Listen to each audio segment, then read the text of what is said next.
Hello. Hello. Hey. Sir, I might be Cinderella.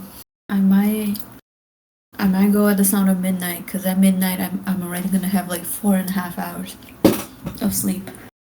Oh boy. Okay. Spotify.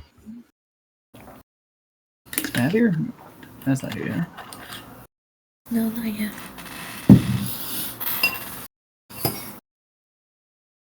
He's out. He's cut from the game.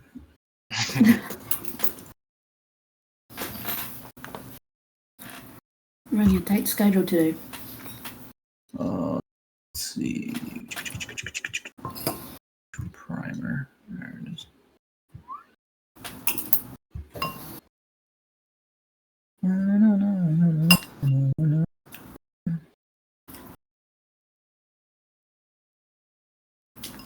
Spotify is rolling. Daniel's here. Brian's muted. Oh.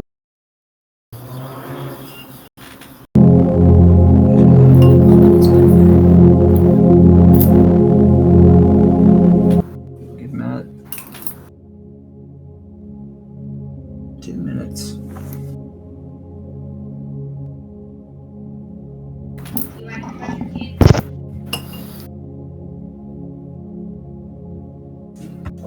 Everyone brushes teeth. I'm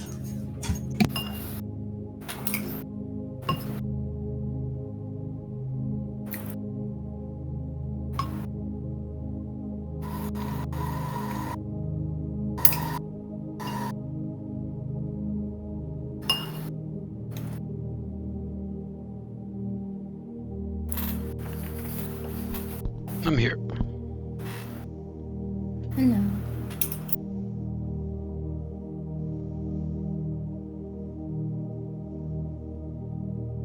I don't remember what this shield was.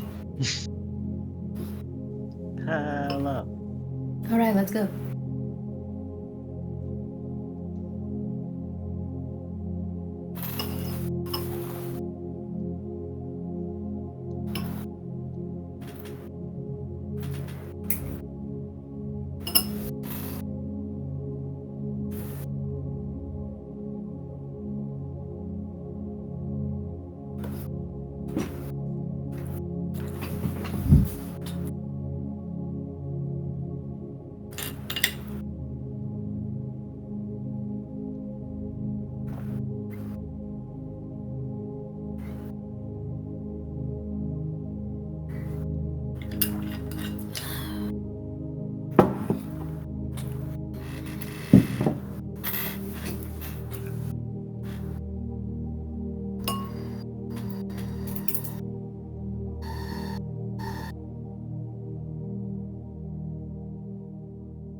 Oh, I almost died. Welcome back. Who did this? Did what? There's a card in front of me. Steal request. What happened? You're the one with the cards. I don't see how this is anyone's fault but yours. That is true. Yo, you remember what this shield does? What is a shield of reflection? What? I have a shield that I don't remember what it does. It's the one I bought and been using in the cult. Oh, right. Right, Edge has a new shield and, Attica has a new rig. I don't remember what the shield was. Let's see if it's in there.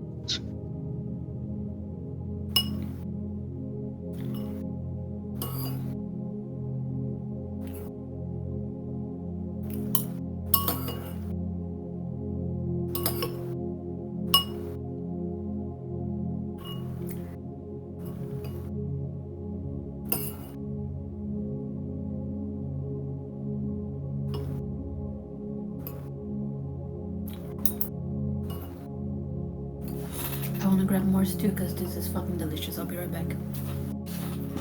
Sorry, I'm back. Yeah, we just went for more stew if one second. Do you remember what the shield does? The shield of reflection? I don't remember. You gave that back to Darren. Right. That simplifies things. I saw my inventory, I was like, what is it? I don't remember what this is. His grandfather's shield. He said, "Bring it back to me," and you did. Oh, right. Okay, sick. Everybody here? Gabby's not yet. Okay, well, I gotta test some things anyway. All right, this is a map, right? You guys see this? We're on the splash I know. page of. I'm just trying to see if this Glangjaal. works. If I do this shift ping, does that Yep. move for everybody? Mm-hmm. Does it zoom in too? No. No. It just shifts the. Okay, that's probably the reason. Wait, it didn't shift for me. Do it again. Over here. I'm not moving at all. Do the top part of the page and see if we move. Everyone, okay, zoom in. Everyone, kind of zoom into like. You gotta zoom in a little bit for. Zoom into like 250. Zoom all the way to 250. I don't think it moves you if you're too far out. If you 250. zoom into 250, does that move you to the top right corner? Yep. It did, yeah. It made it Okay, visual. it's just a- Now I'll do the it's bottom just a left. I'm on the top right, I'm like in the bottom left, yeah. Okay, yeah. Yep. Yeah. So it does work. It's just that depending on if you have vision of the ping, it does not shift it to the location of the ping. Yeah. And it does not change your zoom either. So if you're like zoomed out, then It'd be nice if it changed the zoom. That'd be pretty nice. yeah, then you could really do some jump scares. Yeah. Off the map, you can't even see it as a wall. I'm like, bah, ah, fuck. I mean, I can kind of do it with the Shift Z. Just give you an image in your face. Yeah. That's about it.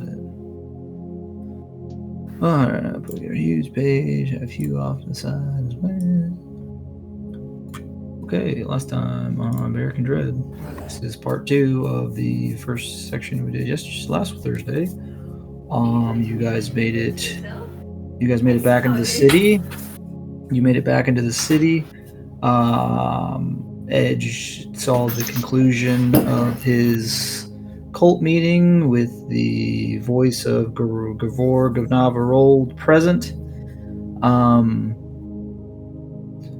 Present, we have Honor Grip shows up to tell you guys to come to the council meeting. You do. There's a lot of stuff that happens there with Bari and Vorgon getting his medal, and you guys investigating some of the rooms of the offices of the council members. Seems to be somewhat of a more enlightened ending for Bjorg and Bari. Seems to be maybe on the up and up. She says to meet him at the Steel Flock tomorrow morning. And Edge is given a quest to destroy his friends and bring the Theroden home. It's true. And that's kind of where we left off. So, with the music already playing, and this being a continuation, there's no theme that will be played. That will just blast off. So to kind of correct some timeline issues, Edge, after getting out of your meeting with Thelgrick telling you the plan, Brogadin did tell you, get some rest, meet up, get some rest, just be in the room for tonight, we'll go over the plan. So you can do a full rest. Okay. Um, Where am I at? You're still in that barracks, that cult barracks, basically. Okay, there's no like separate rooms or anything. Oh yeah, there's rooms upstairs. There's like bedrooms and shit. Alright, I will be in a bedroom, I guess. Sleeping next to a man, reading a book. Is it all bunked up? Is there a solo Yeah. room I can procure? Rooms. Or is it like it's like There's bunks? Is it like Yeah, a it's like bunks. They're trying to very maximize space. double bunk beds in each room? There's guys throwing dice against the wall. Okay. Clickety clack, clickety clack. You meditate. I will through just it. meditate outside then.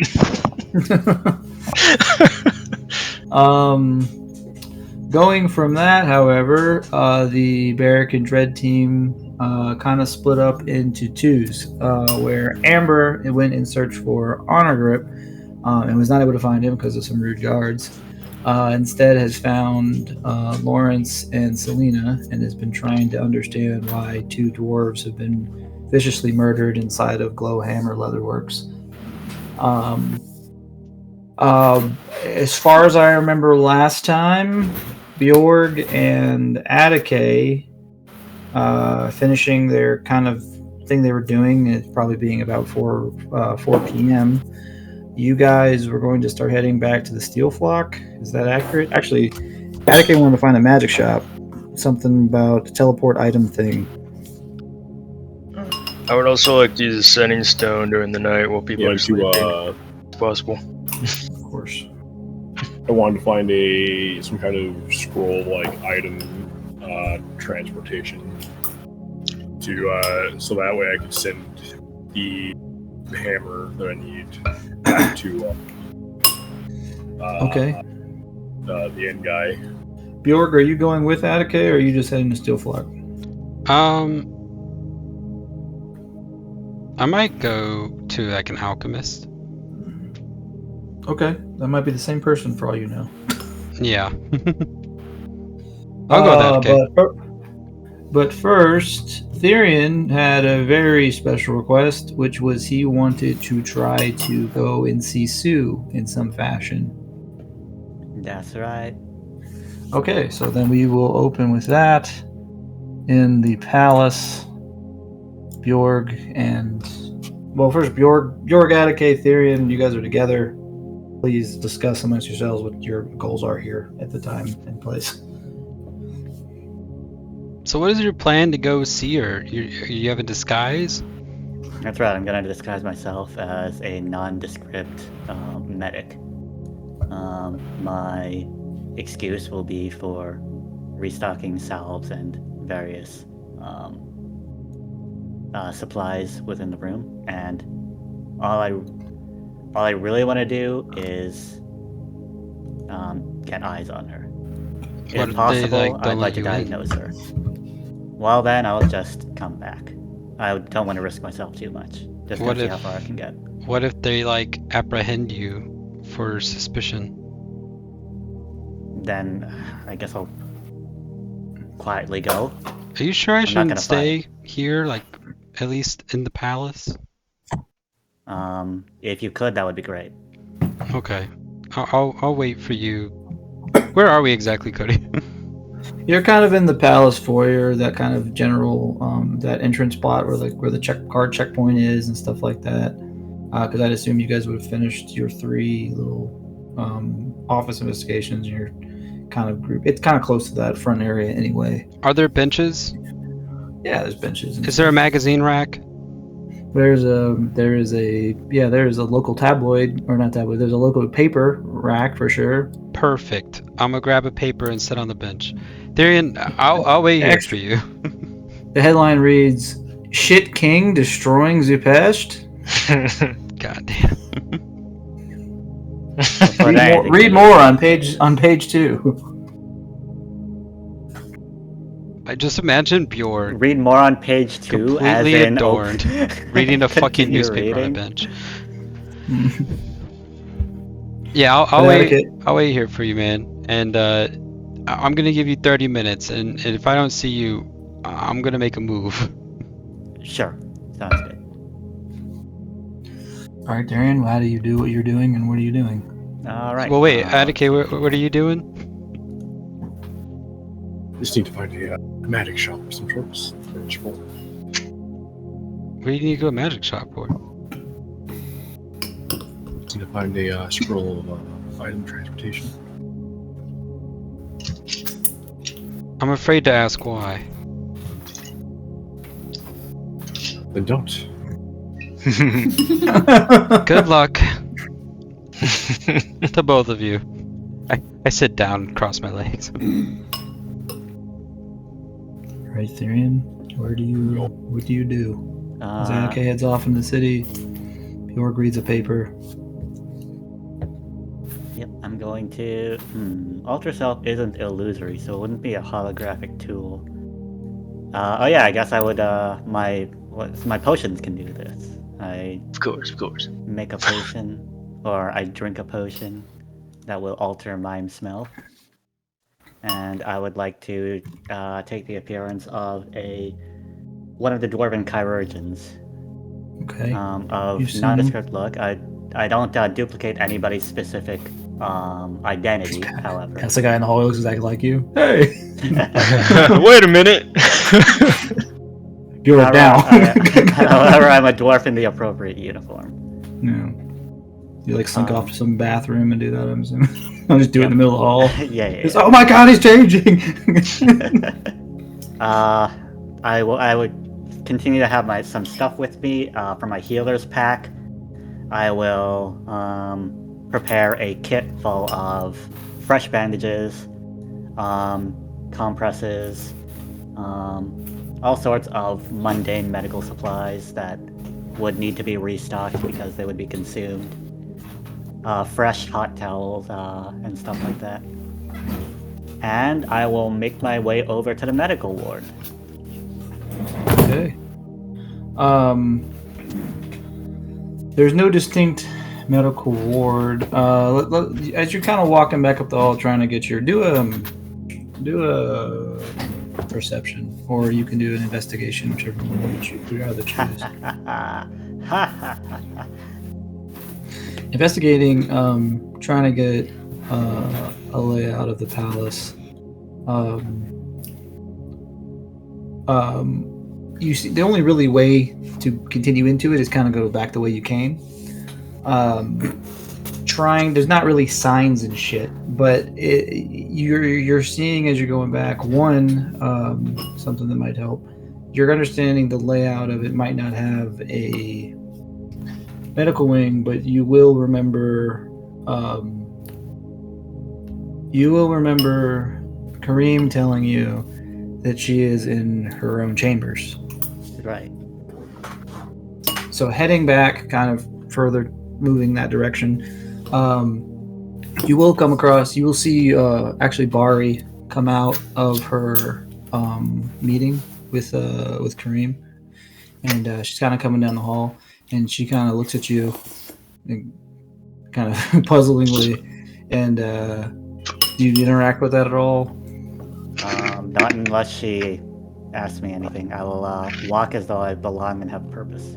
So you'll just say afternoon then. Yeah, afternoon. You know what? I'll call out to her. Hey. She stops. Yes? Alright. This is... This isn't the way to go about it. This is Theron, actually. Oh, what? Yeah, I've been worried about Sue, and I wanted to see her, but they wouldn't. This is what you look like the whole time? No, it's a disguise. Oh, okay. Listen, I've been worried about Sue. I've wanted to see her, but they wouldn't let Bara'Kin Dred near her. So I thought I would. But I don't want to do that. I'd rather ask permission. Do you think do you have any sort of authority to allow me to even just see her? From a distance, even. King Kareem has left the council chamber to be with his wife and prepare for his meeting with Honor Group this evening. But if you needed directions, I'm sure you can pull off whatever it is you're trying to pull off. If you go down this hall, it will be guarded, but you fooled me. Okay. I'll take that into, I'll take that as some comfort. But as you know, as it appears that you are investigating the council, I doubt I have any sort of swing to allow anyone in with anyone of the royal family. Makes sense. Good luck, Tyrion. All right. I'll continue on my way. They're kind of following her rough directions. You soon find yourself. Is there not a ping? There it is. You soon find yourself about to enter the wing of the palace reserved for the royal family. You do see 4 King's Guards standing in front of double doors. What do you do? I'll march on up with healer's kit in my hands.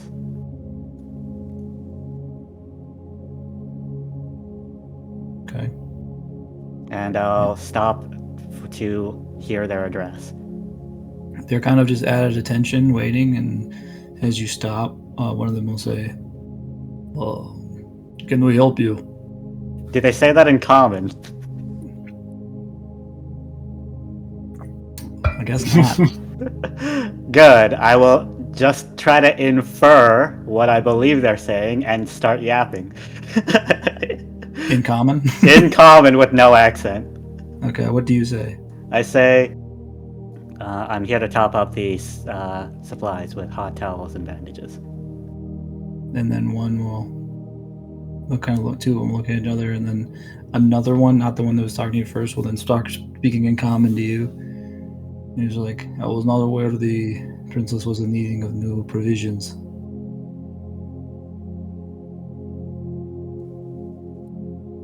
Who are you?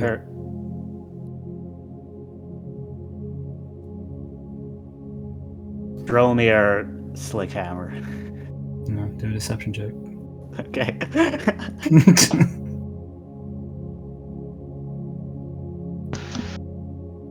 3.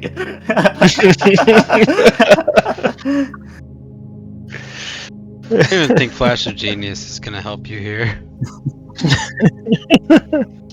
You seem confused. No, I'm Dromir Slickhammer. What is your? Are you like old? Are you do you have appearance of an older person or kind of middle aged? Yeah, fairly aged. I would say like, not old, but. Are you confused, old man? Are you sure you mean to visit the princess and not someone else?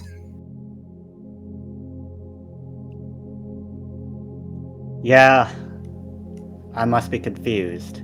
I was after someone else. I'm gonna turn around. Good day. Alright, there's my shot in the dark that had a 5% success rate. I go on back to Bjorg. As you begin to walk back to Bjorg, heavy-footed as a dwarf, we will cut to Amber for a minute. Amber, while you are in the kind of the refugee camp with Selena and Lawrence, where did Matt be? This one, I think. Yeah. As you were there, kind of chopping it up, maybe catching up with Lawrence a little bit. He is disturbed by the news you have given him, but he is trying to put on a happy face for you, as he does. You see kind of a disturbance in the crowd, kind of back towards the main street, people parting. You see Zupesht banners moving through the crowd, and you recognize soldiers' uniforms, Zupesht soldiers moving through. And with them accompanying in their party, you do see General Tobias Honorgrip seem to be heading back into the city.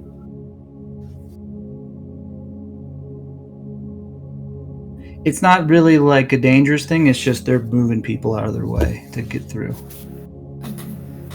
Yeah, it's just people are moving out of their way. You know, they're not like they're not having to weave through the crowd. People are getting the fuck out of the way. They don't seem to be in a rush. They're just marching back in. There's about 10 guards with them. Hold on, let me open my notes because I had a reason why I wanted to. That had nothing to do with the crime, and I don't know if I should tell him about said crime. Unless. I guess I just want to ask him stuff. If I can, I also don't want to run or make any commotion, but if I can approach him safely and wave to see if he acknowledges me outright. Yeah, you can approach him, get within a distance. Like I said, they're not pushing people back. It's not violent, but there's an air of it of like people are just getting out of their way naturally. But as you approach them, are you just waving? Because he's not really looking at the crowd. He's got somewhere he's got to be. I will wave because I do. He's still a consulman. I do want some permission to be like, do I interact with you now, or do you not have time for me? As you wave, you see the guards are definitely on a more alert than he is. They're kind of keeping an eye on the crowd. He's just looking straight, and you see one of the guards kind of nudge him on the shoulder, or like kind of bump his shoulder with his hand and point, and then he looks over to you, and then he'll stop, and then you see him whisper something to a guard, and then they begin to form a perimeter, and then he waves you into the circle. She approaches, and first and foremost she'll ask, is this a bad time? No, we have finished the defense preparations. The men are training now on the walls. I am returning back to the palace to begin my meeting with King Karim. I did want to talk. Well, I did want to ask your feelings about any suspicions in the room. I have never been in the meeting before. I figured since you know them so well, you would be able to tell if you think anyone else overreacted. It is hard to tell. They all seem disturbed by our news of the attack in Torfritz. Shadowback overreacting is normal for him. Flatborn remained calm, which is also normal for him. Good to know. We did have a conversation with the king that should eliminate you from suspects, since we know that you were with us and fighting alongside. Hopefully that will help your case too. I appreciate your vote of confidence.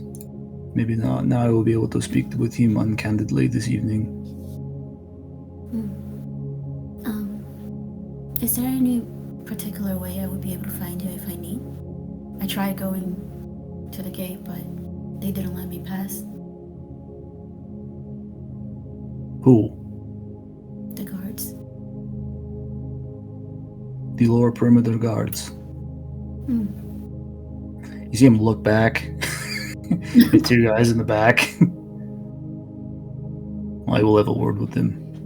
Here. And he'll reach into like a side satchel that he has. And give you trouble. And give you a it's like a little crest, and it has his house insignia on it.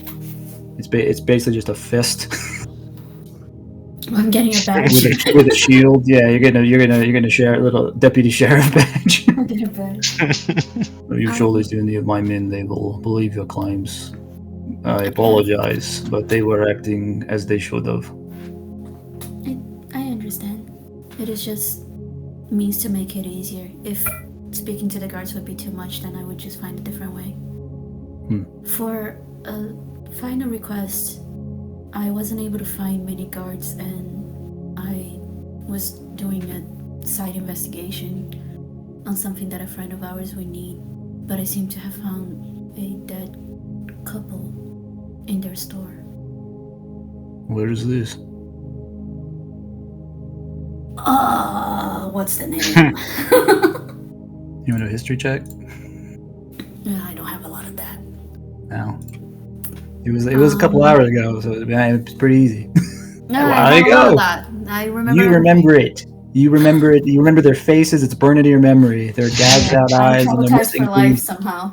Yeah, they're missing fingernails and they're removed fingers. You remember it as Glowhammer Leatherworks. I'm gonna write this time.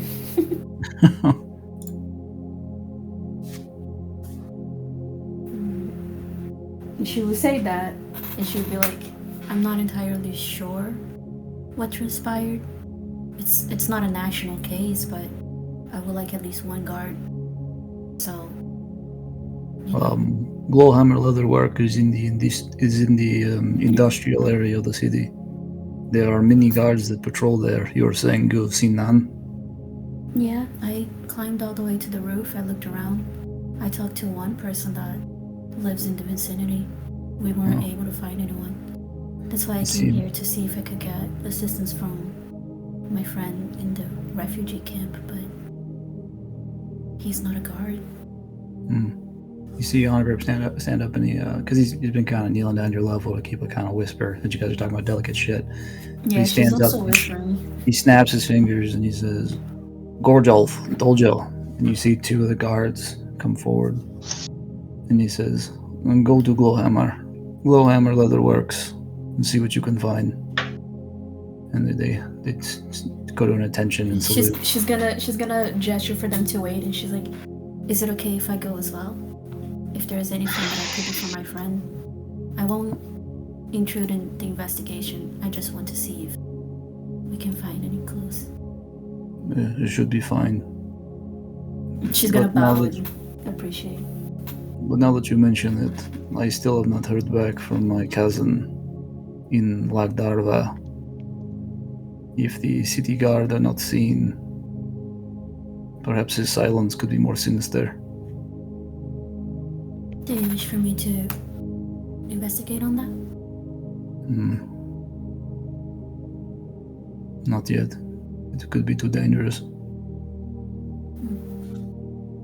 Well, I'll be on my way then. Thank you so much. And she will bow. Kind of do like a nod, and he'll try to do a bow too, but it's not his custom. It's okay. She appreciates the gesture. A lot actually came from that interaction. Yeah, I wanted to do that right away. Because she has never been in the council, so she doesn't know if... She literally doesn't know if anyone is hyper upset. And because he has been working with them for ages. I feel like it's actually a really big thing, though, that you're almost putting some emphasis on the warden whom he's related to.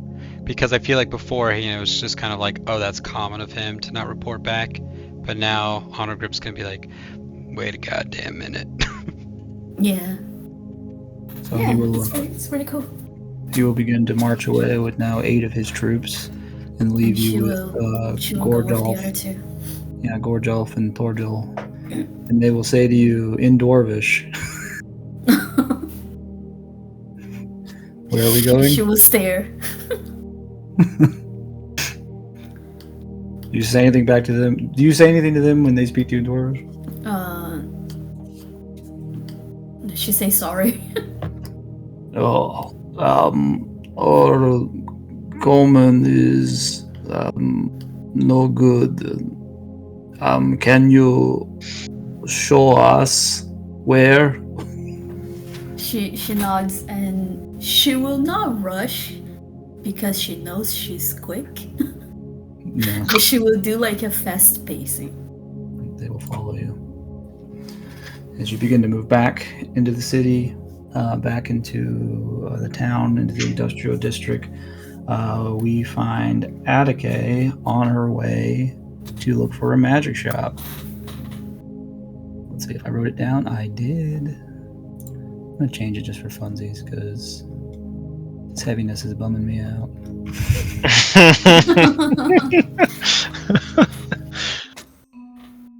Attica, you re-enter into the kind of the shopping area, the commerce area. What are you looking for? I'm pretty much just like looking for like a magic scroll. It's like Very good. I don't know if it would be like probably like a double. I would assume. Okay, you got like a receiver and a sender. You got 3 options. You can do a perception check, you can do an investigation, or you can ask around.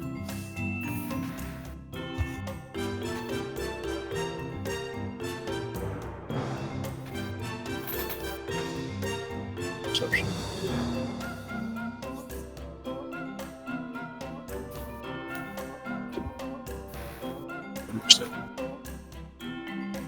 Oh, pretty good. Kind of moving through. just kind of looking at signs, just trying to find something that stands out. You'd find one very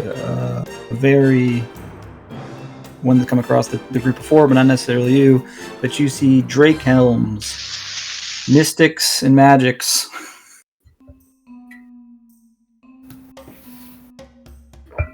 Drake Helms, Mystics and Magic. Yeah.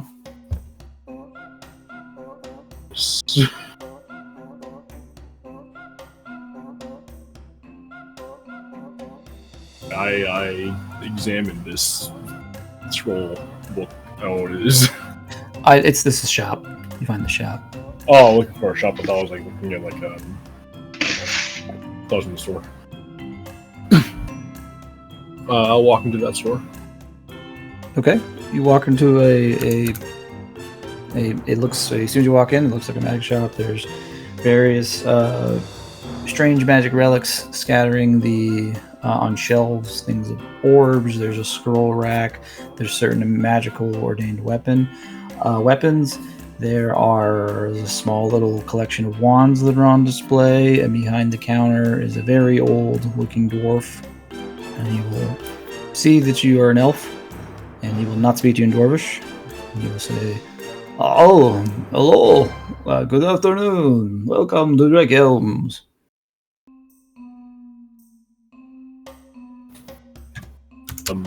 Datake will just kind of like nod and say good afternoon back in Dwarvish. Oh.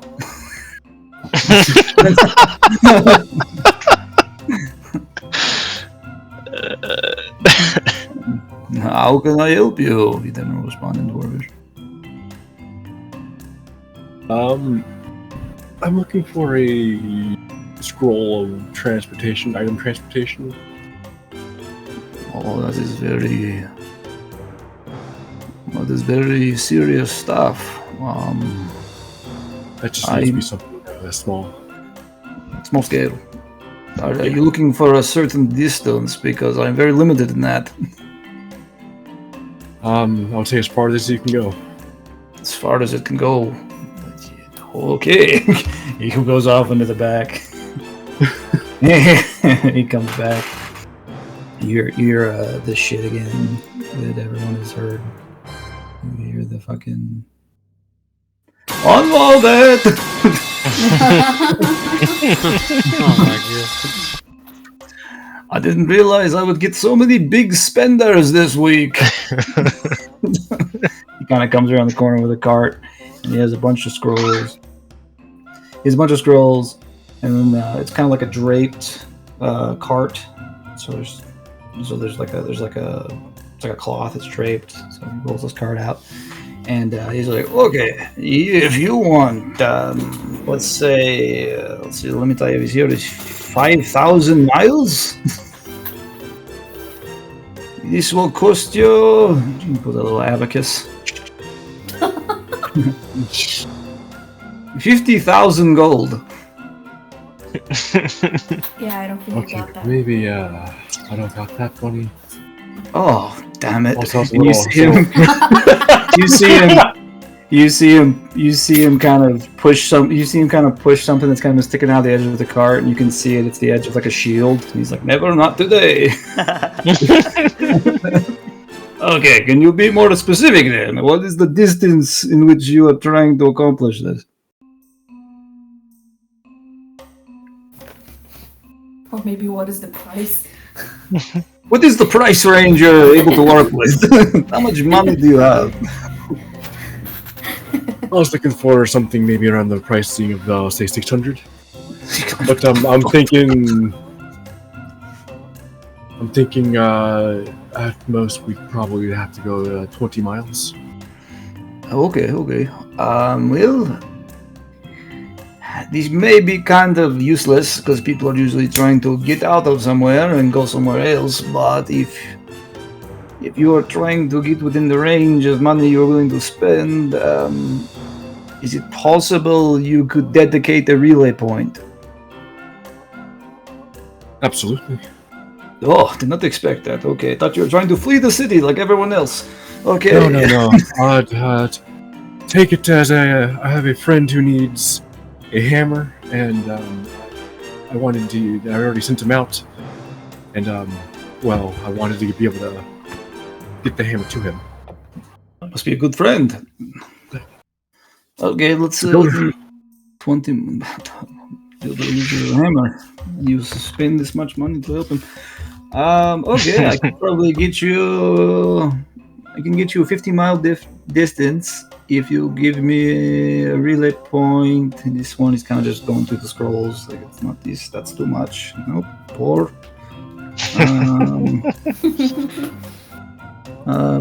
300 gold.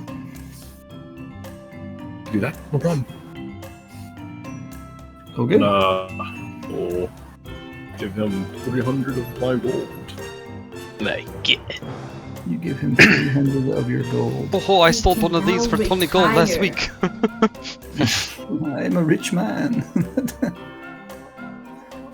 Okay, also then because you are spending more than 200 gold, he puts the scroll in a little Drake Helm's little shopping bag, and he says you can pick any one of those cantrip scrolls for free there on that rack as well. Thank you. Special I will. It's any cantrip you want. Any cantrip. Okay. While I'm gonna look through those cantrip spells, I'm gonna also take a peek at the wands. Wands. Okay, let's see what he's got in his shop today. Anything particular you're looking for? I'm just kind of seeing what there is, I suppose. Okay, let's see here. Window shopping. We have a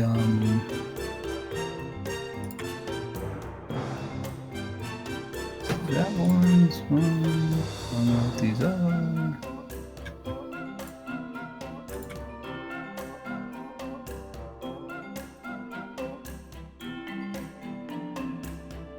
Still one more.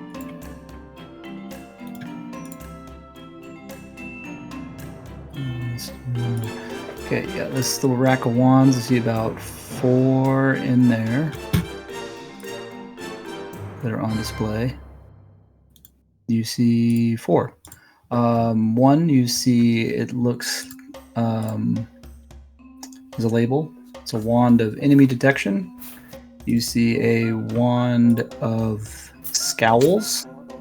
You see a wand of magic missile. Why did that duplicate? That's not a one. And you see a wand of fireballs. Fireballs. That one is expensive. Great balls of fire. Much. 32,000. This guy's a scam. You buy that, I'll give you a sentinel shield for free. So just rapid fire fireballs or something. How many fireballs does that cast? I'm just curious. Oh, you see, the wand itself has saving charges, and while you're holding it, you can use some time. That's 6 seconds. And you can cast a fireball, and the difficulty of avoiding it's about a 15. And for one charge, you can cast it at its level, and you can increase the spell slot by 1 of each charge you expend. So you could really make a big boom if you burn all 7. It's a big move. So you have to charge for like 2 turns, and you can No. cast You can expend all charges and increase the size of the explosion. Or the veracity of the explosion. Level 9 fireball. That's technically illegal. That should not be out there. That's a lot of dice.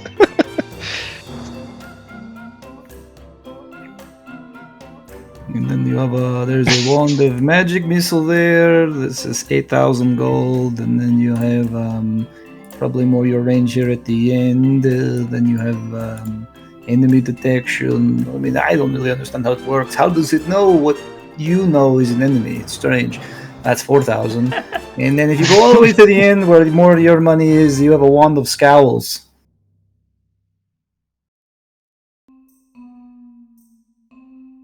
Which is just it's 3 charges. And then any bipedal creature, humanoid, right? They must succeed. It goes off of their charisma, their ability to speak. And they are forced to frown for 1 minute.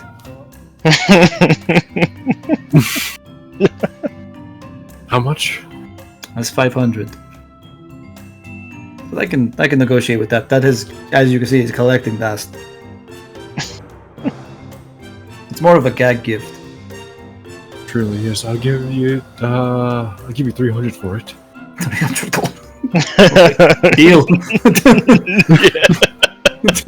I mean, it's a lot. I assume it's going to be somewhat pricey, right? No negotiation needed. I'll put it in the bag. You can now make someone frown. You can now ruin someone's day for 1 minute. Oh my god. It'll be fun to do. And with that, I'll grab a mage hand cantrip. It's a good one. That is a good one. So you have a wand of scowls, which I'll just do this to make it simple. I'll put it in. I don't know. I'll put that in Droop's drops. I'm gonna put it in the messenger even.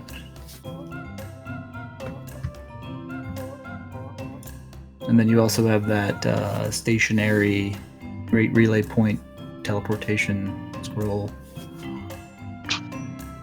It comes with 2 pieces of paper. One is the destination. The other one is wherever the sending point is. All right. If you find anyone richer, can you tell them I have a sentinel shield? I will do my best. Is there anything else I can get for you today? Definitely it. All right. Have a wonderful day, madam. And then we find What was the name of the shop one more time? Drake Helm's Mystics and Magics. Drake Helm. We find Bjorg, while finishing the tabloid about why the king is failing his nation through actions of not acting, and the people are growing concerned. You see a dwarf doctor walking down the hall. Well, I seen her leave. He's walking right to you. Well, you didn't see him transform. Oh, I didn't. Okay. And I'd say it's been about 8 minutes. Okay. I look up and I go back to the paper. I don't know. Yeah, the dwarven gentleman walks right up to you and stops. He's looking at you, and he says, "I'm back. So I can get in." What the? That was quick. Yeah, I mean, mostly I just wanted to survey the area, how they're doing. You saw her? No. Of course, it's all closely guarded. But did you see that's a guard? A little bit of relief in myself. So you told the guard? Yeah. What'd you say to the guard? I said I was here to restock supplies. They said they didn't need restocking. They asked me what my name was, and that's where my plan ended. You gotta be shitting me. Okay. Make a new disguise and do better this time. I love that Bjork's plan is like to mess this around and try At first you don't succeed. do it all again. Say something more like I don't know. Maybe not even be a nurse. Maybe they're there to like clean the windows or something. Well, I mean, Then they're gonna ask me for my name. I don't think you should go back as a nurse again. I'll say that much. Right. But I don't think they'll let anyone in without IDing them. I forgot Hugh's here too. Be a noble and say you're there. Well, then they'll surely need a name. Yeah. Hugh brings the paper down, and Hugh brings paper. He's reading the funnies. He's reading the cartoon section in the back. Nice. Why not get a little bolder? Why don't you disguise yourself as the queen or something? Ooh, can you do that? No, I can't. This doesn't work under scrutiny for actually impersonating someone. Oh. What is that? Can you make it look like you? Can you make you look like her? Can you look like her? If I try to look like her, they'll know that I'm not. The disguise isn't that powerful. Could Attica be returning to the inn at this point? You were going back to the palace? Or are you going to the palace? Palace. Sure, you can come back to the palace. I would have dropped off the paper at the inn and then palace. Okay. I think you should definitely not be a nurse, but you should go as something different and say something better. And I don't know what that is, but good luck. Look, I appreciate the brainstorming and everything, but it's really not. You have 22 minutes, go. 22 minutes until what? Until you're sick of it? No, until I come and get you. You've already wasted 8. Go. Well, you can come and get me now. Don't worry, I'm done. I don't really need to do this. He's giving up, York. He's giving up, York. His spirit's broken. My lord.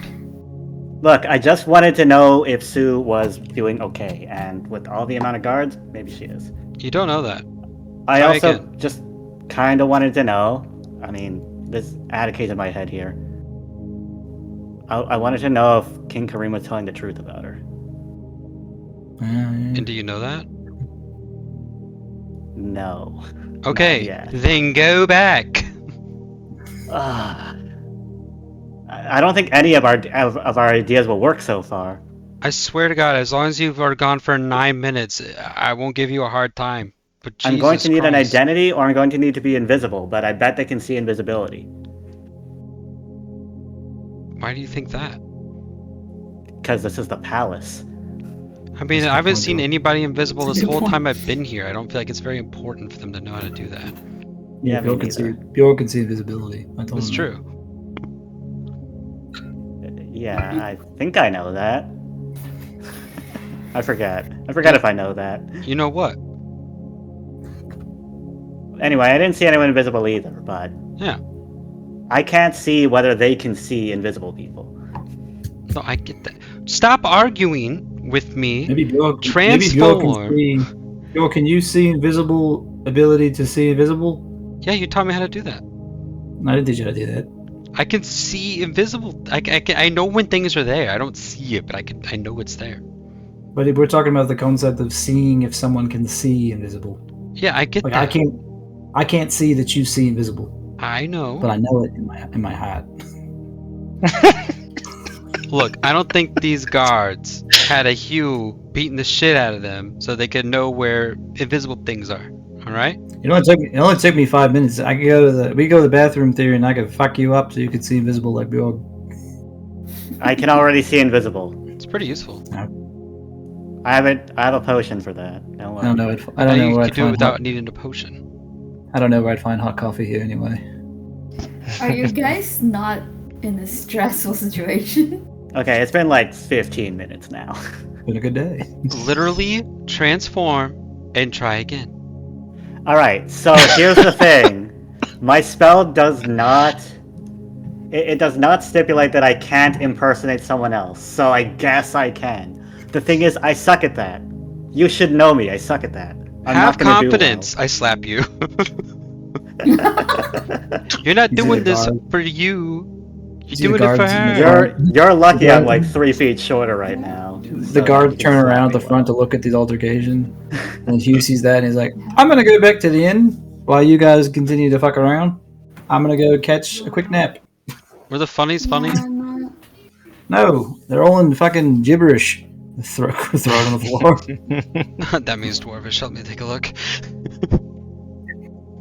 I guess if I can't be up front, then the best thing would be to sneak a peek at the stealth mission. I'm going to recall the area that I was just at around her chambers, and I would like to see if I could visualize all the sorts of ways that I could enter that room with it that aren't the front door. Yeah. Okay. Do investigation. I'll give you a new 30 minutes. Good luck. Wow, that's generous. It's pretty good. The hall that you basically, there were many passageways leading up to it, but when it got to the section where the royal family would reside, it was a long solitary hallway with doors at the end. Whether or not there are windows or any vantage points into it, you can surmise you are much higher in the air than which you had started going up into the palace, and that's not necessarily a problem. In terms of what you saw, you didn't really see any other way in besides those doors from what you visualized on the walk up there. Before you go, the last thing I'll say to you is be confident. And if you're not confident, fake it. Good luck. Who the heck am I going to impersonate? Alright. Thinking time. The council members are, of course, probably not going to be allowed near the royal family as per the king. Wait a minute. I know that guy pretty well. Isn't it suspicious if he walked in and then you try to be the king and walk in and end up? Yes, but he can vouch for me that I'm cool. Bjork mumbles to himself, I don't know what he was talking about. These are hilarious. Hugh goes off into the street. Alright, they're in round 2. What's your plan? I don't want to get shot with 15 arrows, dude. We're gonna go. Alright, Bjork, wish me luck. You got it. And then I'm going to march off out of sight. And I'm going to go back to the Steel Flak Inn. Because I saw what happened on that windowsill, and I'm like, okay, no, that's not gonna work. That's why I'm not invading the. That's wise. If you were definitely caught this time, they would probably just kill you. Are you catching up to Hugh, or are you? You're just soon. Yeah, I guess I'll catch up with Hugh. I dropped my disguise along the way. Plan was bullshit, huh? Yeah, absolutely. You're gonna die. None of the rest of my neck over. They were gonna take you to a dark basement and torture you to know why you were trying to impersonate the king. Yeah, confidence isn't gonna get me out of that. They take your hands. I need those. I want those. So. That's where they start. Then they take your feet, and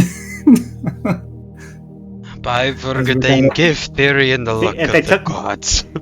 If they took my feet, maybe I can continue. But you could probably the hand first. It's like you finished me off already. You could probably craft yourself some sort of rolly chair or something. We push you around. I put you in a backpack. As Theory and Hugh leave the palace, heading back into the commerce district and going back towards the inn, I guess we would spot Attica coming back our direction. Did Hugh? Oh. Not Hugh. Did Bjork stay in the castle? He's waiting 30 minutes. For waiting 30 minutes. Oh, what the fuck that's gonna look like? How'd the palace mission go? We uncovered quite a lot of stuff on each of the council members. He was there for that. Their rooms. I was there for that, yeah. Yeah, cool. Oh yeah, you mean my thing, right? Yeah, I was talking about the new palace mission. Yeah. They went tits up immediately. They blew it. Yeah. It's too heavily guarded. I can't sneak into that. What was your plan? I thought I could maybe just blend in with the staff, but they won't let anyone in without questioning. Did you do the ladder approach? The ladder approach. Yeah. You know, like if you're carrying a ladder, people will let you into places. Damn it, I was holding medical supplies. I should have had a ladder. So I needed to do. I told you to go there trying to clean the windows. If all we had to do really was if you're trying to break into the pasture, you want to get in, get a ladder, buddy. You say that a bird flew into the window and broke it, and we're here to fix the window. Yeah, see, my problem was I was dressed like a regular guard. I should have worn a high-vis jacket, held a ladder. If they say that they've didn't hear anything about a window being broken, then you just break a window. kind of commiserate with them about how they don't get told anything, and they'll usually let you through after that. Yeah, it's their fault, you know. You need Attica with you. Maybe if you transformed her, she could have snuck you in. Yeah, all of Bjork's plans were bullshit. I think you got it in one, Attica. I think you could have done it. Literally gave you a suggestion that would require you to have a ladder. True, actually, you did. He can build a ladder. He's there. But you didn't say to hold a ladder. I'm not doing the job for you. I'm motivating you. They're going back to the inn to then regroup with the team and discuss, I suppose. Bjork will follow shortly. Bjork, I assume, will not get himself killed, but odds on that are low. What were your plans in the palace again, exactly? What's that? What were your plans in the palace exactly again? Oh, I wanted to see Sue, and hopefully I would be able to diagnose her. I had gentle suspicion, or I just wanted to confirm that what King Kareem told us about her was true. I also maybe could learn a thing or two about that curse of hers.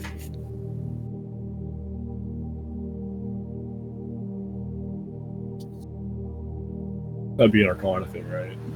Maybe, I don't know. I do have Identify. I could try to identify her.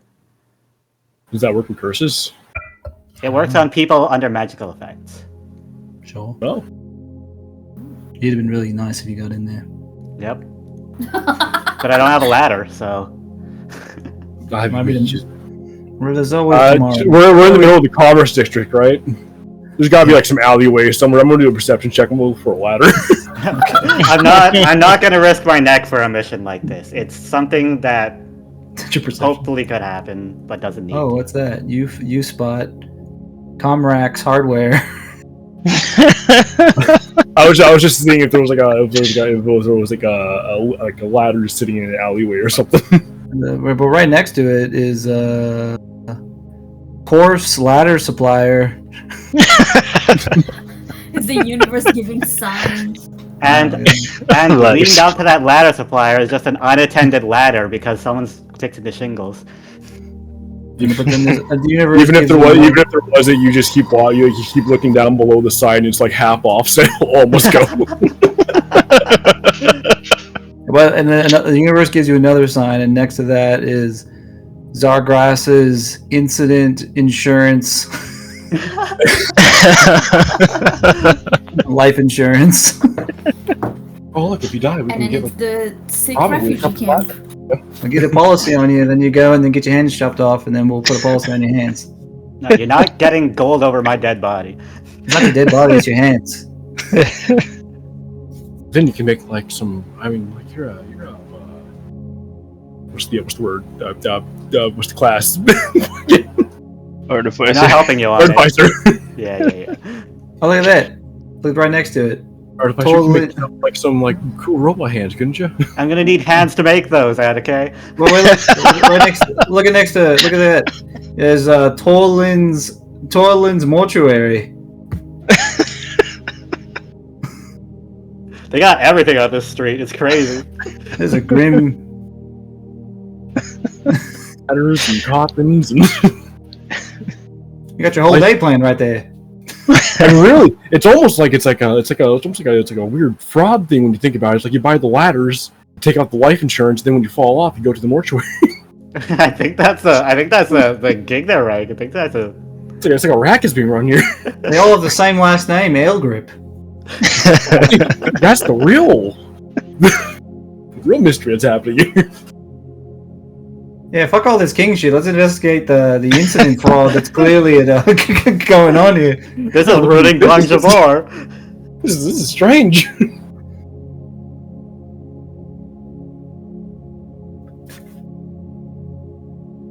I'm going back to the inn. I'm coming with you. Eventually, we're gonna have the means to properly deal with things, and that's when Glangjaal isn't tearing itself apart. Yeah, there's always tomorrow. It's like you don't gotta get yourself killed and then go through all 5 of those shops to then get us reprimands.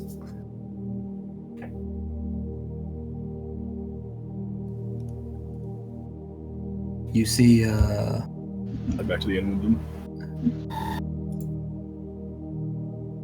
You see one of the Elgrit brothers run out of the shop. I saw you looking at the shop. I'm just going to give you one of our brochures. Have you fallen off a ladder recently and need representation? Oh, they have a lawyer firm also. Saying it all goes back in the same pot. The money doesn't move; it just keeps getting moved around. So you, Attica, and Baor, and Therian, we're gonna head back to the inn, and we find ourselves with Edge waking up from his long rest. The time is about 2 p.m. and they were kind of recreating that scene again where Borgenden told you to meet with the team in the dining area, and then we'll go over the plan. Is there a time where I can use the setting stone? Do a perception check. Okay. I would have probably tried during the night when people were sleeping, but perception, though it fucks with time. It does fuck with time. Let's fuck with time. Come on. I want it. Well, just so give you the kind of rundown of what you've seen. You went and took the prison. You got out of that prison thing. The cult meeting went late. I know it seemed short, but there was a lot of waiting around. It went pretty late. You got out of that meeting probably at around what would have been, just to kind of line up the timelines better, around 6 a.m. So in terms of exhaustion, you are teetering on like I haven't slept in like 24 hours or rested in 24 hours. I probably do need to get some rest. Then you had your meeting with Thelgric in his chambers, where that probably lasted about an hour or 2 hours. You got out of that about 8. You went and talked to Tenno, and you had that moment with him. And then you went and took a long rest. And then just the various effects, getting ready for that. So right now it's around like 2 p.m. So then, but with the perception check, there are people kind of up and about at the moment, and going about their business, but it will get late shortly to where people maybe will start to go back down for bed at a reasonable time instead of you, a soldier. 2 p.m. the current day or 2 p.m. in the past? 2 p.m. You guys are on the same day now. Okay.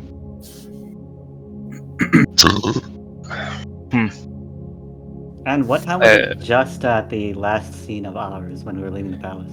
You guys are around 4 or 5. Yeah, I guess I will wait till it seems like a good opportunity. Okay. For people to going sleep, back into this chamber to meet up with your team. You see these group of cultists. They're not wearing their masks. They're eating and drinking. You walk in. Brogenden, this gentleman here, sees you. And he's like, "Afternoon, Tenno. Are you prepared now for this night's venture?" I am. Move this guy. Just kind of shoos this dude away. Sit at the officer table. Are you hungry or anything? I will be fine.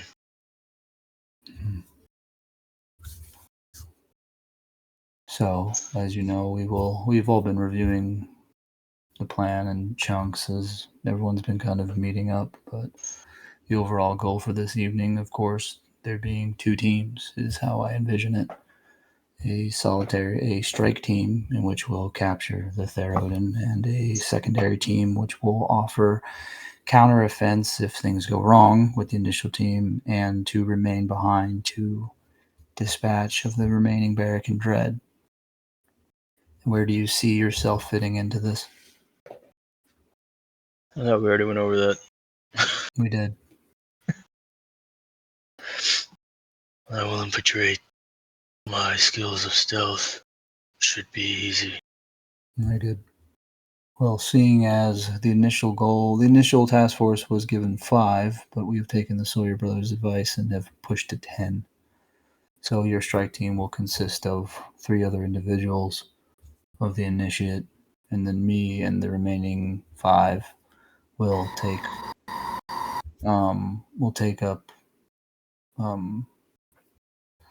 will be in the dining area of the inn to provide counter assistance if needed.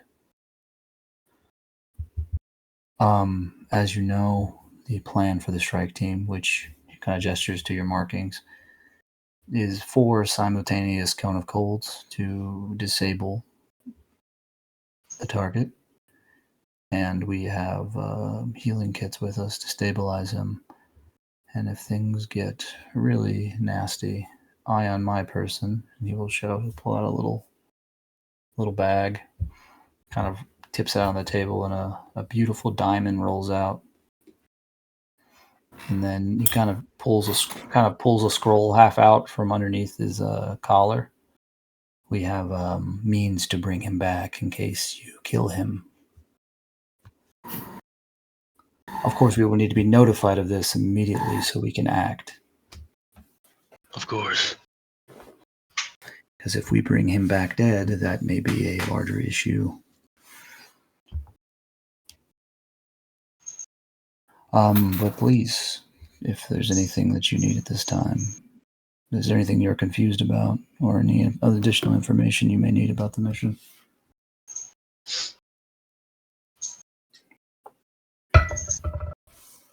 The plan seems sound. I was curious, though. These other missions.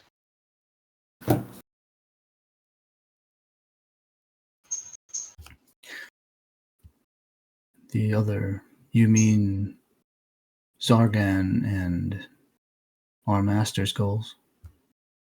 Yes. I am unsure of Zargan's. It seems this has been something he has been planning in private with Thelgric and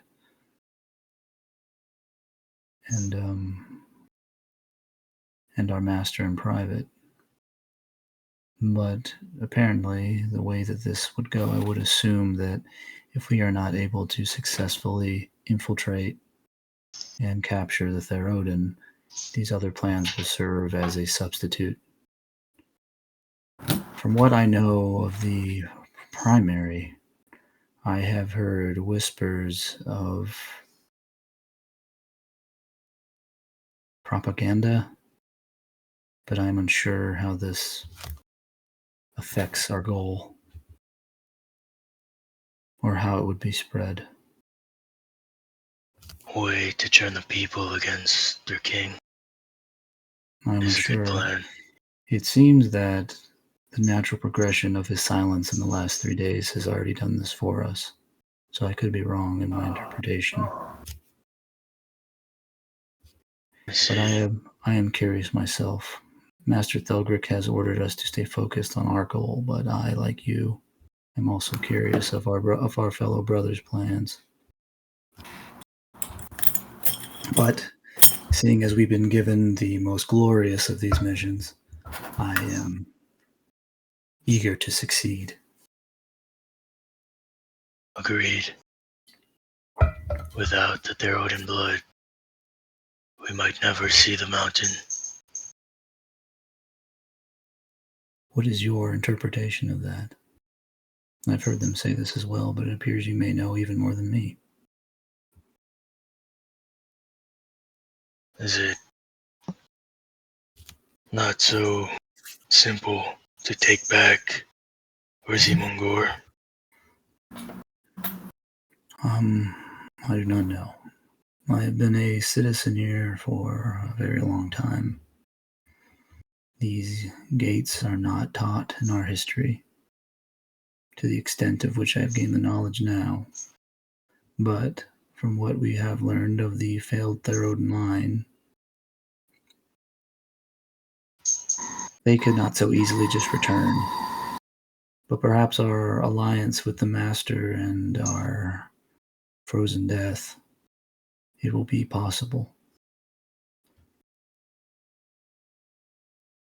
I'm interested to see how that plays out as well. And I am interested to see how, after all these years, our master knows the location of the Garzimungur Gate. It is not so much I care for how or why, but where we are going. If everything succeeds the way I assume, the city will collapse upon itself, and the people will have no choice but to follow the only power that is still stable. With the combined might of a newly reformed Glangjaal and Zupesht, I will assume the dragon attacks will stop, and the people will be united and be more than willing to march south.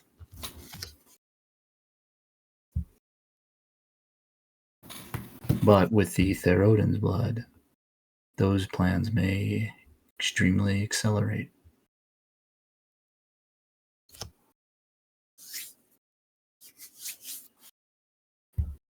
Good.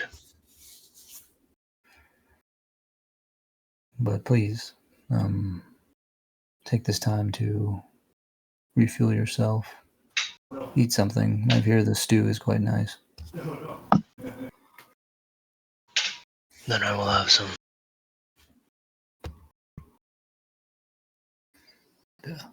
Some waiting staff will come out. He's got a little apron on. Kiss the cook. He presents it and bows low. And while he's bowed low, he will say, "For you, honorable honor guard Tenno, the finest of stews for you." I do a slight head nod. He sees that head nod, and you see his face blush. See him go into the kitchen. He noticed me. Master Tenno has nodded to me.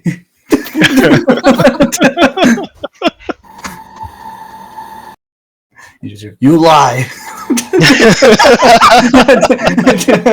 You jest. The door swings and comes to a close. I'll just eat the stew, pretending I didn't hear anything. As you eat the stew, we will cut to Amber heading towards Glowhammer, back with her two dwarven soldiers. That I cannot properly communicate with. I didn't say a single word to them. They can kind of communicate with you. You said sorry to them. Yeah. Okay, you make it back to Glowhammer. What you doing? Is the guy that I asked to. Yeah, you see him closing up his shop for the day. He has the smith next door. It's where Attica got her sword, actually. Does he come far or not? No, he doesn't. He's just closing up. He's doing something.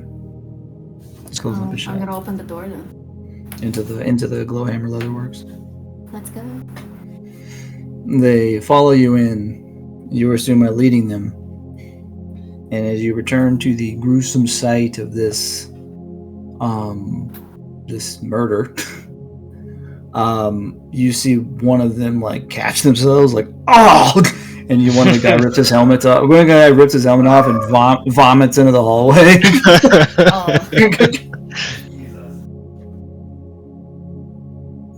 Amber's wondering if he's okay, but shit.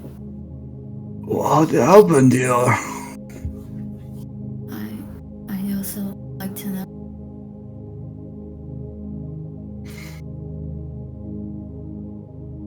They will begin a mock investigation to the best of their ability. You see them you see one of them still trying to collect himself in the hallway, but the other one, a little more resolved, more battle hardened, goes through, and you see him looking at wounds, looking at positioning, looking at the room. And he will come to you and is like, I cannot discern who did this, but whoever did knew these people, and they wanted them to suffer. And he points, obviously, despite their wounds, and he will point to the wall in front of the woman, and there's a picture which has been moved in front of her, and it's like a family photo. So like someone moved this in front of her. That I didn't see. Yeah. Okay. Well, it's just, I said you saw pictures and shit on the wall. Yeah. I wanted to see the appearance of the boy, but yes. You do see a family photo of a much younger version of this mutilated couple and a young half-dwarven lad. Looks like about 12 in the photo, in the picture, in the drawing. Yeah, she says that. But whoever done this must have been professional. For them to do this fresh, they died probably this morning.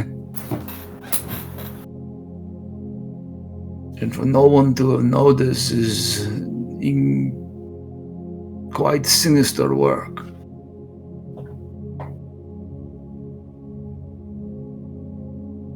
Whoever your friend is dealing with, I would suggest they stop dealing with him.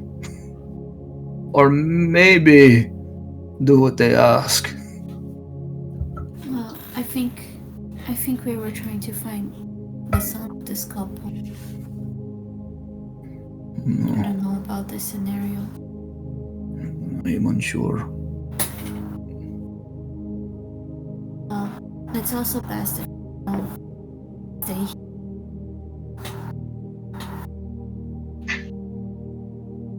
So what? You're cutting out.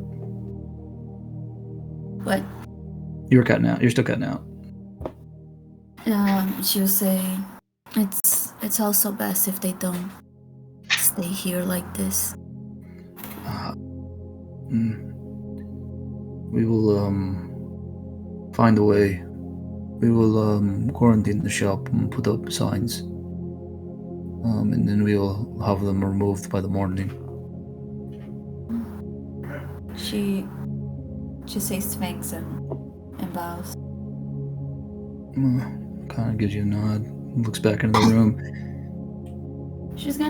I will roll a perception or an invest. No, she's not investigating. She's just taking a final look before leaving.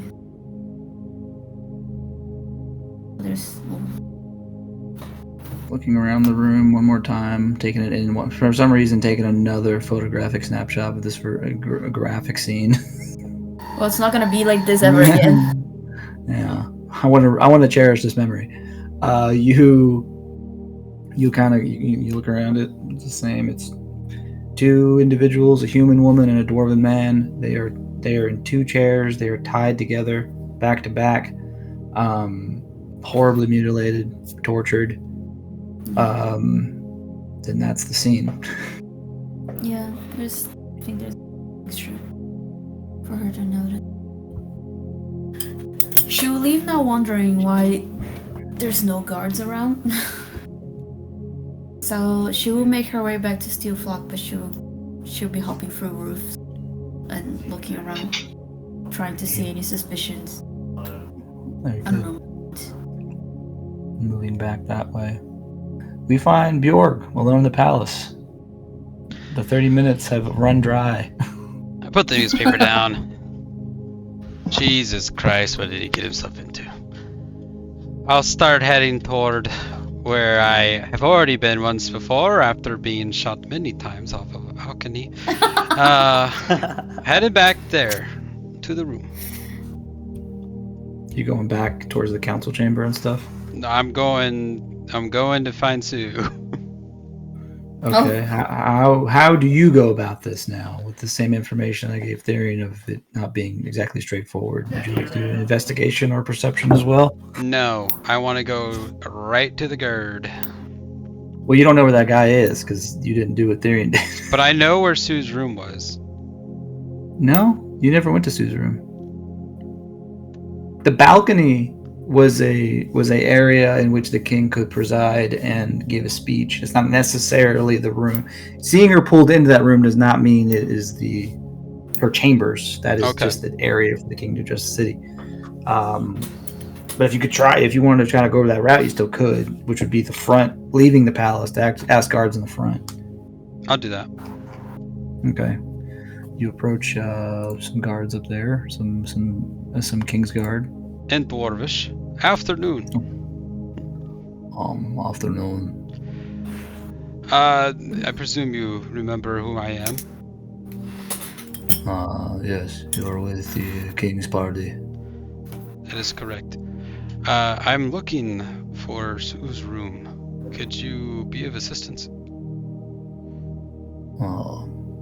I am sorry, the royal family is forbidden to be seen at this time. Yes, but I've already discussed with the king during our last meeting just hours ago. About this specific topic? He knows we wish to see her, yes. Do a deception check. That's true, he knows we wish to see her, I'm not lying. That's not true. It was never said we'd like to see her.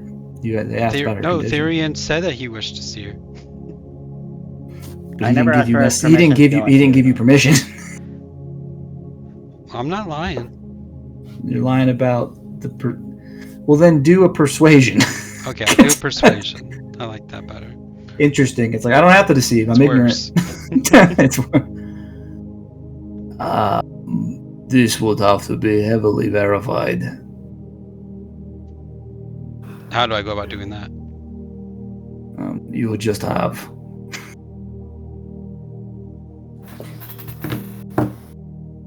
Is there a reason you would need to see the princess?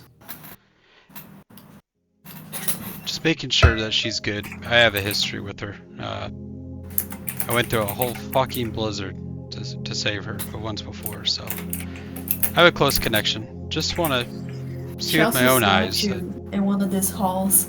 Just want to see with my own eyes that she's fine.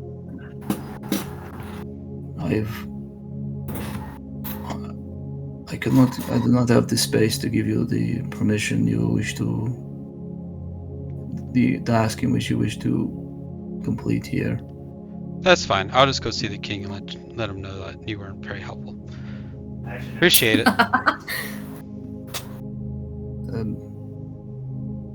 I start walking away. All right. I'm gonna walk into the palace. Where are you going? Wherever Therian was kind of headed. It's hard because I don't have the layout. You know what I mean? It's true. So I don't really know what to vocalize to. It's a large palace. It's a maze. Okay. I'm literally gonna start, I guess, kind of wandering, and I'm gonna focus on going up. Do a perception or an investigation, please. Okay.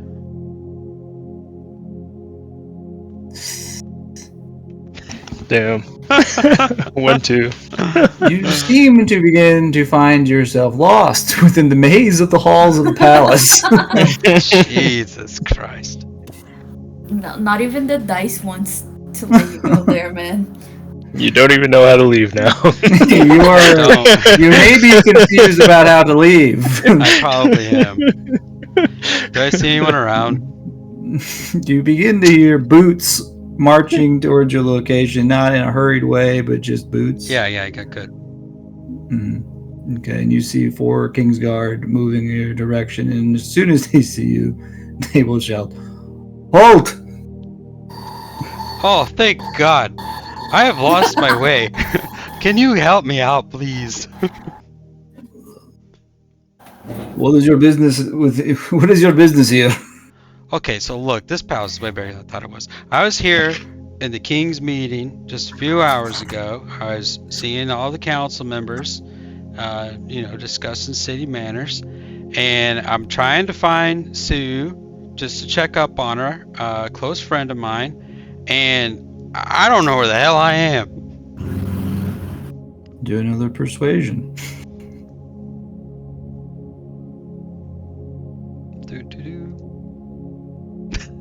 Is that you I'm not lying. But you're not sounding very convincing. You're not lying, but you're like, they're still like, you can't do that.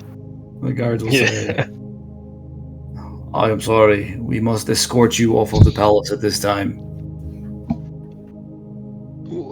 Why?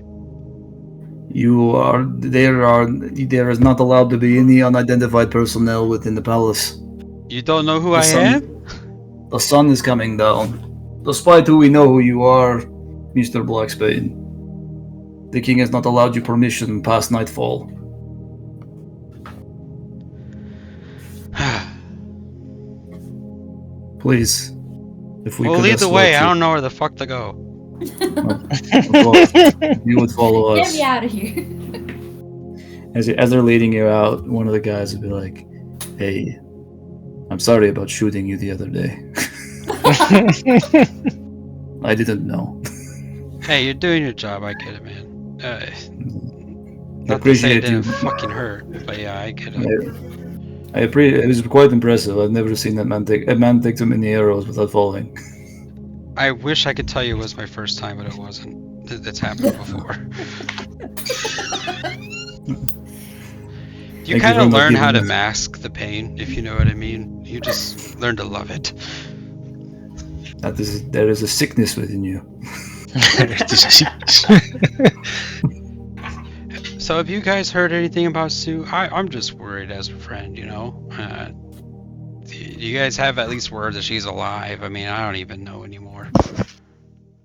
Another guy will kind of pipe up in the back.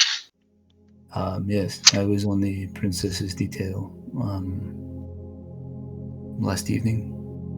She is alive, but she is still unconscious.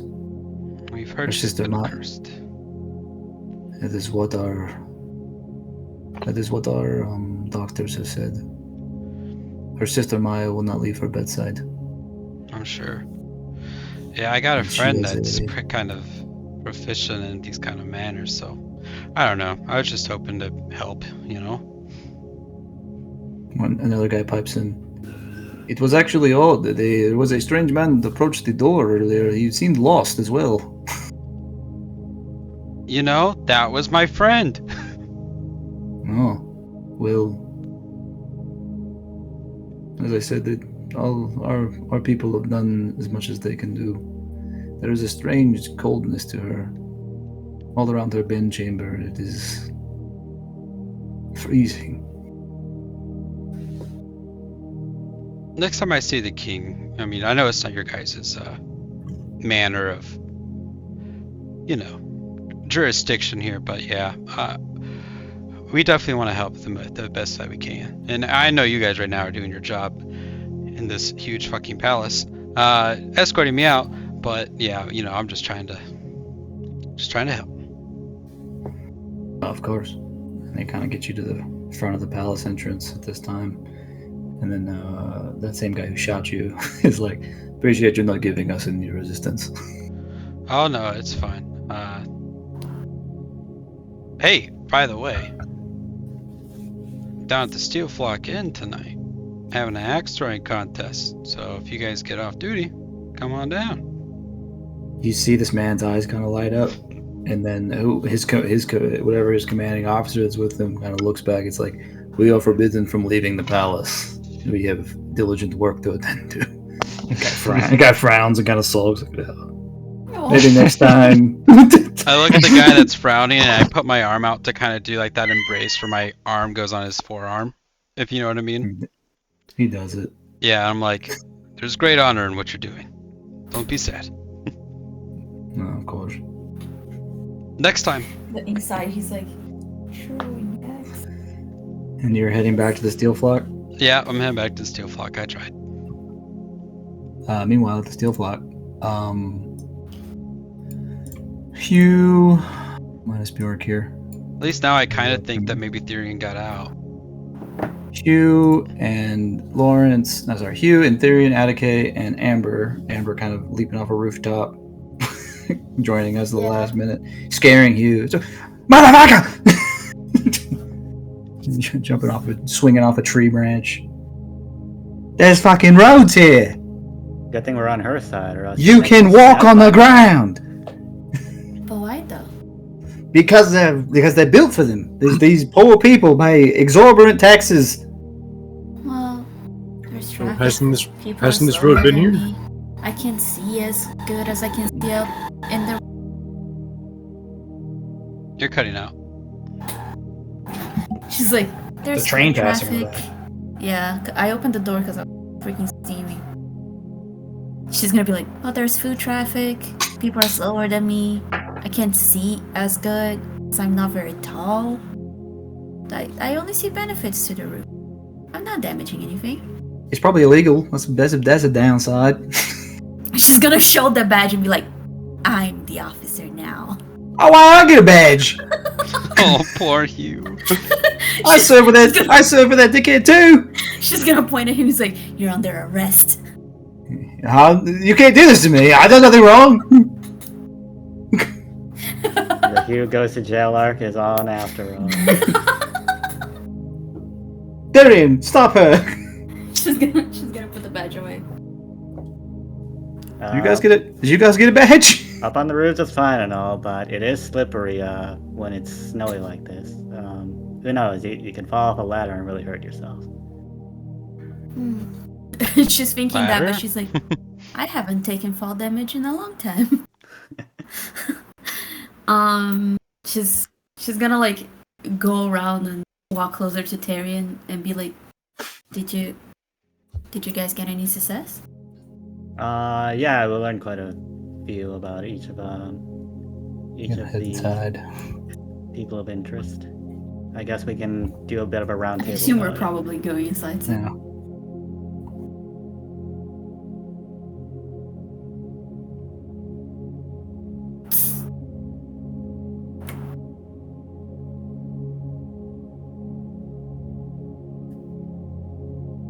Entering the Steel Flock, continuing conversation. The Steel Flock is noticeably busier. Yeah! That it is. Oh, Bjork doesn't miss his axe throwing. Attica, what you doing? He's gonna catch up to us in a bit. Attica, what are you doing up there with Dillian? Dillian's like, where is your friend? I put this on for him, and he's not even here. He's going to be late. Which one are you talking about? The bold one. I imagine he's probably here within the next within the hour. I imagine. He makes me do this.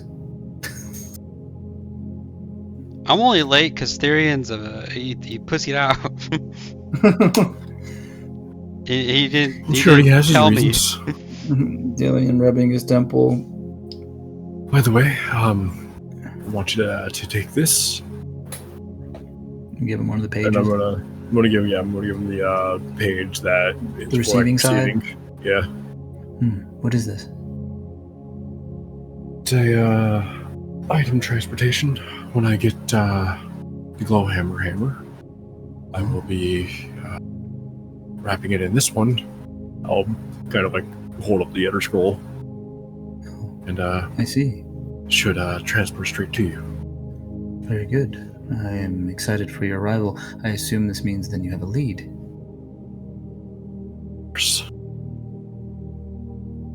you say of course? Yeah. Maybe now Dillian will fucking calm down because he's getting more and more fucking pissed at everybody.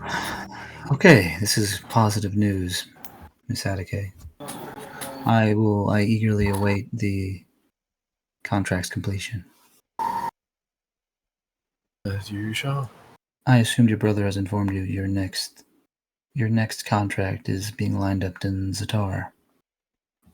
Lined up, yes, but no other details after that. I don't believe he told me of the location of Zatar until now. Once this one is completed, I'm sure another agent will reach out to you to give you specific information. All right. I'm sure they'll find us if we're not in town as well. Of course. We'll find you. I'll let you get on with it. Rolls the scroll up, puts it away. Meanwhile, at the table. So how do I know that's fucking authentic? That could just be some piece of shit you picked up on the street. That's a hunk of metal with a fist and a shield. That's true. I don't know if I've seen the other... Actually, have I seen the other guards wear something like this? The guards don't wear it, but you've seen it on Honor Grip's armor, his family crest. I'm not gonna point that out so that Hugh can continue his tirade. Amber is like, so what did you guys find? Okay, so a lot of developments happened during the last meeting, like every other meeting. Please tell me when I show up. In the meantime, she's drawing, by the way. We reported everything that came of our time in Torfritz, and thus the entire council is enlightened that the cultist attack happened in Torfritz, possibly by following our heels and our trail. At the same time, we learned that while we were in Torfritz, cultist activity had ceased within Glangjaal, as though it seems they were quite heavily focused on us.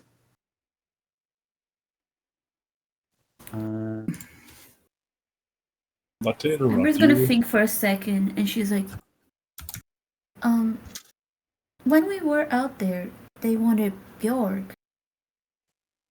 That's right. Our report also did unveil to them that they were after Bjorg, and that they were after Therald Blood. They wanted him alive as well. The entire council was left to ponder and chew over that. Do you think that's why the cult activities here ceased a bit? Do you think Bjorg is the main target? Oh yeah. Speaking of the devil, Bjorg was strong on the street. While that conversation was going on, could I look around the room? Attica wants to lean back and look around the room. Sure. What you looking for? Something specific? Yeah. Does anybody look kind of suspicious or culty? Or can you be a little more specific? I don't know. It was I just kind of had this thought of they could be infiltrating in this party. This is a busy time after all. They could blend. Good point though. Of course, I'm looking for any invisible creatures or scraps. I don't know if I ever marked down any specifics of what they would have. Which you are? I mean, besides they have marks on their arms. They have tattoos on their arms. A lot of them were hooded outside at the very least, and they commonly hold tomes that they would read cultic enchantments off of in order to dragon up. I guess I guess I'd be looking around for people who look like they have either arm tattoos exposed or downed hoods. Doing a quick scan of the room. They'll be able to see the books. You do see, if you're looking at it, you do see tattoos, but they seem to be more of, you see a heart with mom. You see some just kind of normal nondescript stuff. Army tattoos. You see just some, if you're looking for those markings specifically.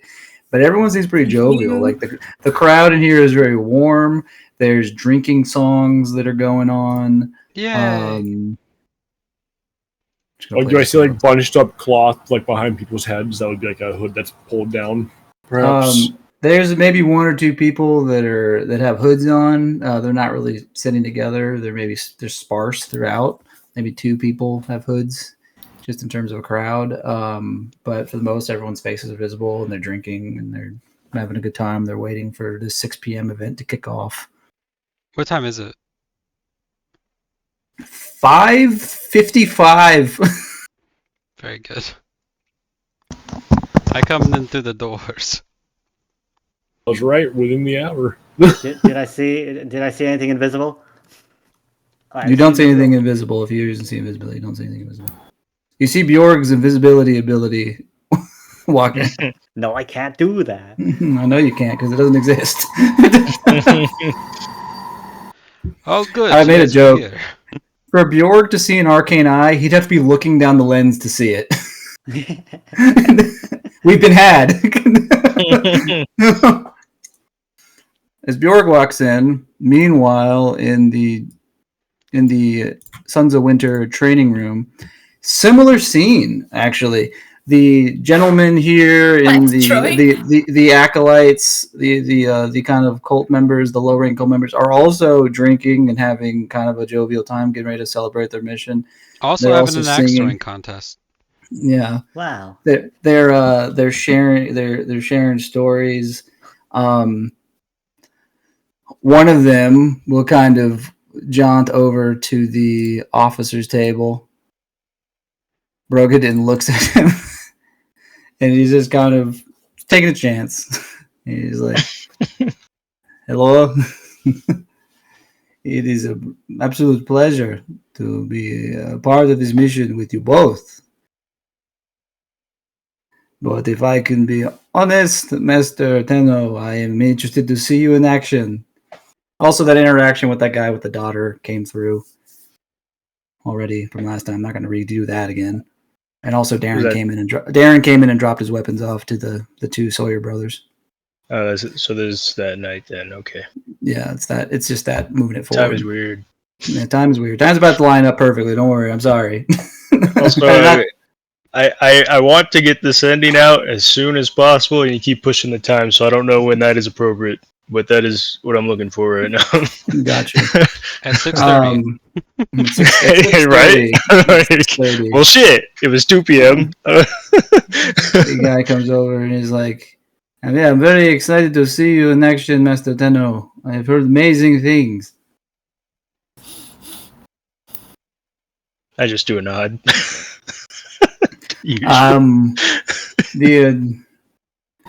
The boys and I are participating in a. Am I supposed to be able to control Edge? Edge? No, but I gave everyone vision of him last time, so everyone could see what he was doing. So he was operating a dark map. I see. Is there anything I can get for you? Would you like a drink or anything? A nail or something harder?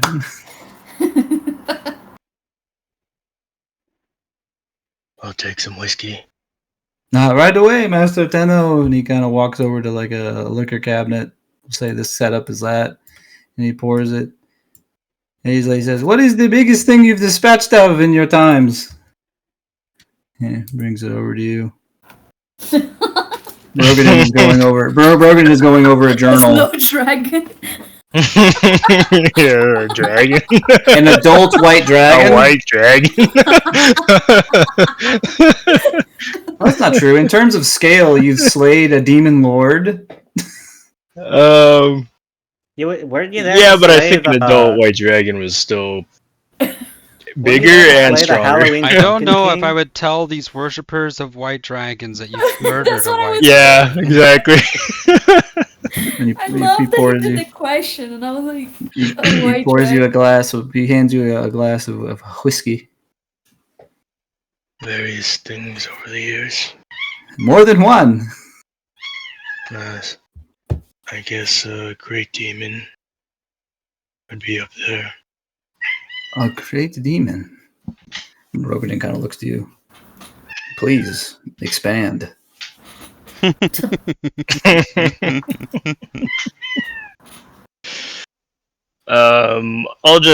gonna skip a lot of it and just generalities. Retell the story of chapter 1. Yeah, of book 1. More or less. Yeah, probably about a lot, but just. He is just. Yeah. By the end of the story, is leaned over the table, all ears. He's like, "So you're telling me it was the family's father the entire time?" It was. And how That's did that devastating. dwarf live after falling 1,000 feet? I'm imagining they skipped the parts of you guys.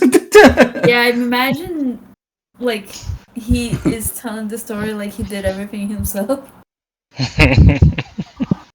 You know, there was this friend named Borin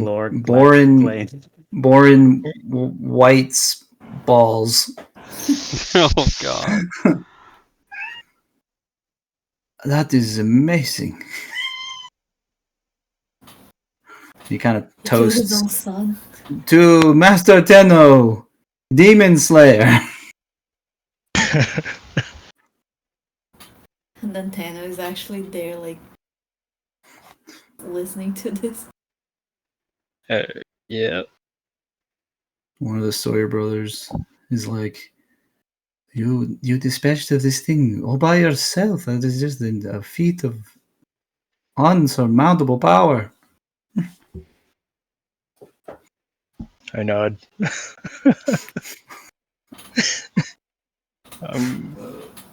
Yeah, I'm gonna. I don't even. You're so I don't popular. know. Any time I'm gonna try and go to the bathroom or something. He can't find privacy. He's too popular. Okay, one more thing will happen. Ideally, I would have done it at night, but again, time fuckery.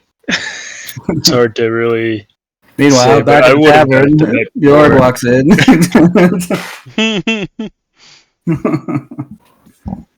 Oh, Heyo. Therian! Oh, you made it. Dude, I got That's lost. the excellent thing.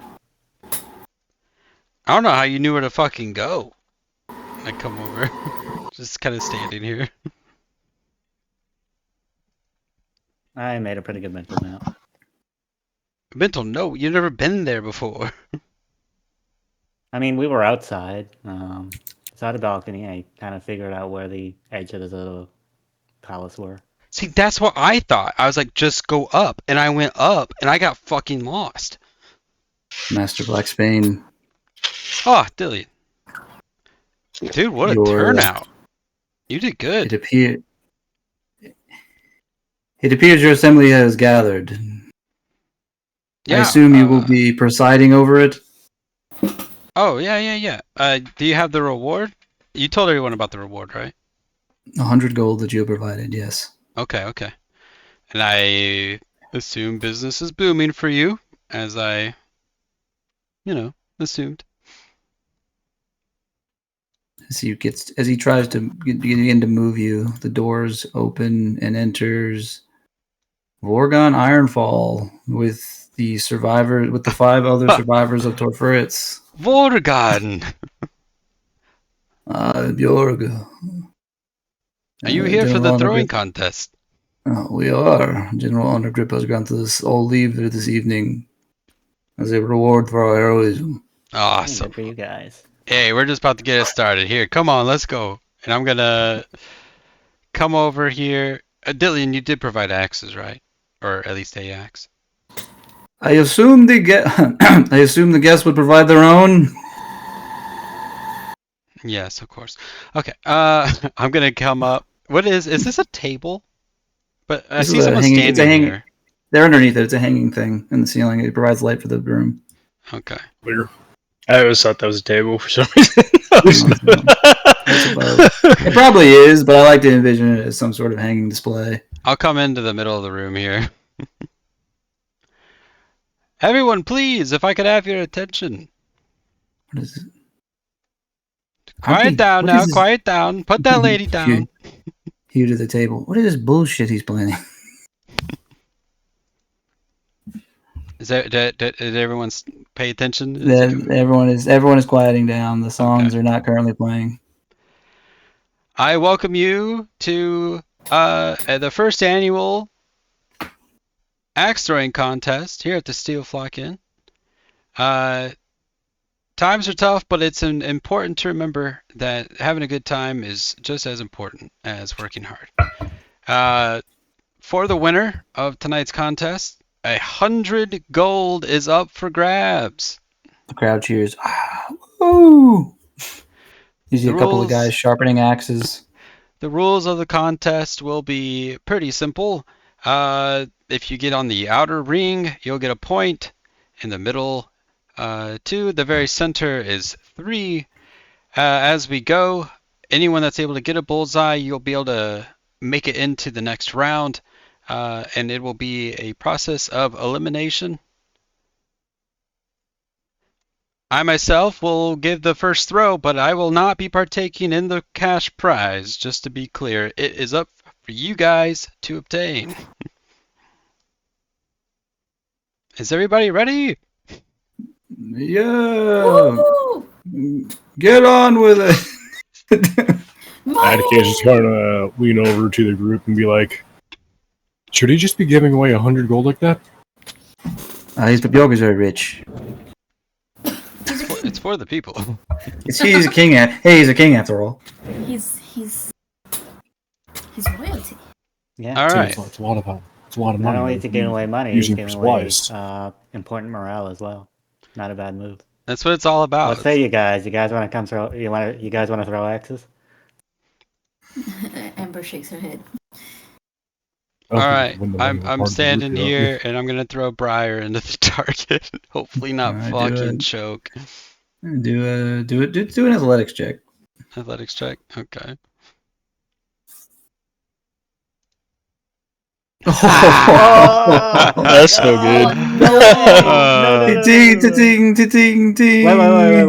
Wait. I flashed a Dice genius. do not. You flash a genius mean? Thank you. It's not It terrible.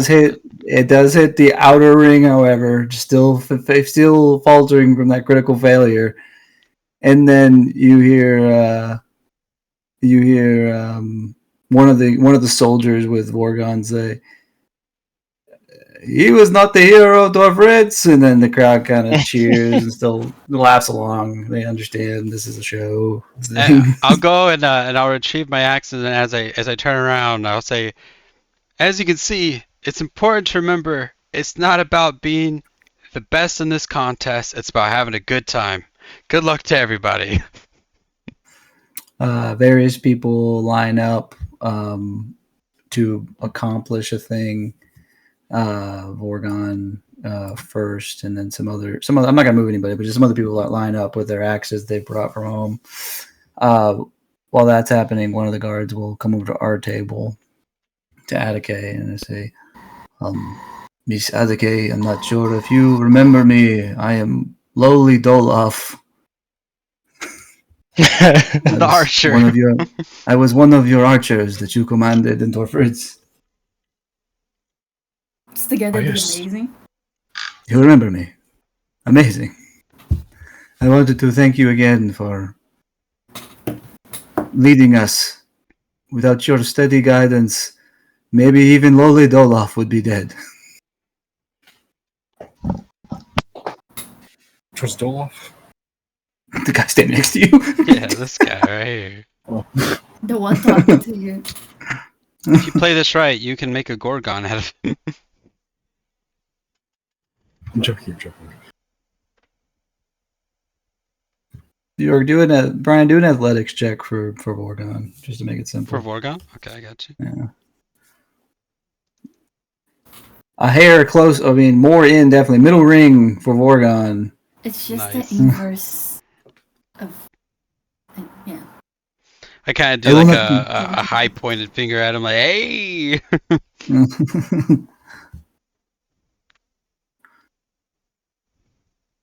Hugh will get in line.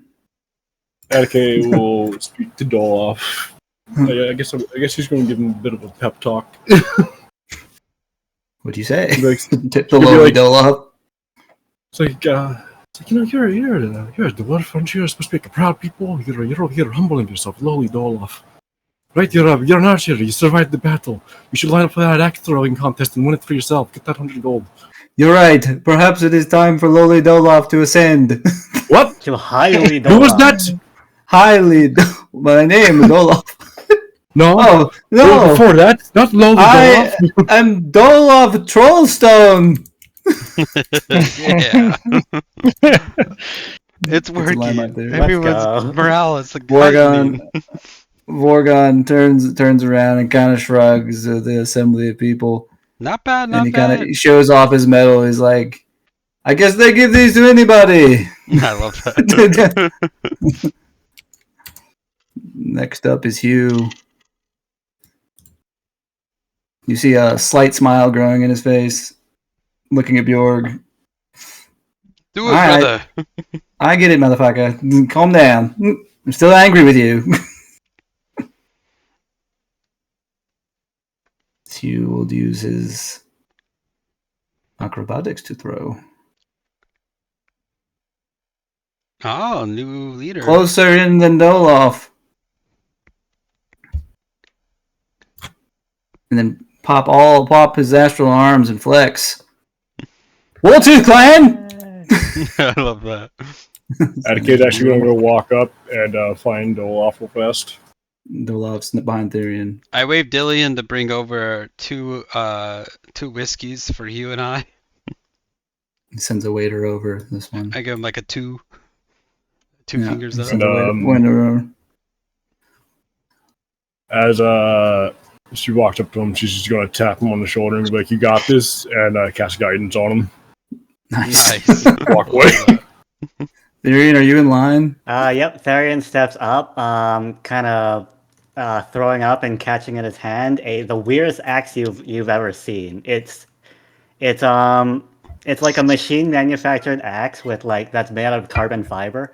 Its grip is like a weird kind of S curve for perfect balance and ergonomics.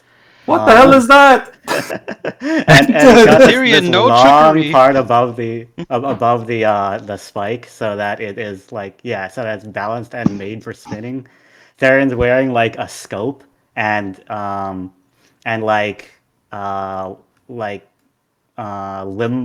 is it's called limbo kind of balancers that you see on like a camera. Fucking throw it! He's under the Why is it all effect of forcing them to use their own enhanceability. axes? With all this gear, he's under the effect of enhanceability, and now I will throw. Let's go. Did you bake that in an oven? That's a 9. Oh no!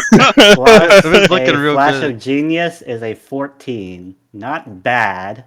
Could be better. It does land out. It does land Hits in the target. same ring of Bjorg's. Hey! Well, this is all There you happening. good throw, man. Good throw. If I'm sitting alone with Attica, she's gonna take this chair instead. And be maybe. like, enter the somber talk. Maybe if I wasn't rushed and had about 10 minutes to triangulate, but hey, it's No, it was good. It was good. Nah, it was shit. But you tried. Yeah. What's the somber talk? She's gonna be like, I was at the. I forgot. I wrote it down. This. I was at the Glowhammer Ladder Works. Your family, your brother. You're cutting. You're cutting in and out like a lot. Your brothers seem to have done the clean work. Let the train pass. Hi, bye. Back to the axe throw. Are we fine? Yeah. Roll for It's such a Dolores. real party where it's like there's always that one table where it's like a super serious conversation. It's like, your brother seems to have done sharp work in murdering that couple. Yeah, see, how enforcers tend to work in my family. She was drawing the entire time, so she has like a little drawing of the boy. And she just like taps it on the table, being like, I can't really tell what he would look like right now.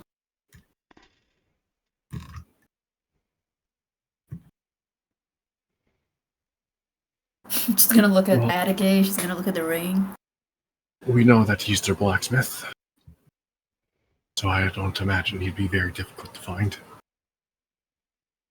Well, fair skin, dark hair. Anything else you know that he's involved with? Attica, you had a blacksmith right in front of you and you didn't even know it. You may have a hard time finding this. Yeah, but you're not like in a forge. You don't have all your tools. You're also very clean. It's a half dwarf.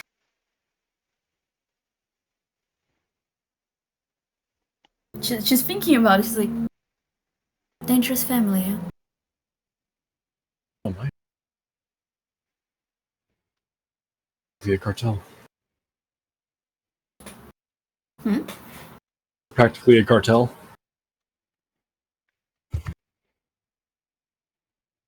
The other half is human and they're fucking cockroaches. No, but Attica's like, I think. The Hammer Nafi crime family is a vicious crime syndicate. Well, Attica knows nothing about it. I don't know if she's full elf.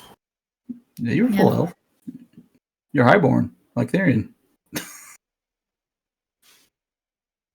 Can you roll for Dolof, Ryan? Yes, what would you like me to roll? Athletics again, please. Ember's gonna look at Attica and be like, what do they have on you? Ooh, And plus a D4. A D4 with the guidance. 25! Hey! I basically say bullseye on that. Nice. Lowly Dolof is no more! You see his kind of true clap for him in the crowd also. Yeah! Dolof!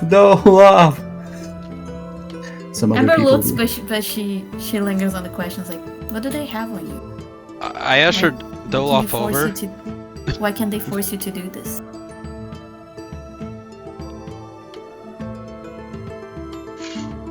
Guess that's what they have on me and what they have on the group. She's confused. I believe it was Family Dred? It was Bjorg's family that was being threatened. Oh. That was technically just for the Darby I Long thought that was Branch just thing. for the guy that we have already. It was leverage for you to kill that gnome, but it seems to be on the technical up and up in terms of this contract.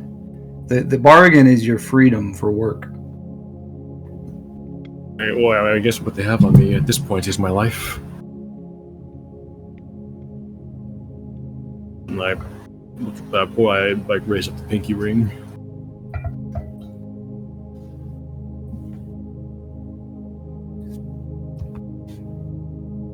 Do you hate them?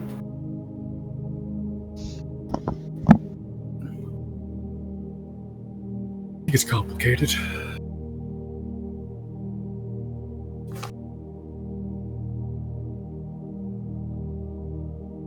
Let's see. I was kind of shielded from a lot of the violence until I had to go out on an enforcement.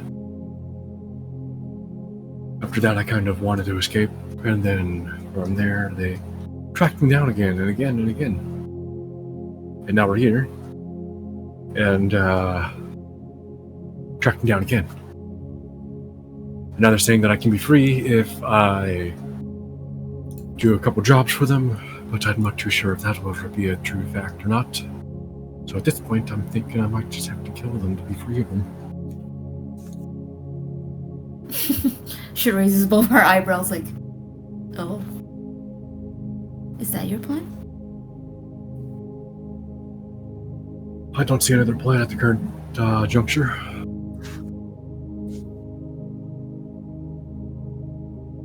Well, we want to help.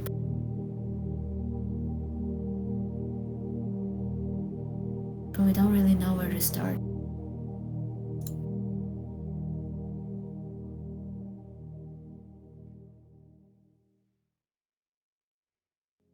Becomes the problem at the current point in time. What do you need to do next? What do you have to do now? Currently, it is get Darren Glowhammer's, the Shadowsmith's hammer, as a proof that he's dead.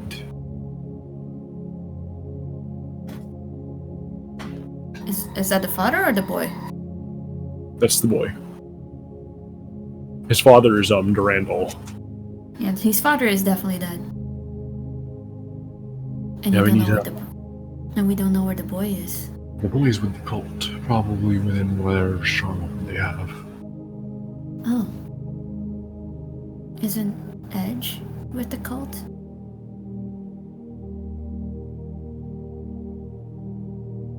I believe so.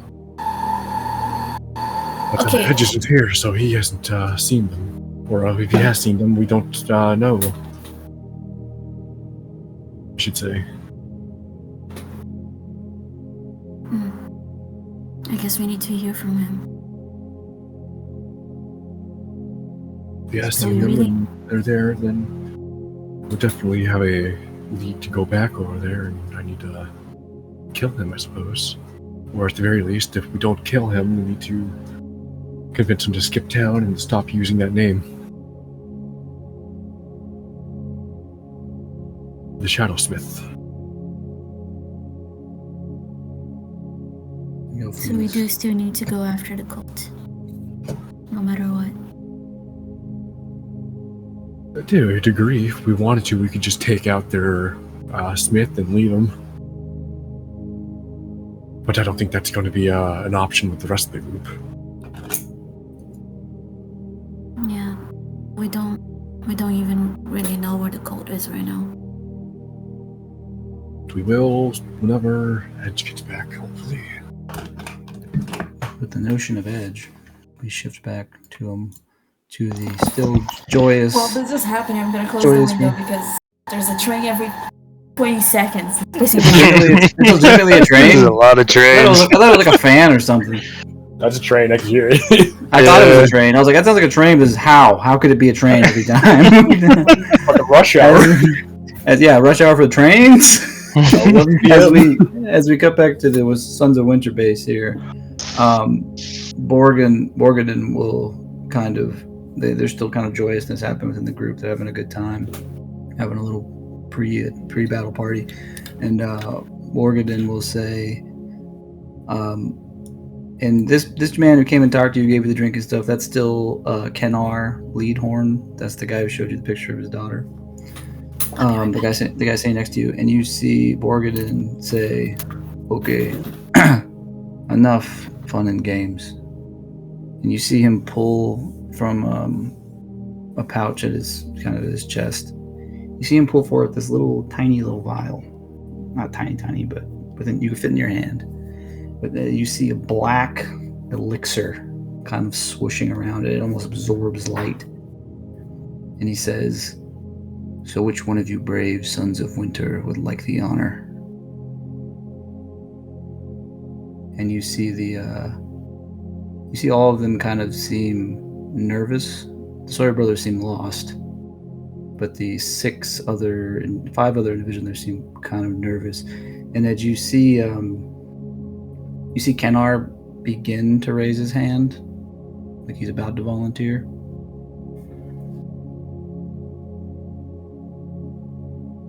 And did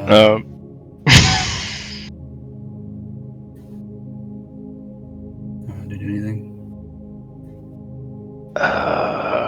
I don't know. It was a pretty long pause. I feel like I should. Oh, do you? 3, 2, 1. What is in this vial? Oh, this is modification. A quicker way to give us the honor of transforming. Thelgrick has made specifically a extra potent brew here. They all know the risk. You see Kenar looking down at a picture of his daughter, mustering up courage. He will raise his hand. And they say, "Oh, brave Kenar, you are awaited in your next life. Take this with honor. Kenar hands it to Kenar across the table. Kenar pops the cork, pauses for a moment again, and then drinks the vial. Yeah. Seems to go down rough, shudders, and the rest of the assembly cheers.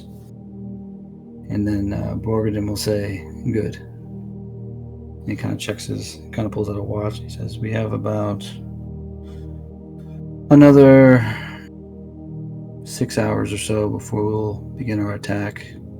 If everyone would like to begin sobering up and collecting yourselves, we will meet here once. We will regroup here again if anyone needs to step away for a moment.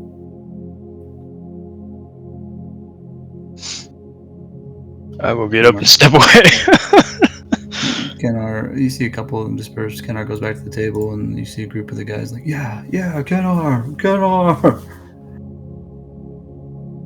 Kind of hype him up. You see his kind of grim expression turn to like kind of maybe reassurance, like maybe it's gonna be okay.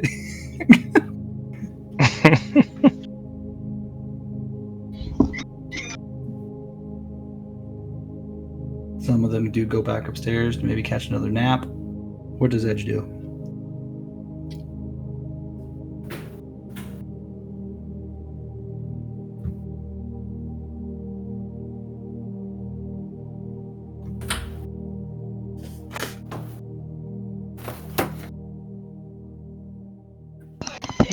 Yeah, okay. I'm back. And the Sons of Winter are kind of celebrating Kenar. Kenar's grim expression is turned to maybe one of reassurance.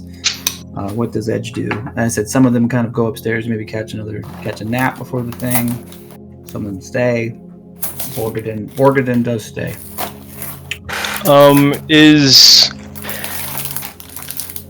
Well, I'm looking to be alone to cast Ascending, of course. Is the party still more or less going? Not a whole lot of people sleeping yet, or is it like people are starting to go?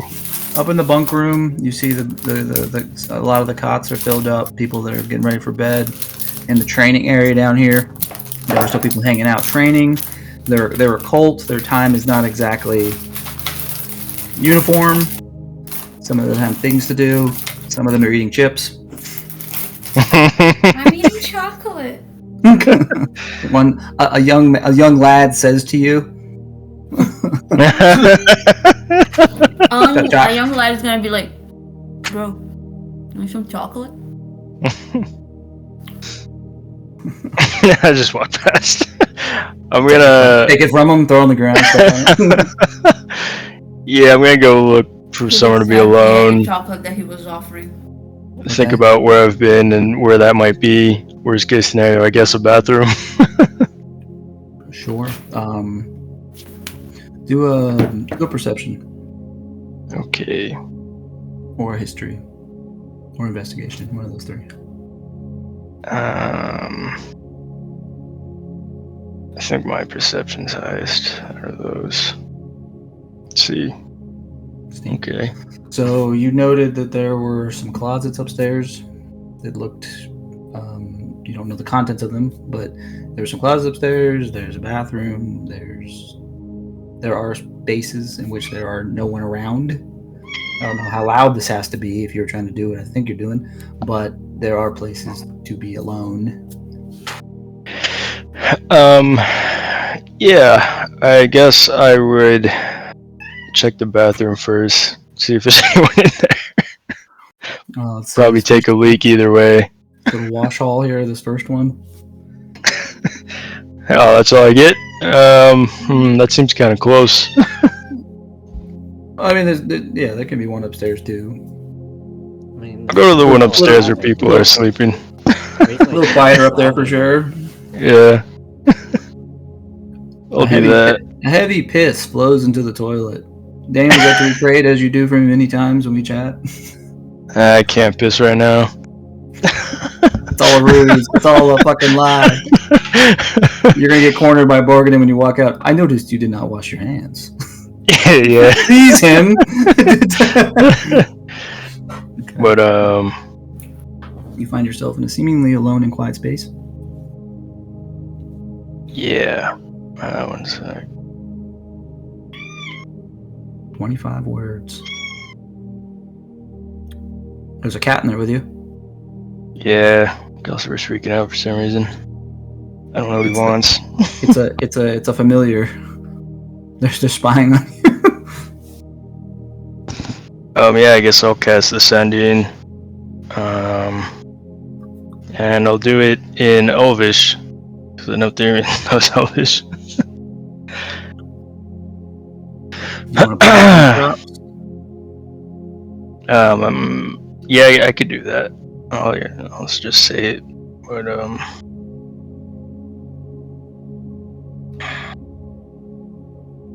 yeah, just say 3 cultist operations happening. They're kidnapping Bjorg tonight, attacking from the dining room and the kitchen. I'll be at the kitchen. Don't die. That's it. And then I wash my hands. Man, you're well done. Imagine they don't listen because everyone's being loud. Well, it goes straight to his mind. Yeah. Oh. Yeah, but if you want to type that out just so they can review it a little That's closer. well done. And Edge, while you wash your hands, we cut back to the Steel Flock. Other attempts of the axe throwing competition have tried, but none come closer than Dolof Trollstone. Woo! He gets his moment. As he's buying me my arm around him and Hugh, we're doing shots. We're kicking him back. All hail Dolof! Go, Dolof! King of the dwarves! King of the axe!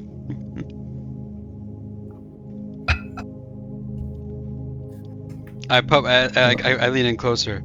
Deep Duera was really with you tonight.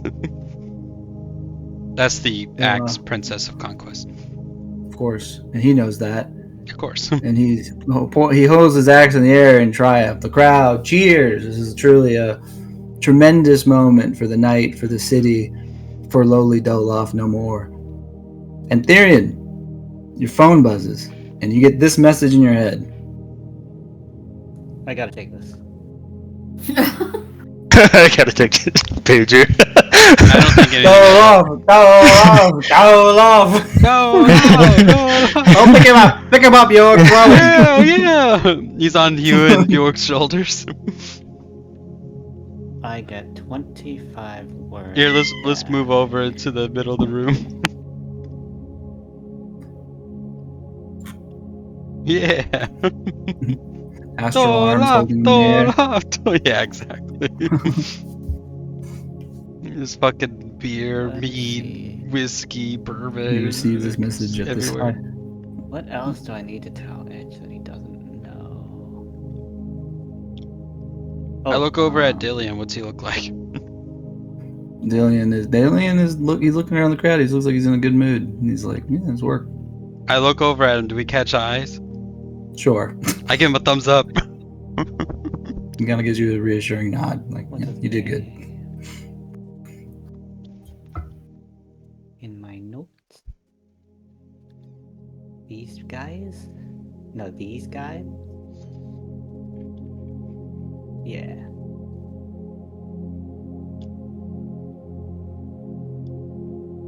Go ahead, Matt. 1, 2, 3, 4, 5, 6, 7, 8, 9, 10, 11, 12, 13, 14, 15, 16. Don't do it, Dean. I'm looking at you.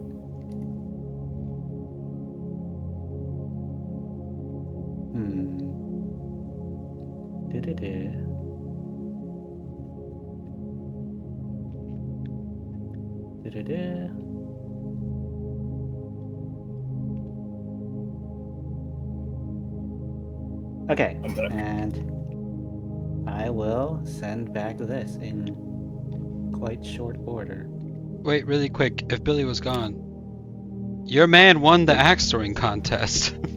Oh, I was sure for that. Okay. Yeah. I left during the edge part, like midway through. He's now lifted in the air by Hugh and I in the middle of the room. Dolof points at 25 words Attica across the room. As Theron messages back, the council Trace knows and Amber and Hugh. They attacked us in Torfritz. They know we're on to them. Shadowback is the prime suspect. Glad you're okay. Says you. Right there. With that information, though, what do you do with it? Well, I'm going to return back over here. I'm going to congratulate Dolof. He's got enough congratulations. I'll leave them to that. Boo Theron and his... Put the party music Everyone boo Theron and his shit axe. No, I loved his axe. His axe was cool. It was very, very... Your axe belongs in the ground. It's a sport axe. What sport? Missing? Alright. I will ignore this and return to the table. And I will convey. Okay. I got a message back from Edge just now. I'm not at the table. I'm in the middle of the room, just so you know. Yes. So these two get to know first. He says there's 3 cultist operations happening. At one of them, tonight, they plan to kidnap Bjorg. Right here, in the inn. Edge is gonna be with them. Right.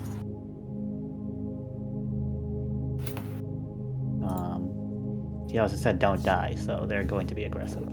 They're after Bjorg, so they're probably going to try and kidnap him and try and kill any resistance.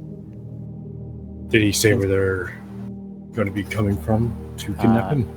Yes, they're going to be coming from the kitchen and from the dining room in 2 groups. What time is it? Currently, it's probably 6:45. I'm gonna say 8. Just going off of the time of the event. Edge is going to be with the group coming from the kitchen. Did he say what time the attack would commence? I assume late, but I'm not too sure. He said tonight, so I'm pretty sure it would be when everybody goes to sleep. Probably in the dead of night.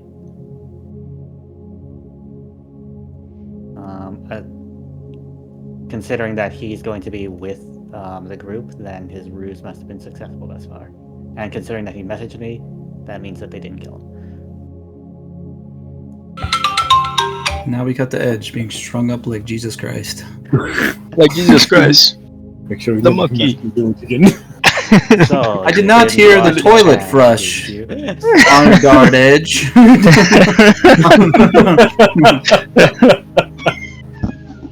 If you would not mind, I would like to inspect the bowl for piss. Continue. Yeah, since it's going to be happening tonight, there's going to be ample time to inform Bjorg up there, who's in high spirits right now. It's not. And Bjorg could also lay traps. That's true. This is dangerous because I don't quite know what Edge is going to be planning to do. How much money do you have on you currently? I have like 3,000, 4,000. We could get the wand of fire. Let's pull our money together. Let's go get that shit.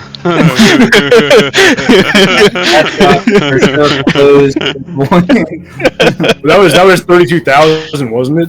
Yeah, you get some out of money combined. Bjorg's Bjorg's burned most of his fortune trying to bargain for books.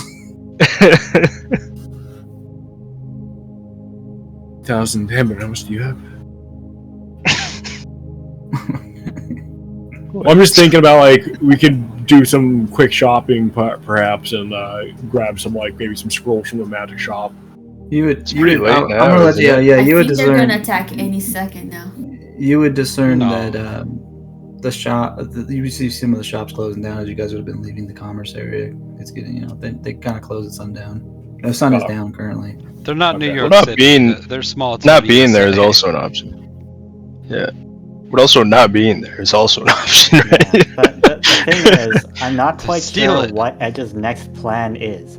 If he wants to continue his ruse, we'll ruin it if we let them on that we're leaked info. They're going to be looking for a rat. So if we deploy traps, or if we mysteriously disappear, they're going to know that somebody leaked their plan ahead of time. Well, here's the thing: if we strike fast enough, they're not going to have the ability to know that because they'll be dead. Well, but when they're dead, then the higher-ups will know that. Well, then the higher-ups will just know that we were more dangerous than they will let on, perhaps, also. I think so I think if the nobody whole can this report plan- back, you mean? Who knows? Like, they could all, like, who knows? If it's Edge, he could have been, he could have easily have, like, convinced them that he only needs, like, 4 guys with him. That's smart, actually. Right, and 2 will be coming from the kitchen, and 2 will be coming from the, Why didn't I you do think that, it- Edge? So they get slaughtered right then and there. And then what happens? Oh, they're more powerful than we thought. Yeah, I see what you mean, though. Yeah, they won't have much to report back if they're all dealt with, and then as long as we clean up the evidence, they won't know any sort of info leaks. The problem with this plan is sending Edge back as the only person back. Help the group out. Forgon To get will that point, take we, Dole off and begin to hoist him for you. Thank you. Jesus Christ. Well, I believe at that point we'll be mounting an assault on the compound ourselves, wouldn't we? I'm gonna walk over to the table. Hugh and I locked my arm around him. We've got fucking whiskey just falling onto the floor, mostly in our Hugh- mouth, but also on the floor. Hugh spins the chair around, sits in it, and then pats his lap for Bjorg to sit in it. I do it. Oh, fuck are you guys doing over here? It's a party. You guys looking grim. Nice Yeah, job, you two. it's not so That fucking kid's got ill serious. with her. Tonight's to be a night of partying. Amber, you want to taste the beer? No, she's not of age, you idiot. She is fucking Amber. Have some. Ember's gonna be like, "You're under arrest for offering liquor to a minor." This might be That's not, the most a badge, you intoxicated know, you've she seen can do before, that. and that's saying something. that's not a real badge. We're Where the actually fuck did you undercover get cops. that? I look at it. Freeze! Wait, is that the fucking honor grip seal? We'll do All it. right, Am- all right, Amber- you two. Does like the soldier pose. Fucking honor grip, That's- dude. I that's real like cute. that guy. You that and about an extra foot, I believe it. She gets the badge back and she's like, "He definitely grew on us." You She's know about what as he tall as every says, dwarf no here, what do you honor mean? grip for the Zubesh. Bjork's drunk. All right, you two, listen out. I got a message back from Edge. Have a drink. Wait, what? How's he doing? Thankfully, he's in good enough condition to have messaged me. Oh, cool. That's good news. Oh, he's The alive. bad Thank news the Lord. is the bad news is he came to us with information he found on the cultist's latest movements. Now Okay. it sounds like good news, but the bad news is the Nice, I like that, Cody. Thank you.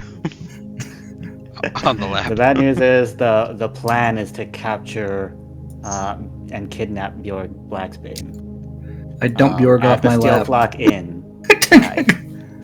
Is it tonight? I dump Bjorg off my lap. I didn't fucking say anything. I fucking sloshed. Fuck. I'm fucking sloshed. You better soak Oh, her Edge, up I should because have we're going to have to do restoration. something. As you say that, I'm running the Dillian. Ah. Dylan! Dylan! It's quite the turnout, Bjorg. It's quite the success. I appreciate it. You. Now listen real close. Listen real close. I need water. Yeah, here's a picture of it. I'll take 4.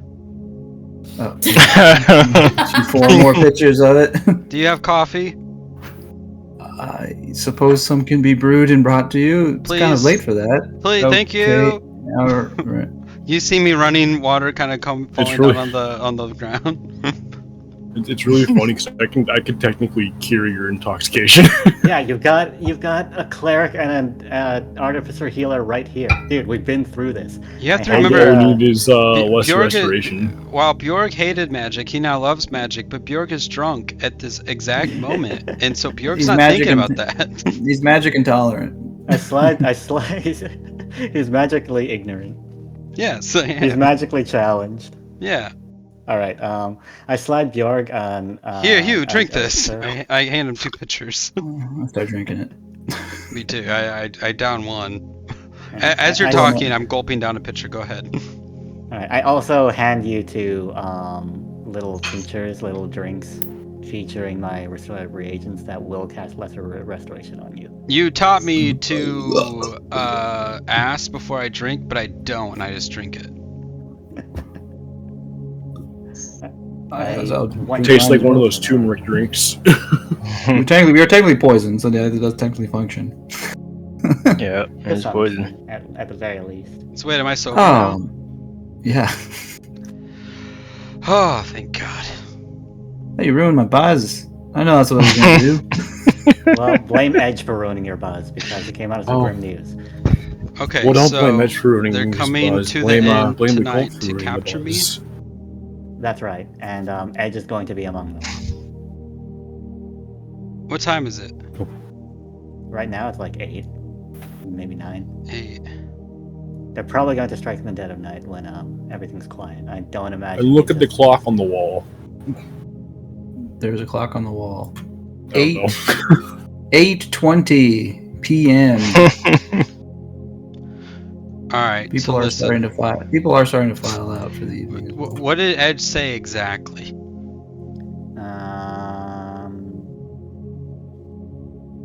Paper.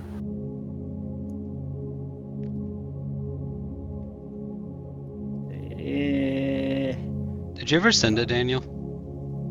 You did. It's in the What? drip drops. Yeah, It's in the drip drops. Yes, Drip but drops, drip how drops. how good? Yes, but how how good would is Tyrion remember? Yes, how good is Thyrian's memory? Godlike. Pretty good. God, It better be good. 3 cultist operations happening. It was 25 words, right? They're kidnapping Bjorg tonight. We're attacking from the dining room and the kitchen. I will be at the kitchen. Don't die. Okay. Well, it goes for Edge too. All right. The main priority here is extracting Edge. We got to get him back. Mhm. We have the advantage now. Yeah, with Edge in there as an insurgent, chances are we can turn the attempt around, and we can all get out of here. Amber, you have the new sheriff badge. Do you know where Honor Grip is? Not necessarily. Can you find him? Probably. Okay. I need you to get It'd be to nice Honor to let Grip him as know, fast yeah. as you can and let him know this information. Tell him to discreetly form an insurgents around the Steel Flock Inn. Discreetly being the term here. Now, be careful here, Bjorg. I was informing the others about this, but the more we let on that we knew about their plan, the more they might look for a rat in their ranks. It could compromise Edge depending on what he does from now on. He's already been Oh.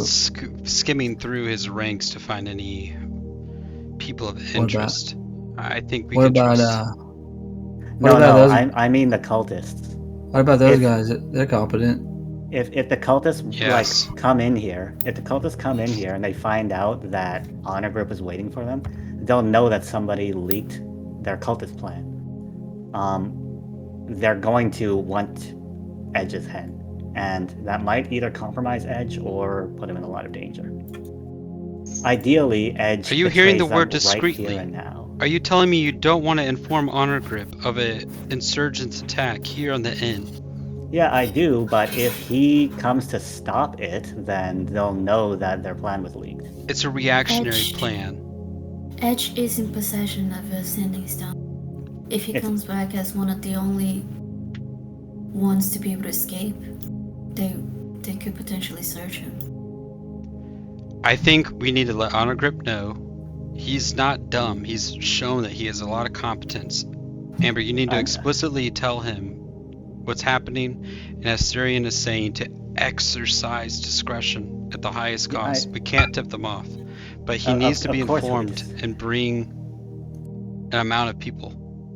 I know that, but as soon as he brings amount of people, Bjork, it's not a reactionary retaliation. We're pretending that it's reactionary, and depending on how well the cultist sees through that, they can surmise that they've been had or not. You're speaking like you want me to be kidnapped. I think Therian is trying to say that if there's a large force brought here and they see any of it, they may cancel their plan and then renegotiate how the plan was found out about. No, I understand that. Are you saying that it's impossible to discreetly form an army in closer proximity than not here and not knowing? It's possible, but it's a facade, Bjorg, and it's a risk. If they see through that, then... Also, we don't know how much time it'll take to maneuver that many soldiers within the city, because didn't he say he's doing defense preparations on the walls? We could potentially see about the guys that are already here, but I think a good line of action... I just walk away from the table. Protect... What's Dillian doing currently? He's counting his money. Yeah, Amber will say it anyways. Like, you could potentially either hide or disguise Bjorn. That's decent. So I do have a small gamble if we want to take it, but I'm weighing my options whether it's a good idea or not. Why don't you run it through us? Well, we could potentially warn Dillian about the oncoming attack. He's probably not going to want an attack on his hotel, so he might hire some muscle to come by and help us out. Yeah, Dillian's also an ally. But if we don't warn him, the attack goes on. If it was without, if we can convince him that it was without our knowledge, then maybe he would be willing to provide some more resources into really locating what we need as a act of vengeance against the cult. Well, we definitely let me have a quick moment as Bjorg really quick, because it'll help. I go over to Vorgon and I put my hand on his shoulder. They're also pretty... yes, Bjorg. If you don't mind, come with me. There's something urgent happening. Oh, okay. Actually, it might be better. And I usher him to the table. Therian, do you have any of the go-go juice? Yeah. If you drink this, it'll. I can cast Lesser Restoration if you need. So I have 3 Lesser Restorations. They're not spell slots, so don't worry. What is this? A shot? Okay. This is going to, okay. This is going to suppress your drunkenness. He drinks. What the fuck? I know it's a buzzkill, but this is important. Go ahead, Therian. Tell him. Okay, we've received info on cultist movements from a trusted informant. A Bara'Kin Dred member. Indeed. We've been watching cultist movements with another Bara'Kin Dred member, and they've just reported back to us. Tonight, at the Steel Flock Inn, the cultists are planning to lay siege in the dead of night to kidnap Bjorg Blacksbane. What's it, Bjorg? Oh, how can I help? I fear we don't have time to inform Honor Grip. So I'm relying on you and your men. You also had a different why you here, so it doesn't. You're cutting. Say it again. You were also here for a different. You were here for the axe throwing, so it doesn't look like we were ready for an attack. That's true. That's true. That's true. That is something that the cult could not take into account. That the inn would be lively tonight with guardsmen participating in an axe throwing contest. That's something that does not. And they will know that it happened tonight. So You're that gonna was need. why there was some commotion, but We will help. You're going to probably need about 4 more of those, though. Go Gesture juices. said empty. Yes. These guys are in high. the 4 more. These guys are in high spirits, right? Yeah, Right now. For now. Well, the way I'm looking at it is like, well, think about it. The men are in high spirits now, and think of how good the morale will be if they counteract a surprise assault. Good point. Take some heads. We survived And at least Orfritz. prepared. We survived Orfritz. We can survive this. Now listen, as I was telling the group, Volkan, our friend, Edge, is with them.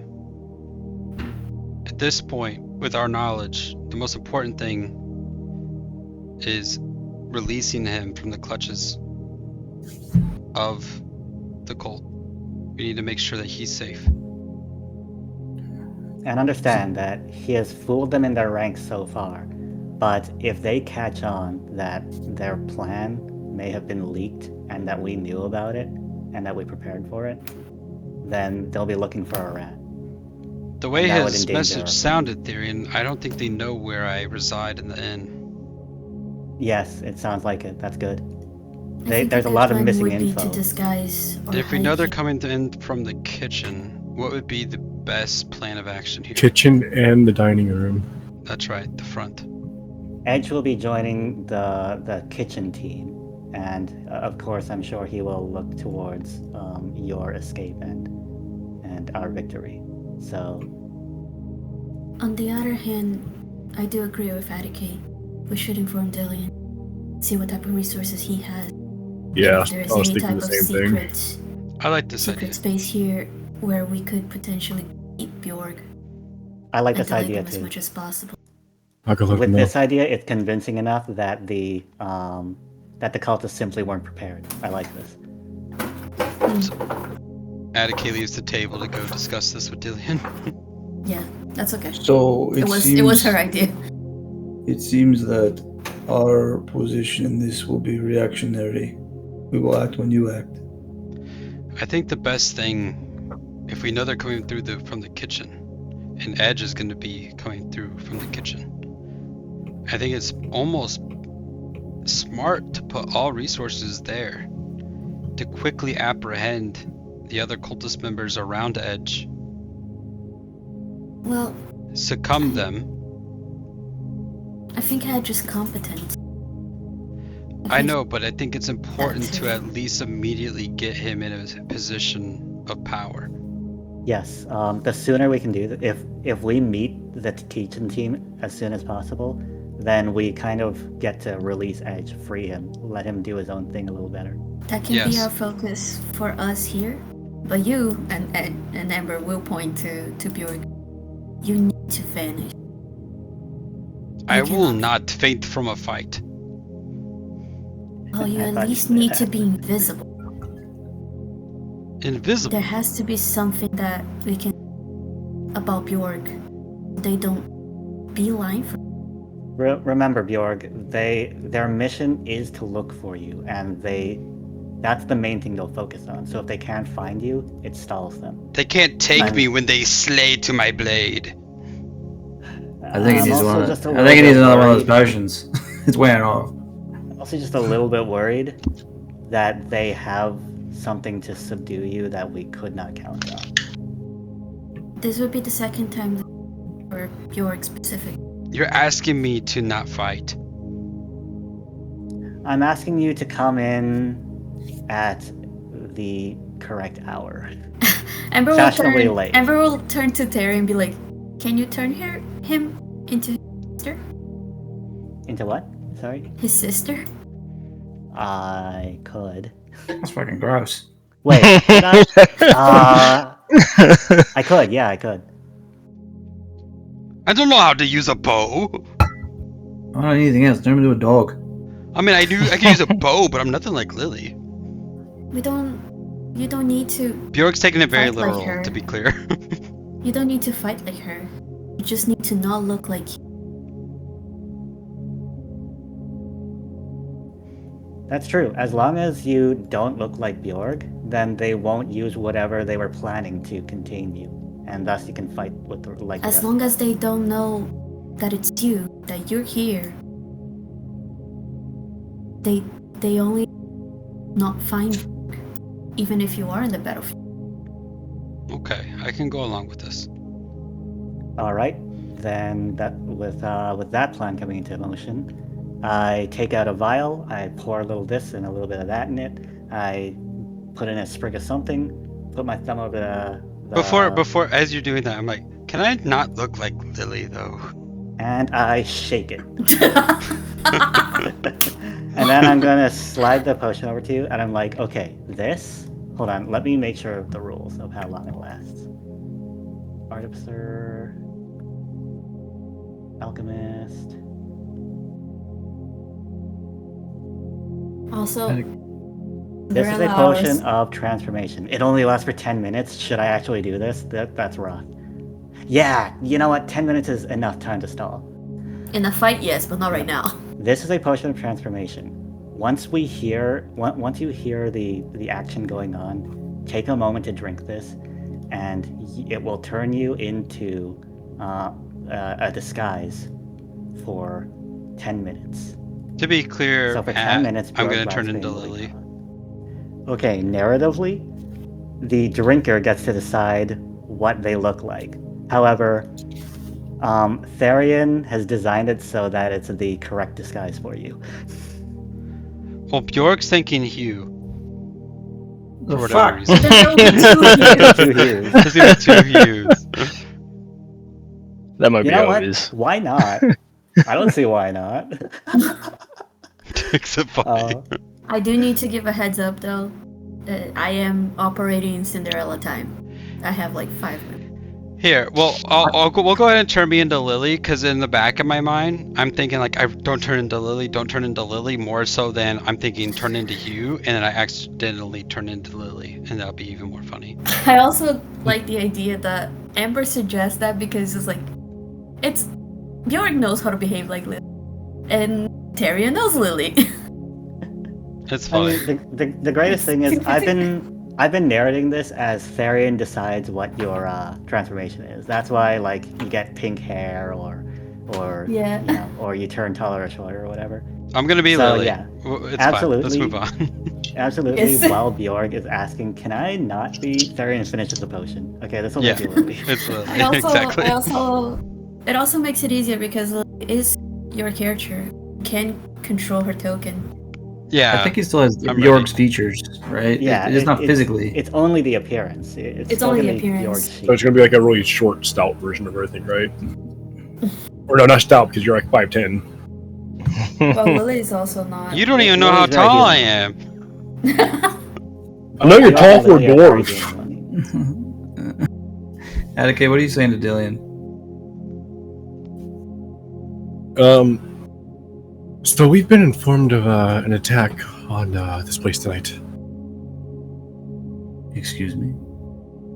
There's an attack going to be coming tonight from the cult because they know of somebody staying here is going to be kidnapped.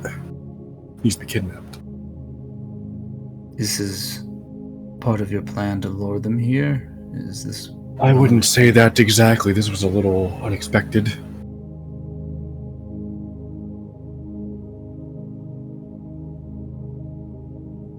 How should we prepare for defense then? We seem to have recruited the guardsmen over here. And we have us already, but I was wondering if you had any maybe extra supplies. We know they're going to be coming in through the kitchen and the dining hall here. How many, we don't know. I'm going to assume not much, but So I guess doesn't hurt to prepare for the worst. Do you believe Darren could be with them? Huh? Oh shit, he could. Or is he? I forget. Doubt a blacksmith's going to be combat capable. But we do have somebody on the inside with the cult right now. And he will know exactly where they're located afterwards. But why are they attacking you? What reason? It's not me they're attacking. They're trying to kidnap somebody. So look over at Bjorg. Why not just let him have him then? Maybe you could grow favor with the cult in this way. And infiltrate yourself and then assassinate Darren. I mean, they're still gonna fucking blow the doors off this place. You want that to happen as well? Oh, starts to rub his temple again. You and your Just trying to like Bjorg. It seems that you wish to turn my place of business into a battleground. Why was it my choice? It more like the cult chose to turn your place of business into a battleground. Blame them, not me. It seems that someone in your party is the reason they are here. Why should I not just leave them out on the street, refuse them a room to stay in? They're already paying for their room, and even if they aren't, the cult's going to be attacking this place looking for them anyways. Whether he's here or not, they're going to come here. Will this attack be advantageous for us in any way? Kill some cultists. Be reunited with our party member, and we can mount an assault on the cult stronghold. I get my payment, and then we also kill this cult out, so maybe your business can be booming again. I think it's a bit of a win-win.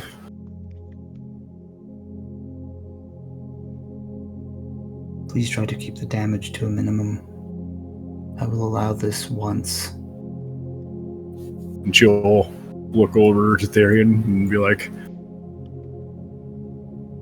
he'll cover up to 1,000 gold, no problem. And if the damages exceed 1,000 gold? I doubt that'll happen. I'll hold you to that. Darian does have mending. Oh, that's a big mending job. Even if he's next session is just next session is Therian fixing chairs for the entire day. Yeah, exactly. Or 2. if it cuts a deal, 500 gold and 2 days of mending. I'll take. Yeah. Okay, it's ding dong midnight. My ride is gonna turn into pumpkin. I must go. Well, I think we're gonna do this fight, Amber. Gabby. So, what would you like Amber to be doing? You guys gonna do it now? I believe so. We're back tomorrow. I think the fight happens tonight. You could push again. I need to be awake in 5 hours tops. I thought the fight was tomorrow. That's why we're doing days in a row.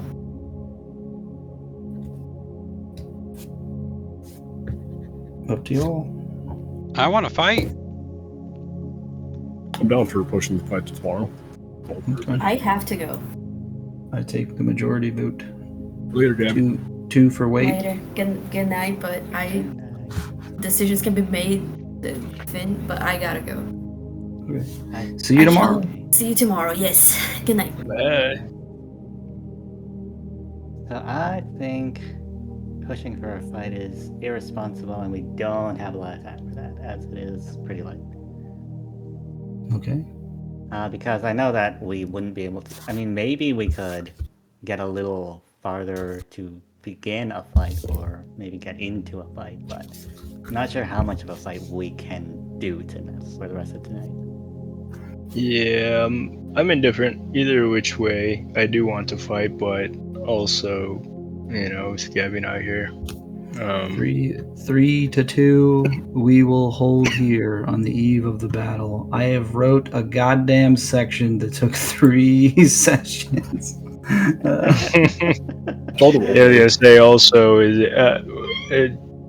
would it be more beneficial for you if we did the fight though, given your timeline? No, I mean, there's other Wednesdays out there. But this is the best week for me to have a double feature because I'm going to be working. Well, you'll still have the double feature. Yeah, but I know. I'll adjust some. I mean, it's just the amount of roleplay we do. Do you think you're we're yapping too much.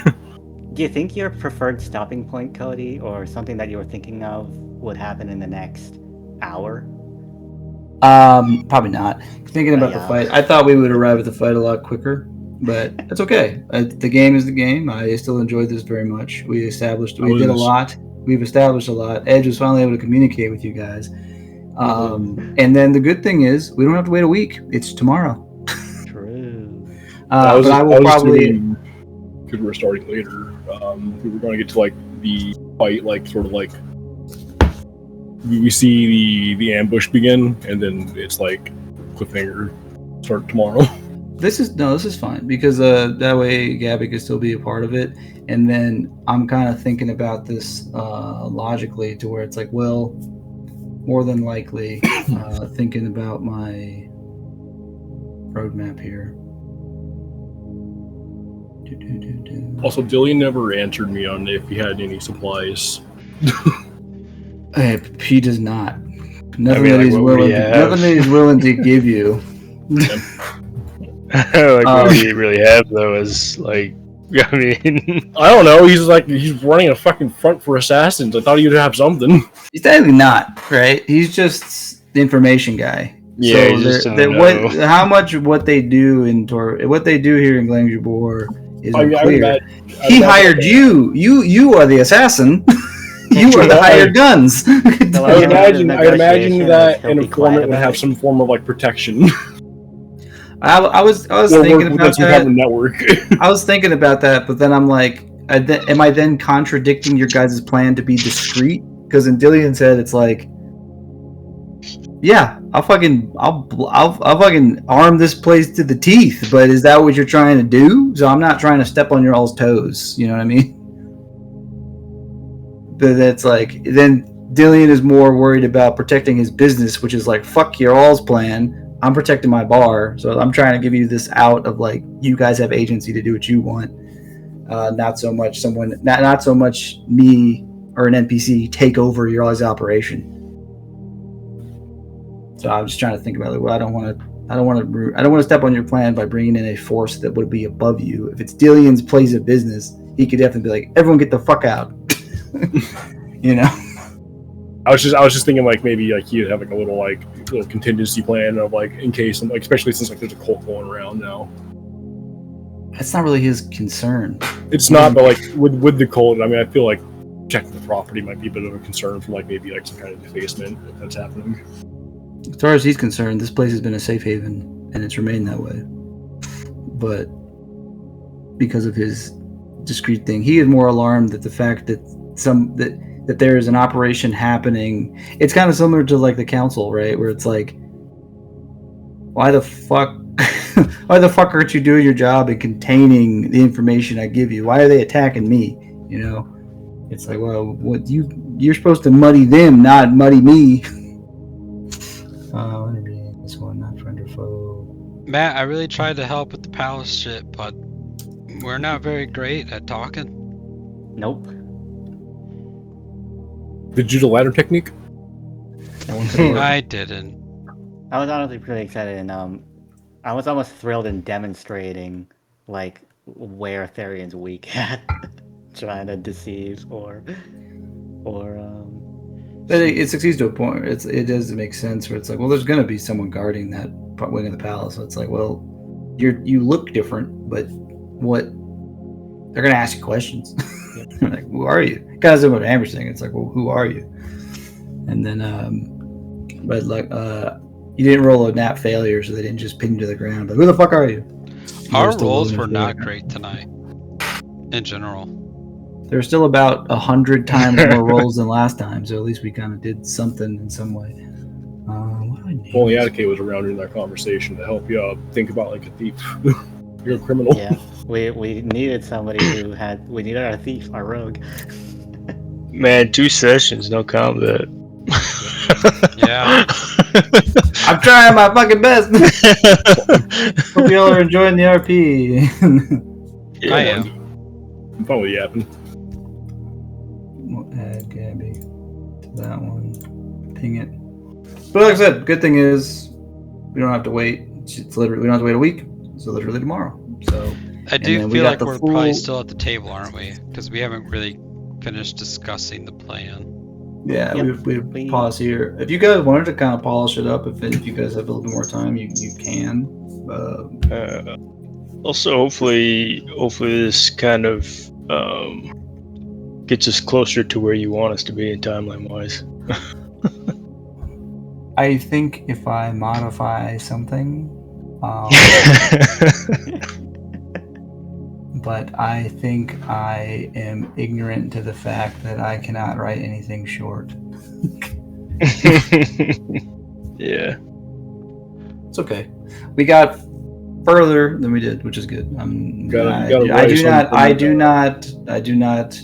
it? I do not mind this at all. The game was played well. I think everyone had fun, and it seems like a lot happened, and I'm happy with that still. So it doesn't hurt my feelings. The axe throwing contest was awesome. It was. Very fun, yeah. I can't believe Doloff won. I can't I believe love Doloff. it so much. Well, the fact that Bjorg rolled Doloff shit rolled twice. Well, Bjorg wasn't even in the competition, so that didn't matter. What we're really learning is this is. It was. I thought it was funny. Like Tyrion just talks up like what he's doing, and he rolls a 5. Yeah. What do we Roll a are? Well, 9. I'm gonna move these guys I here. spent so a you can spell see them. slot to roll a 9. It's like What we- perfectly balanced, and just throws it right into the barrel. Well, the What thing we're- is, I'm not an athlete. What we're learning I can actually. take the gear, but I'm not an athlete. What we're learning is the Tor Fritz 5 are truly a blessed bunch. True. Yeah. I'm pretty sure Doloff needs an icon now, a token now too. No, Yeah. he can get a wife and establish a family. He is now moved up in the hierarchy of his people by winning this Axe-Throwing competition. It will bring his family crest will be an axe. Strange, given that he's a bowman. What's that? Strange, given he's a bowman. I think he proved Well, on that no, battlefield he wasn't. he's not a He was bowman. he was forced to. Oh, okay. Due to the plan you all crafted, you all had requested 4 archers, and then Yeah. even Honor Grip says they're not the best at that, and you said we need them. It's like okay. And They even did not the being best they at could. it, he really 3 of them died. Fine. And the guy that lived has become legend, Yeah. just like Vargon. Forgone. Keep butchering. So let's say we end here. I'm gonna pick a note. We end here at 9 p.m. The cold side action basically says we're gonna leave in the dead of night, like witching hour, 3 a.m. They should be asleep by then, or at least completely unaware of our attack at that point. If they're staying up to 3 a.m., they're probably still fucked in some way.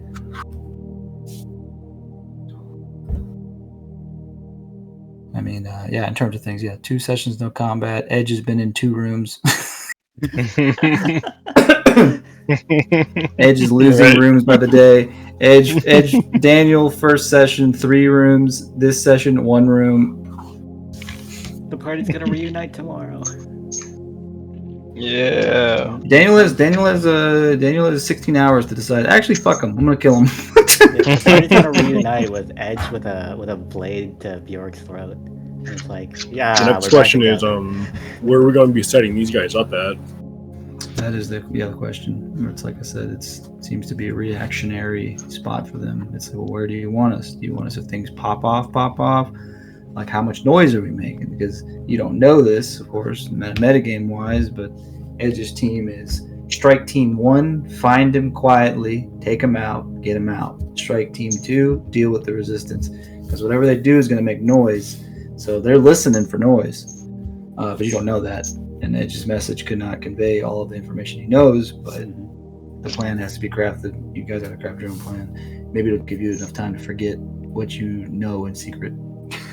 And what's cool and what I love about a lot of Cody's encounters is, just like in Torfritz, we have this kind of information, and we can come into this this whole Prepared. operation with a plan. Yeah, I mean that's kind of my idea was to have them hold up in the hallways here, or like these guys coming through the dining room. The end of the hallways and stuff is a great way to are great places to like snipe them as they try to approach, and we can delay them with difficult terrain and stuff. I was saying what I was thinking about in terms of like the future games going past like the Humble Bundle was, well, it can't thematically be Monster of the Week anymore unless it's kind of wrapped into what you guys are doing. But the payoff then is what we did for the Winter Shield special with the Yetis was like the prototype where it was like, well, what if they had time to plan? What would that look like? And then the result of that is larger battles. This is kind of a smaller one in the way that it's a large tavern, but there's information that you know ahead of time. But like Torfritz is an example of like it was a larger battle. You should have time to prepare. And then like future stuff will kind of mirror that. Because at the end of the day, you guys can't fight a whole army alone. So sometimes you do need cannon fodder. Yeah. My idea right now is we utilize the kitchen for us, and we get Edge back like immediately, and we succumb to people that come through there. Like, so pretty much everyone in the party, like all of us, are there doing that. And then we could set up the trap not for the kitchen in a sense, but more so for the front, where it's not even to like kill, but it's to slow and hinder. Where like we're going to be more aggressive on the kitchen attack just because that's where Edge is coming from. So be more aggressive there, immediately win that side of the battle, and then address the people coming from the front. I'm slightly worried about that because if any of them get away, they can report that there was an ambush waiting in the kitchen. They have a rat. It's irrelevant because Edge isn't going to go back. You don't know that. I'm not going to let him go back. Well, if Edge is going, I think if Edge is going back, we're all going back with him. I can tell you right now, Bjork's telling him, you ain't going back. So, you're done. When it comes to you've done good. Great fucking job. The kitchen plan, you're home. Edge is also, not that you know it, but Edge is also marked with the cult, so you don't know what that necessarily means. So when it comes to the might have kitchen, a bomb in his chest, in his arm. When it comes to the kitchen plan, though, right? Like, where are they? Like we assume they're going to enter through here, right? But they could also come through here. Are you pinging? They could also potentially. He's marking mine. That's true. There's 3 entrances there. I gotta delete. They could also potentially come through here. So. Actually, I don't. But feel free to paint it up. No, it's probably these two. No, I've copied this map. I've copied this map already with a different one. You can paint it. Yeah, I'd assume it's the door directly at the kitchen. The thing is, they're in close enough proximity where we'd be able to hear where they come in from, so we can react accordingly. With the question, like where do we hide? Like if we're going to do this and we're going to ambush them here, right? Where do we hide? What do we do? Like I'm thinking, like we could have somebody wait, like if have somebody waiting like in the bathroom over here, maybe. Listen for them outside. They hear them come in, exit through the door here, enter through the door, and then as like they all file in, come out this door and then block them off. So that way, when we actually do ambush them through these other doors here, either this one or this one as well, then we can block them off so they can't get to the other team and like warn them. I like the idea that you're saying of using this door to our advantage. I don't think they even have to be in the bathroom. I think they could be literally like hanging out, like right here. We could, but we also run the risk of them potentially checking that door as well, and then. But I think that's the same thing. Like my idea personally is that it's kind of aggressive in terms of like we're hanging out like at the entry, and as soon as like you're gonna hear like the fucking jingle of the lock type of deal. That or they just blow it open, which is also pretty much the same effect. And it's like once that happens, they're not expecting they're expecting it to be covert. So the fact that they're gonna be fucking bum rushed by us, it's like, oh shit, you know, like I feel like we're gonna have such an upper hand. Plus, they have somebody that they trust that's just gonna like. Think of Avatar: The Last Airbender, when they go to the fire temple to see Roku, and it's like one of the fire Templars, like they just apprehend him. It's like, oh shit, this is fucked. Yeah, I think especially flanked by Edge, the kitchen team will just be swiftly eliminated. Yeah, I feel like we have the element of surprise so strong. We also don't know how many people are going to be with Edge, the thing. And you know what? We don't. Technically, if we do it quietly enough, the dining room team won't even know. That's exactly right. Like that's like so that's the thing. That becomes a problem. That becomes a problem though, because if they don't hear anything, then they're going to think something's up. So you need to make some noise because they're going because. Well, no, because they're trying to kidnap you, right? The idea is that you're. Well, how low do you think that's going to happen? Their mission is to sneak in, find the target, blast him with 4 cones of cold, and then leave. And take him away. Yeah. Yeah. So that the cones of cold, though, that's going to make noise unless they cast like silence. Well, yeah, but. So the other team's going to hear that. I think they're probably going to listen for that and then come in. Otherwise, if they don't hear that, they might figure that means they haven't found Bjorg yet. Well, if they wait for long enough, they're going to start thinking something's wrong. True. However, I feel like we might be able to end the kitchen team in maybe 30 seconds. I mean, probably less with us. I don't see them not coming in. I mean, because so think of it from their perspective. If they don't hear anything, does that mean they just haven't found him yet? At what do they just wait? And if they're waiting, where are they waiting? Like, are they actually just right here, like chilling at the entrance? So try and think in their shoes. Like, they're probably really prepared to immediately come in. So I don't see them being completely removed from the location. So they're probably somewhere around here, yeah. You know what I'm saying? And I don't really think that they really would wait entirely for. And they're not waiting for Bjorg to come out in chains, because the idea is you guys come in and get Bjorg, and we're gonna come in and deal with the Bara'Kin Dred. So why would they wait to see Bjorg come out in chains to then address the Bara'Kin Dred? Because they're probably expecting resistance immediately. Right. For all they think, it would make more sense that I'm not in a fucking room by myself, which I technically am. They're probably more so thinking we're gonna need to address the Bara'Kin Dred to succumb Bjorg. Just a dude. Yeah. So it's kind of I get what you mean. I was forgetting the reason why these guys were here to begin with, but you're super right. Also, super meta, but I plan going in alone for scouting out, and then just being yep, they're there. Is this a door? Game, or is it a window? Say, ping it, Billy. Right here. I think that's a door. That looks like a door. There's a path leading to it. Alright, so another thing that they can potentially do if they're coming in through here, if we ambush them with the archer team over here, You're saying the same Then, thing as this store, like use it as a flank. Yeah, they might try to flank us.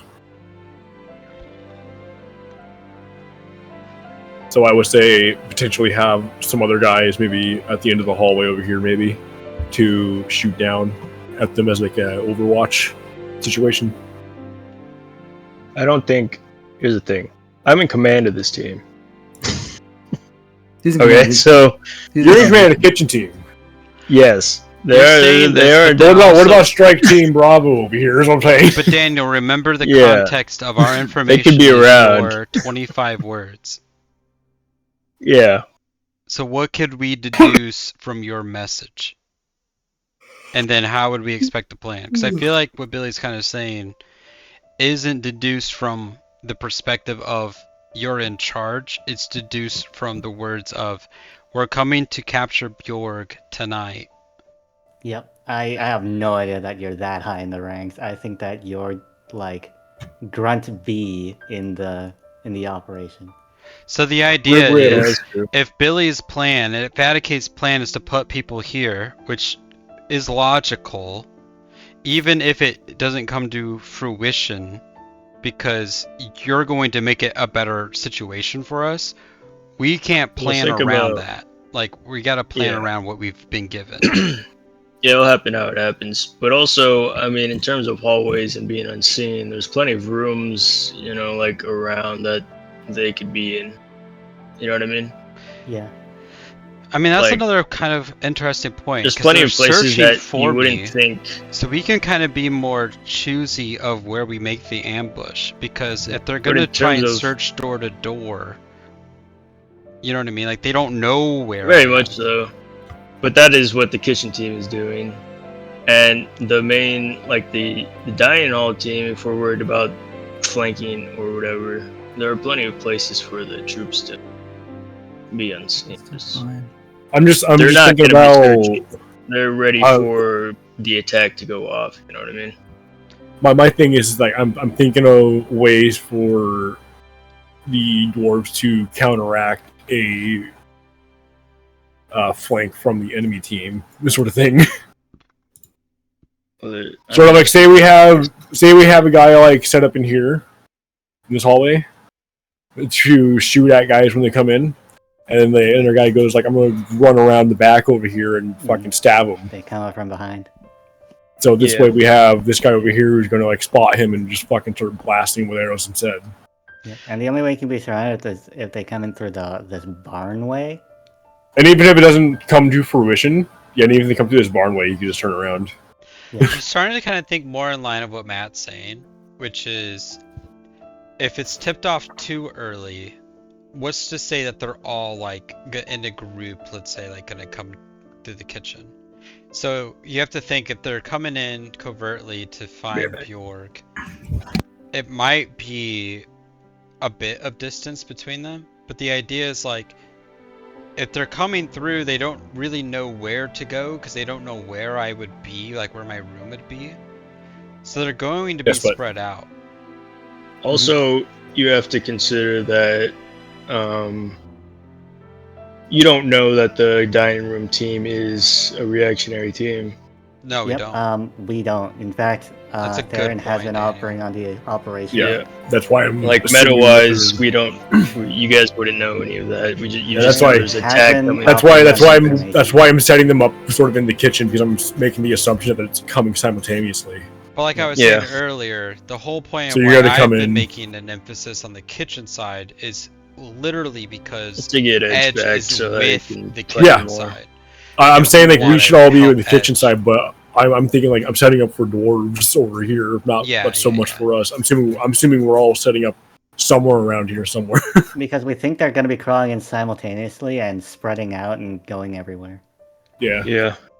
It's like, again, if you go back to the Avatar analogy, it's like that worked out so good because all the Fire Templars rushed in together to be like, oh, look, it's the Avatar. He's in the room. Whereas I don't think it's really going to go down like that where they're all going to rush in together. Unless Edge made that a plan where it's like, let's collectively come in.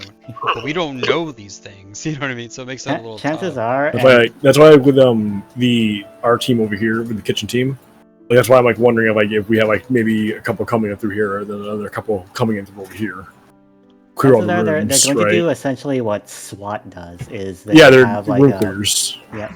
Oh my god, there's so much paint everywhere. Every room before As well, we can tell like we also put other guys over here as well. It's like that's why I'm like maybe we have a person hiding in the bathroom, so that way when they come in over here, they don't spot us immediately. I guess another if they're being important covert note about to it, they're take, going to though, check is every door and every corner. The mission isn't exactly to defeat every single person there, in a sense, right? The real mission here is what we've been given. Like, they're coming to capture Bjorg.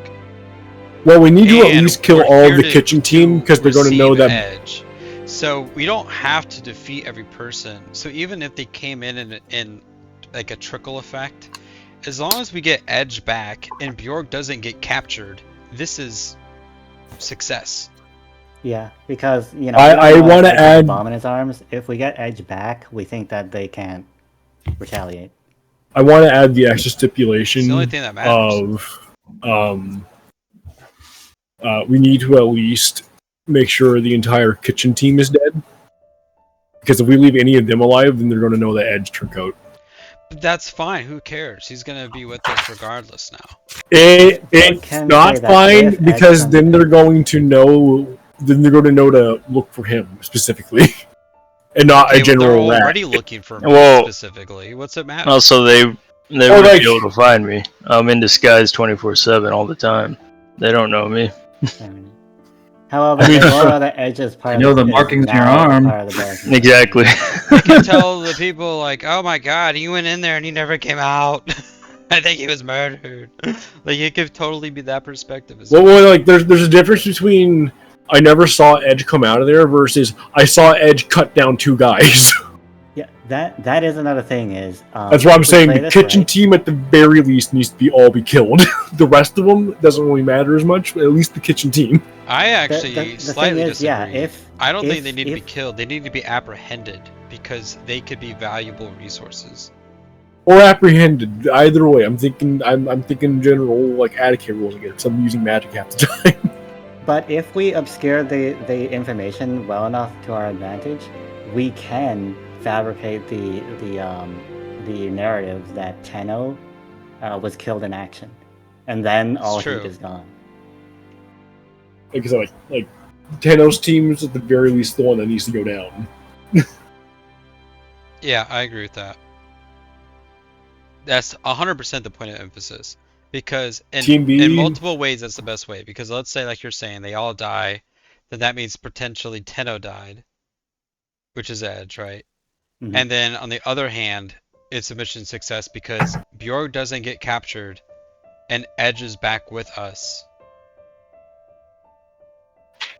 And if we do those 2 things, we've succeeded. Yep, and as long as he keeps his arms covered, he's disappeared from the cult, like completely. Yeah, my arms are always covered. The question is if there's some sort of tracking or radar on that. If it's like a deep GPS on you, then if that is a thing, then only the higher ups would really know. Yep. I feel like we just. And they're all going to be wearing the same disguise going into that fight too. I'm assuming, right? What? Are they all wearing the same thing going into that fight, going into that operation? Probably. They don't really. I don't see why not. I don't think they have a uniform. I mean, the token is the token, but they all wear the mask, right? The mask. They're terrorists. They blend in, except for the markings. But they can wear long sleeves. They have armor on and stuff. But the mask is the symbol. The call sign. Yeah. So then we need to at least have a call sign for Edge, or a way to distinguish him from the rest. I still feel like you're saying too, Billy. Like, I think it's a good idea. Like, you make kind of like a trap, right, for the front, but the emphasis is truly on Edge's strike team through the kitchen, where it's like. Yeah. Well, I mean, I imagine we're gonna succumb everyone that comes with Edge in that back, and then we thwart the front as it sees fit. Because then that really, again, I think this is truly the biggest thing to emphasize. The point of this interaction isn't to kill every cultist that comes. The point of this interaction is to get Edge back and to not let me get taken. It's those two things. If we succeed in those two things, it is success. I will say that killing all of them will also mean that we succeed. Yes. That's true. But if that proves more difficult than succeeding another way, then we don't have to do that. Well, do you think they're gonna rout, or? I don't think they're gonna rout. So we're probably going to kill all of them anyways. Yeah. That's a good point too. I mean, like, how desperate are they gonna be? Like, they're sitting here on a mission to They want you. Bjorg. And if they don't do that, like, let's put it in this context. Imagine if Daniel decided for Edge what happens to if they don't Bjorg. capture you? Exactly. So put it from Edge's perspective. What if he, like, think about how damning it would be if he came and he went back to the cult and his verbiage is, "We failed." Right? Do you think any of the people coming with him want to go back to the cult and say, "We failed"?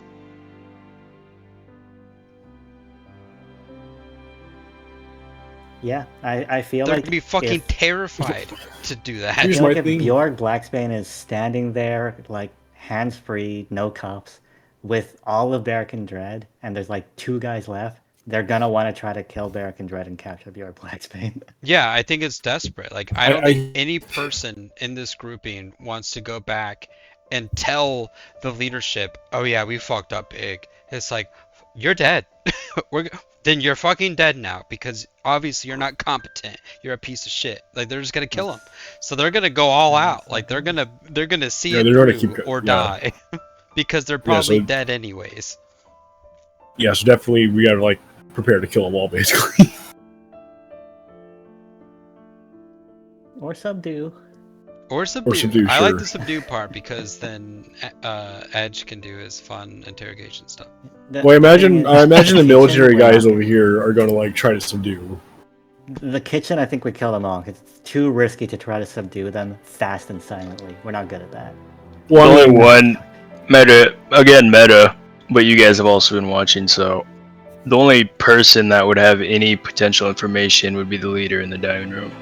Yeah, and not that meta, because we've seen Edge try to interrogate a guy and it didn't work out. Yeah, they just fucking iced themselves. So I think that's also in context of. So also, here's a really fun up, thing. I think we'd get more information, but because they're more grunt-ish in terms of, like, hierarchy, I think they're more of, like, they're just gonna die. You know what I'm saying? But that's what's kind of weird, because I feel like when you're higher up, yeah, you know more, but you also have more to live for. You're not as brainwashed, if that makes sense. There's cult leader, and then there's Felgrick, and then what seems to be 4 or so underlings under Felgrick, and one of them will be here. So if he has no information, that's the only other chance would be Felgrick or the main cult dude. So if he has no information, then we just can't. We won't get information anyways. But that guy is the guy to capture. I'm under the belief that Edge got way more out of infiltration than he would out of interrogation anyway. Edge. Yeah, and as far as Daniel, what that's the Fire Templar he knows, you have to apprehend. Yeah, and as far as we know, Edge already knows what he knows if he was being open about these operations on the 3rd day. Yeah. So we're not going to gain much more, but you guys don't know that. But I mean, there's still possibility of more information from him. There is. I just wonder if we can interrogate him, because it's harder to commit to non-lethal. It's slower and louder, potentially, to commit to non-lethal. We got 2 monks and Bjorg, so, like, we got plenty of melee for potential for it. I mean, bad, like, kind of like Billy's already saying, right? They're expecting an amount of noise, anyways. I would like to review Matt real fast, though, when it comes to he doubts that we can take these guys out in the kitchen quickly and silently. I do have this spell, Silence. We did it. Won't that hinder spellcasting if they need roll Yeah. What we For everyone, have yeah. you, Rapier, and 2 monks and Bjorn. I'm just saying. Also, it only mostly it melee. only the only magic it'll affect is somatic. So anything with an S with components. No, it's voice. If It's the anything, V. it benefits us. Oh, V? I thought it was S. Okay, The somatic is a gesture. It's You have movement. To, Yeah, it's like you have to gestures. move Oh, your that's arm. right. That's right. Bad. I'm stupid. Voice, somatic, and then there's material. Nearly the only Should be thing fine to for me. suppress- For some reason, I thought the V was visual. Nearly the only harm it I have to causes show us you. is Look at this that GIF. You have to be able to Therian- see, with mages. I can't remember what school it is, but they learn something called benign transportation. It's like as long as basically like a mage order, like as long as you can see the area within like so many meters, you can just teleport there with a bonus action. Matt, what were you saying? Yeah, the bad it does us is that possibly Therian can't cast spells, and Attica won't be able to cast Guiding Bolt or Inflict Wounds. We have She a can lot cast of Guiding damage Bolt. that is She's got a sword to do it. Yeah, she True, she can cast Guiding Bolt too, so we're fine. We're gonna inside. make Guiding Bolt work no matter what. Yeah. The biggest I thing also- actually shuts down is they won't be able to become dragons. I got a guiding sword. Well, we don't. Not be able to come Is that- dragons. Is that thing? It seems like the elixir is kind of just like, oh, you have a talent and then you just become it. Last I saw of it was they were chanting from a tome, so... I agree. That's why I was kind of confused with the elixir. I'm now upset about Advanced the their sword. technologies. Thogrik's hard to work. But also, he might be in like the dining room. I don't remember if he was on my team or not. Matt, don't think of that. I have forgot about the Discuss that. the heating devices. I haven't. I'm Yep. now But- slightly upset about this sword now. Given, But silence is very good. I did plan to just fireball my team. Once I got you guys, but back it up. but I think the silence is probably a better way to go. Guys, I found them. They're in this room here. You lead them into the bathroom. There's nothing in here. Fireball! Boom! Yeah, pretty much, more or less. Oh, they're back there. They're way back there. I don't see them. I feel Right like there, the, right there. Get a little closer. Get a little closer. 5th level fireball. Yeah. I feel like The the windows blow out. bolts are gonna be like the after credits side quest of Zupest. Man, the tab that Dillian is going to expect from Therian at the end of this. Not Therian, Attica. No, Attica said It's Therian okay. confront the bill. Oh, Yeah. that's right. That's right. Because she asked the very innocent question, how much money do you have? How much And money I do answered you like a have? fool! Well, to be fair, I didn't say all 3,000. I always said 1,000. I still Thank have you. 5,000 gold, to be fair. I got like 4. Spent all your money. Edge spent a lot of his money. Bjork spent a lot of his I money. Attica has now spent probably most of her money. I think Yeah, I got- Hugh's probably the richest party member currently. How much got money 300 does gold. Hugh have? 6,250 gold Yeah, and that's more than 17 me. platinum pieces. That's way Also, more than I've- me. I've So I nerfed have- myself. I have 8,000. I basically have 8,000 gold. Yeah. 17 platinums, another We're down to 170. Yeah. Cody, thank you for the axe throwing contest. Because what my mindset was that it wasn't supposed to be important. It was under the impression of like, this town has gone through some shit, and I'm trying to bring the morale up. And I got the vibe of like, this was a fucking party. People had a good time.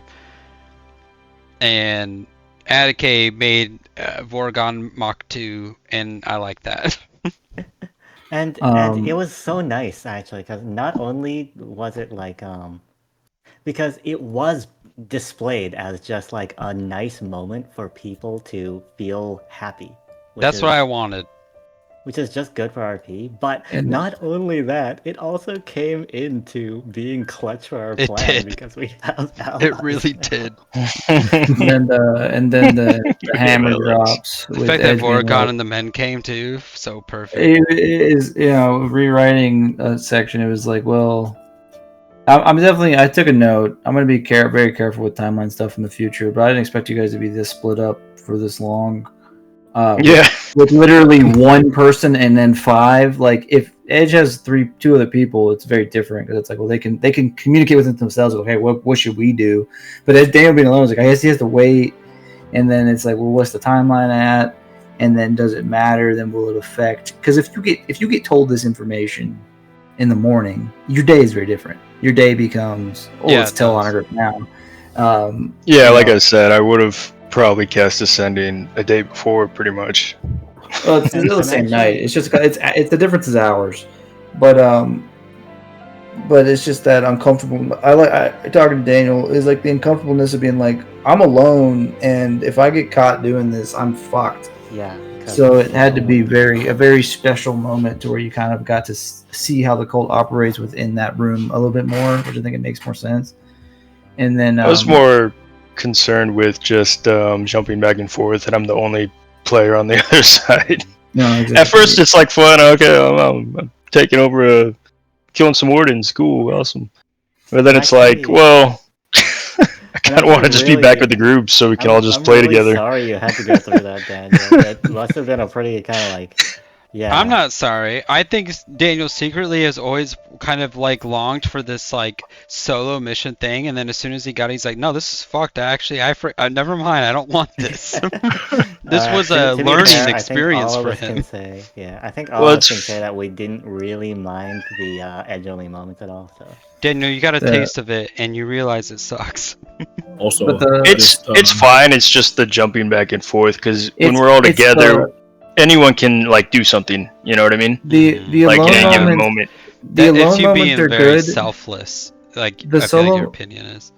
The solo moments are good when you're not locked behind. You can't leave, and that's where Daniel was. Yeah. You can't leave. That's true.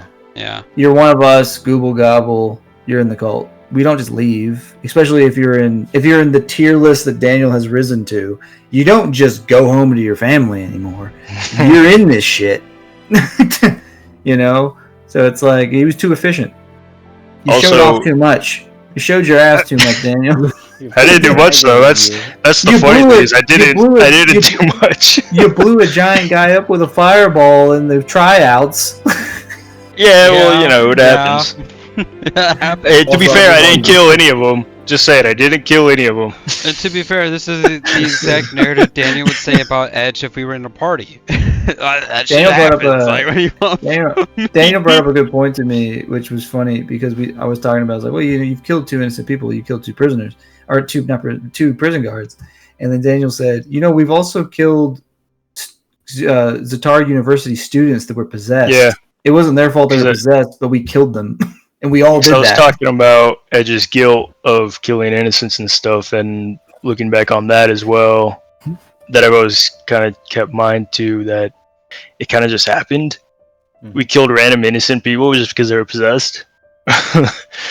But then even now with these cultists, they're just confused. They're not really bad dudes. A lot of them can easily check that out because fucking spooky, scary skeletons and no, dude, like that's possessed. Oh, that's fucking evil.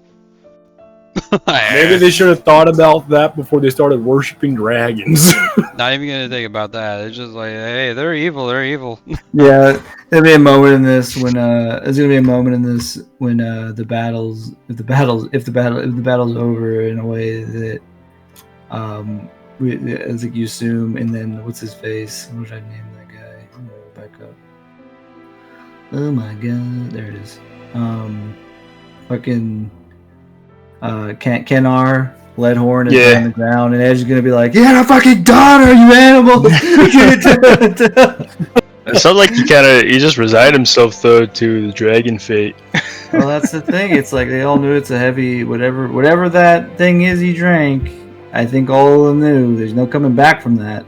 But if they pull off what they're pulling off, maybe his family's safe. That's the gamble he takes. That's the loss. Pretty much. The lost part. That is the part that suffer in a cult. The people at the top are fine. The people below suffer to make the people at the top better, and that's just. But also, the thing that shows is most of them are ignorant. They're just trying to take back their city because they think that's the right thing to do, and also, for his kid and all that, they're not bad people. Look at Glowhammer. He's just a smith. He wants some protection.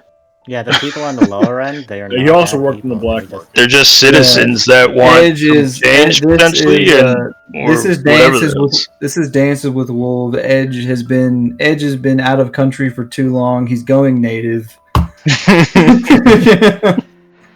I can tell you that for Bjorg, a distinction too is like, while like what you're saying too, like about like we killed innocent scholars or whatever.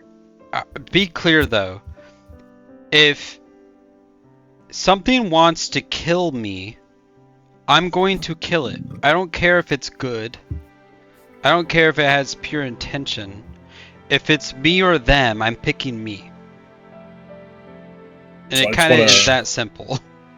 Sure, but there's a difference between subdue and kill. And It- on top of that, I mean, at least from Edge's perspective, the innocence weigh heavy on him, but he's doing what he believes he needs to.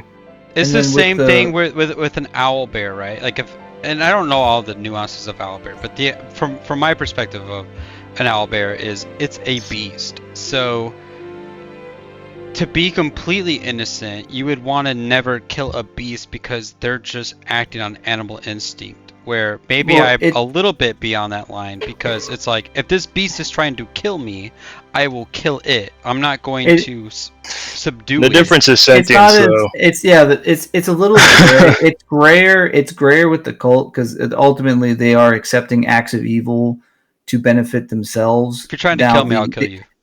But the benefit that they're thing, I mean, from the stories Edge has heard within this room is like, well, they're trying to do what they think is right, but they are willing to commit acts of evil to accomplish that. So they are kind of in a bad spot.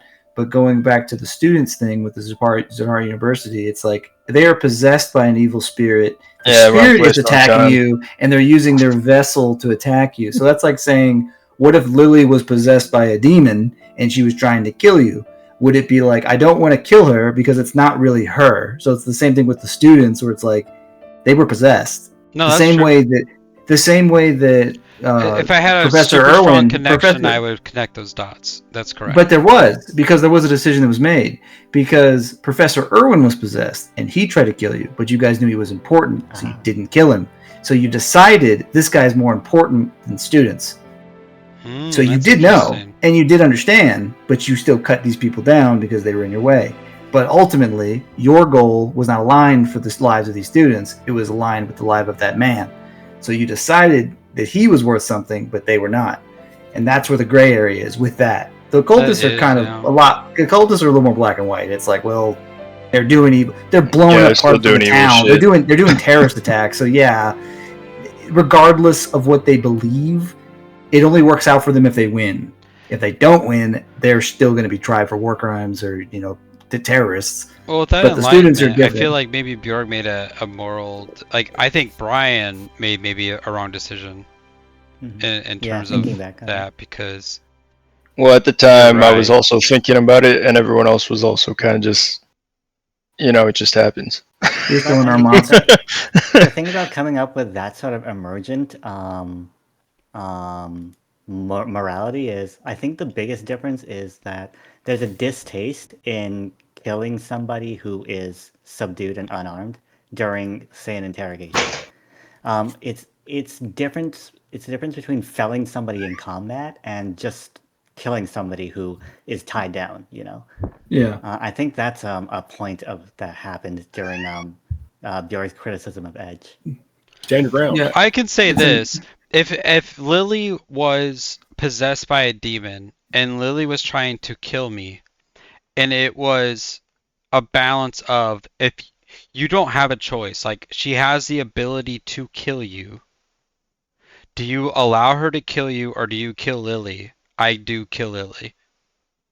I think it's a perspective of like a third party. It's like an ignorance thing, right? Where it's like you didn't exactly know what you were walking into. These people are attacking me. Maybe they're evil, and I'm trying to defend myself, and they died in the process. And I will feel bad for that afterwards, knowing that maybe we could have saved them. There's just the guilt that comes with that. But yeah, I hadn't even considered that. Even if you remove you from it, let's say we never met Lily, and Lily was possessed, and she tried to attack me. You would probably act the same. I'm going to kill this lady, this crazy archer trying to shoot me. I'm going to kill her. I kill her. We find out she's possessed. Bjork finds out you killed my fucking sister. And I was like, yeah, but she was trying to kill me. It's like, yeah, but she was possessed. So it's like that's where the third party action of like, well, someone else cared about this asshole. You know, this guy's got a daughter. Someone cares about him, but does that matter? It not really. Yeah, that's where Edge comes from. It's not about the personal. It's about I did nothing wrong. Yeah, so we don't kill innocents. Like, it's just the teetering of the good feature of I feel like of a character breakdown, like the lawful good, chaotic good. The good part is, do you feel bad at least that you had to do this? You know, if it's just a crazy barbarian running at you on the field and you cut him down, it's like, well, he's trying to kill me. His entire intent was to kill me. But then it's like the case of the students, it's like, I wish we didn't have to do that. That's the question. Is like in terms of the characters, like, are you care? Or I think about like with Jokagu, when with Matt's game, it's like Jokagu showed true darkness. He killed somebody because he wanted to, and he didn't give a shit if he was unarmed or prone. He wanted him to die. That is an act of evil that Jokagu did. And that's kind of what Matt picked up on, where he's asking me, there's a lot of darkness in you, man. And it's like, yeah, there is. I am inherently selfish, but I do have a lot of trauma with these people. It was warranted to me, but I look like a psychopath to everyone else. So it's like almost like Zatara pulls you 6 in for a tribunal. It's like, what happened to the 4 students that died? It says you found one dead in a swamp, you found another one dead, and then you seem to be on this report. You killed 2 of them. It's like, well, yes, but they're trying to kill us. Self-defense, Your Honor.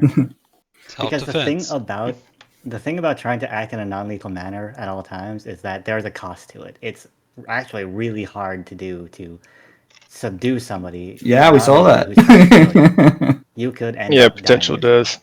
Yeah. So it's just the question of how well of your knowledge of an enemy do you push it? Like Daniel casting that fireball, it's like, I thought he had more health than that. It's like, but like if you blew them up and then I said he's still standing. And you're like, how does he look? He's like, he looks fucked. It's like, okay, my next strike's going to be non-lethal. It's like a decision can be made, but then a decision to act where it's like, I need to clear this room out because it's getting wild in here. I'm doing this to better my odds of surviving. You know, people die. If somebody came up to you with tears in their eyes saying, you know, that one of those students was my sister, why didn't you try to save her? Well, they're asking you to risk your life. It's the same thing as like Age of Ultron, where it's like the mother comes to Tony Stark and is like, you know, my son was in Sokovia doing, you know, war relief, doing like Red Cross shit. And then Tony Stark's like, you know, Civil War. It's basically like, yeah, we were too busy kicking ass. We didn't notice we dropped a building on his ass. It's like, yeah, you're doing crazy shit. People are going to die. But then what does that mean after the fact? I feel like that's kind of what you could say Bjork had been. And then literally after this conversation, it's more of enlightening, where it's like, because Bjork morally should consider that more, but he hadn't even considered it. Yeah, I was too busy kicking ass. Yeah, during the ghost thing. During the ghost thing, no one did, which was kind of. I was thinking about it. I was like, yeah, no one even batted an eye. That's the best part about when you criticize something about how you may have roleplayed something. You can literally bring that regret in character. This could be Bjork reflecting, like, I think I messed up there, and I want to do better.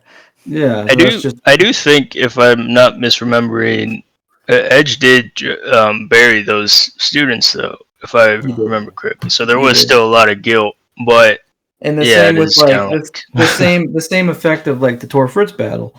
Those soldiers died, but they died in combat. They knew what they were getting into, but ultimately it's your all's plan that dominoed effect into them dying. You could have said, I don't want none of you here. We will handle this. I mean, you tried to mitigate death as much as you could, but people did die. The exact same thing with me saying, I'm going to sacrifice a whole cart to take people. I mean, their job was also put their life on the line. People are still going to die.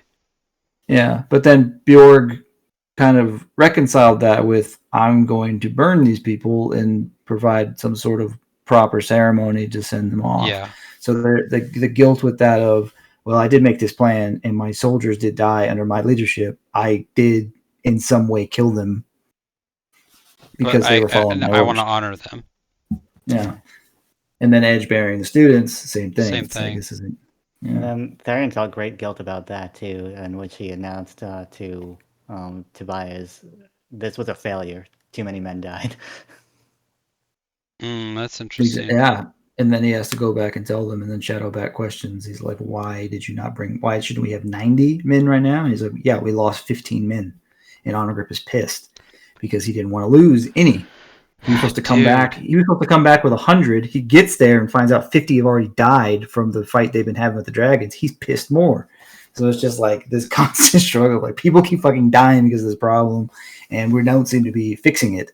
The Amber conversation has so many more layers than I think anyone even realizes with Honor Grip, where I don't know if she'll ever actually like contextualize or like express like what that conversation was, but it actually tells so much about some of the questions that I've had, because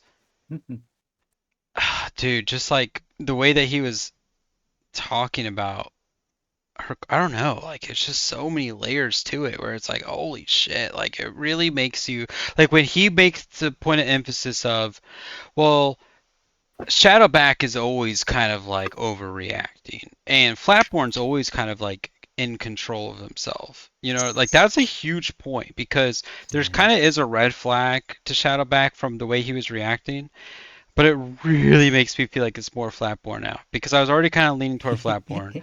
But then to me it's like Shadowback don't fucking trust us, and there's reason for him to not fucking trust us, and he has information, and he hasn't given us all of the information because he doesn't trust us. Whereas Flatborn has so many fucking justified red flags, and it comes into like, he is just a cold, composed, calculated man who puts Zumpesht fucking first, and it doesn't mean that what he's doing is right, but it does give him justification that what he believes he's doing is right.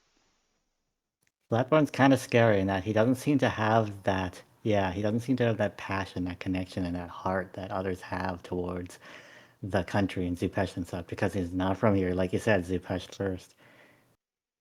You have to remember, like, Flatborn's fucking, like, he's not full dwarvish either.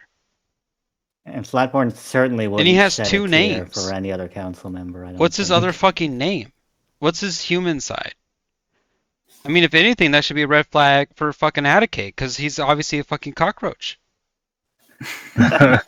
There are two half dwarf members that can. Coinrock is also half dwarf. Yeah, but come on.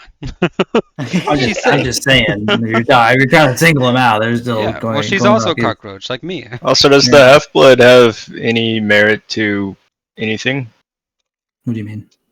Like, does it matter? No, because the country is diversified anyway, because it came with a human leader. Well, I just mean Brian bringing that up in terms of suspicion. What does that add to the suspicion? It's because a lot of the motivation that's been going on has been tied heavily to ancient history and lineage. So, because it's been thrown back between like the Thoroldan criticism and the Arakish criticism, and that's kind of like old country versus the new country, and it's kind of important on where people's motivations lie. I'm not sure why or how, but people's lineage is intrinsically tied to who would actually do this. I did plan on like verbalizing this, but it just never came up organically. But something that I want Bjorg to say quickly is the fact that like we need to tail Shadowback and Flatborn. The fact that we haven't done it, I mean, it kind of makes sense. Things have been so like chaotic, and we had to go to Tolfritz and blah blah blah. Like, so it kind of makes sense. But it's like, holy fuck, we need to tail these people. Like, we need to know where they fucking live. We need to see where they're going. So, and then we can go to where they're going and investigate those places infiltrate these Wait. places. Like, we need to Maybe be doing these things. But I just Yeah, haven't but I had think an it's- organic time to say it in character. It's all too far gone now. I don't think that matters anymore. But No, I also but brought Hard up to say, like because like you guys should have been like inciting everybody as they You're talked. not wrong. That would have at been a all. huge one too. So should have been. But I I think was we're already kind of on too far board with gone that. to really do much investigation. I feel like it's already kicked off. It's so far gone that even if we find out who the cultist is, I don't think it'll matter that much anymore. It's Yeah. really rough because, and I guess this is still kind of a testament to just how well woven this has been. It's very well done. And how well we've interacted with it. This late in the game, and I feel like we're very close to the answer, yet so far. Brian brought something to me earlier. I thought it was funny because he was breaking it down. It was like, well, it's either Shadowback or Flatborn. And it's like, because it can't be Bar and it can't be Honor Grip. And I said, well, if you guys hadn't you're saying that because not because you have evidence to trust them, but because you have no choice but to trust them. That's correct. Yeah. There's no hard proof if on you anyone. guys did not, if the team did not divulge their intention to both of them, and by the team I mean Amber, did not divulge your intentions to both of them, then you could probably be in the same boat of being like, well, it could still be anybody because we don't have proof. So it's like, well, you've done a lucky. It's like you're trying to perform a gamble. It's like, well, we're gambling. we have told two people that we are trying to solve the murder of the king, and we are hoping that they are not the ones that are. We're hoping that they are not the individual who done it. And that's why in character I have to proceed with that presumption of that it can't be Bari and it can't be Honor Grip. And I said you but we still have no proof. I said you have to be very careful because going into the future, take this first part as a lesson. You should not just gamble with your information on the hopes that maybe you're right, because 100%. It may 100% screw you over more than it has screwed you over this time. We as players must learn from our mistakes that have taken place in Zupest when we go to Zatar. Because I think it's inevitable. We're going to Zatar, and there's going to be way more shit that probably happens there. I'm not even kidding. Like, that's just the vibe I'm getting. So it's like, for the love of God, us as players must learn from our Zupest mistakes and do better. At the very least, just don't say everything to the cult leader, who's right there. Well, yeah, he's literally been there the whole time. Also, like, completely unrelated. But, like, I realized something with my sword. It's like, I'm a blonde-haired, blue-eyed elf who, like, 2 years ago cosplayed as, like, for a Halloween special. And now I have a sword that gives me Legend of Zelda like blade beams. That's right. You have become Link, the hero of time. Nice. Attic's. You just realized this. I'm very upset about this. That was big because I was like, Matt got the Golovas chain rings. Bjork has a wardrobe of swords. Edge has gotten. You got the +2 armor, which is a mistake from fucking Sinterklaas, and you got the death reaping, the death scythe, which I was like, there's no way anyone's going to use this fucking thing. It's cursed. They'll have to kill someone every day. It's like loophole, motherfucker. I'm like, damn it, you piece of shit. And then, well, a lot of these things are also from like Tartarus. The loophole is he was like, oh, I'll just fight Kage once a day and I'll kill him. So the question is, like, I guess you've been training with Kage while you've been stuck with the cult. Yeah, I would have. You could probably kill a real guy and get away with it. You could probably kill a cultist and be like, he's weak. Throw him in the soup. I also did kill those guards at the jail, so that is within 24 hours. Actually, that's a good question because you would have been you've unattuned from the scythe though. I'm not using the scythe. Yeah, you're going back to normal. So that doesn't matter. You've unattuned from it. I don't. No, I'm still attuned. Well, I just haven't been using it. You have to kill with it. So you would have had to unattune from it. I guess I killed Kage. I don't know. I mean, it doesn't really matter right now, but if because I'm not going to be using it into this fight anyway, so yeah, either way, it's fine. Would have been better to unattune to it then, just because then you wouldn't have the curse. It's vibrating. Yeah. Now you got triple curse going on. Yeah. What is it? Tenno's voice gets drowned out, and you hear the voice of the forgot his name. It's like an evil force of nature. I think it was just like the Dark Commander or something like that. I don't remember what it was, but it's like that voice rolls in. And it's like kill him, start killing them all. reap the wheat reap the reap of this land. Start cutting down cult members in the crowd. Like, oh, he's gone mad.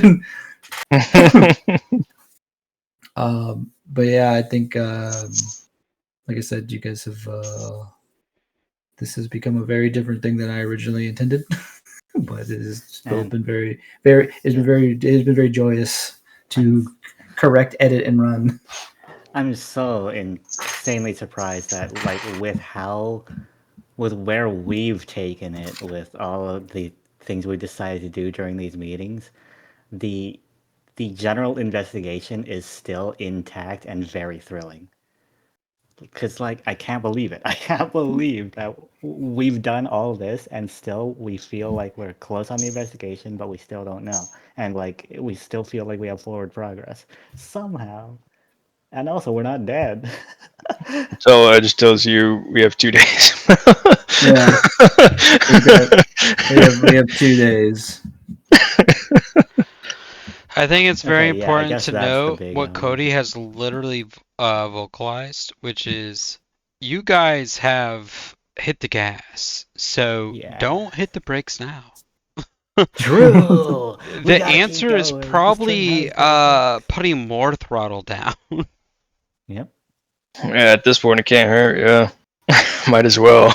You're already in the path that we're at. You know. The only way to avoid this train wreck. It's time to go. We have to go. We made our bed. In for a penny, in for a pound. The only way to avoid this train wreck is to fly. The only way to avoid this train wreck is to outrun the train. What if we just leave and leave them to their fate?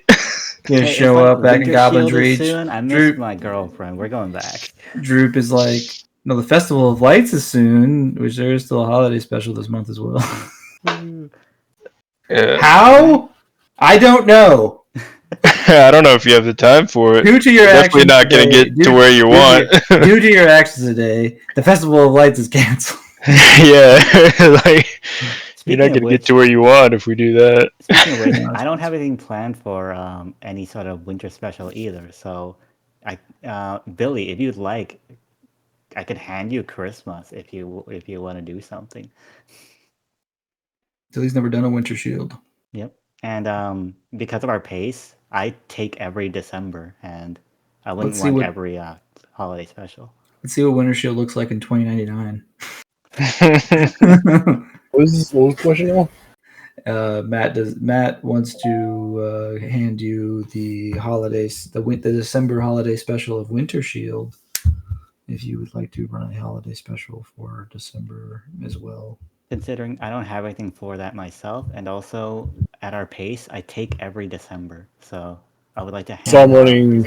I'm running November and December. No, not all of December. Just one day. Just a holiday special. Oh, just holiday special. I was gonna say. If you don't want to take it, I'll fucking take it. I can do it. I'll make something. I can go up with some more. I'm good with that. Go ahead. It is funny because I think, Matt, your reasoning is probably the same as mine, to being hesitant even about the Festival of Light one, where it's like, thematically, does it make sense? Yep. No. Yeah. And I have made a way for that it does. So for mine, so I think it'll still be appropriate.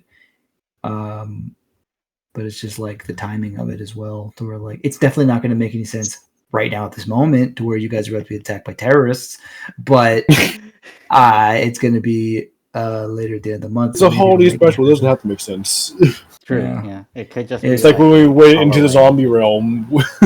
Yeah. You guys heard another. I heard you guys loved how Hugh saved Wintershield so much. You guys want to know how Hugh saved the Festival of Lights?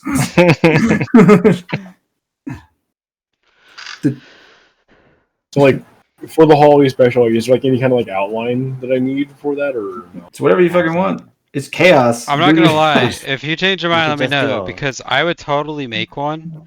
And if I were to make one, I would make one for the Bara'Kin Dred, but it would be under the context of this happens before we go to Zepest.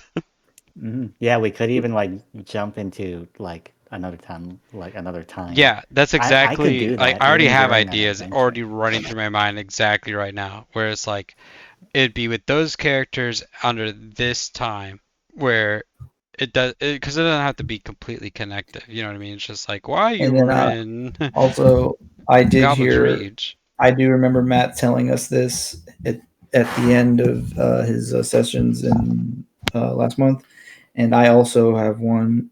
I also have an idea for one. So Matt, the point is, if you don't want to do it, there's 3 other people that are willing to do it. Cool. Yep.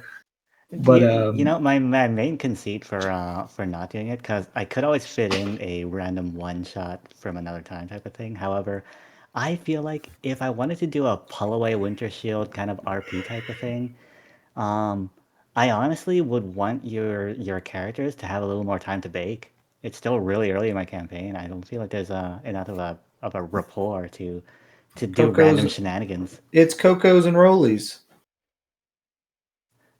Yeah, Could be but fun, I don't think you guys are ready for rollies. I don't know. Could be fun to do Anytime like is good for holiday. rollies. Rollies brings the group closer together. If anything, rollies could be done session 1. Rollies should be done session 1. That's something I learned, because we basically did Rollies at the Humble Bundle. It was like, yeah. I mean, I have an advantage over you two that my games are running a lot longer, so my characters are the characters in my game are established, so I don't got to do any of this awkward shit. Everyone understands what everyone does and everyone's beats and how everyone feels. So it's a lot easier to then just. I mean, clearly we spent. How long was this? The 5 hours? We spent 10 hours talking. The 2 combined sessions. Trying to think now of I think whoever makes the Winter Shield should make it for the Bara'Kin Dred members. I'm just gonna point that out. I think that would be the most interesting, enjoyable, authentic way to do it. And I don't think the parameters of time frame should be important. I don't think that's really an issue. I don't think that needs to happen. But also, sounds like a nightmare move. I was thinking about doing a brute force one. The brute force would be fun. Yep. And so I did the winter special last year. How to be placed after I shall hand it. But yeah, in terms of an outline, like looking back at the holiday specials I've run, especially the Winter Shield one, it was a Christmas tree one where you guys were investigating some logging issues, kind of north in the Zatar forests, and then you guys got attacked by a witch, and it was Christmas tree monsters, which is just thematically it's just fun. Yeah. And then I had a second one. I think I was like, I'm gonna do 2. I don't know why I decided to do 2. But then the other one was How Hugh Saved Winter Shield, which is just a fictional story in which Hugh tells a story from his childhood to cope with a very abusive family.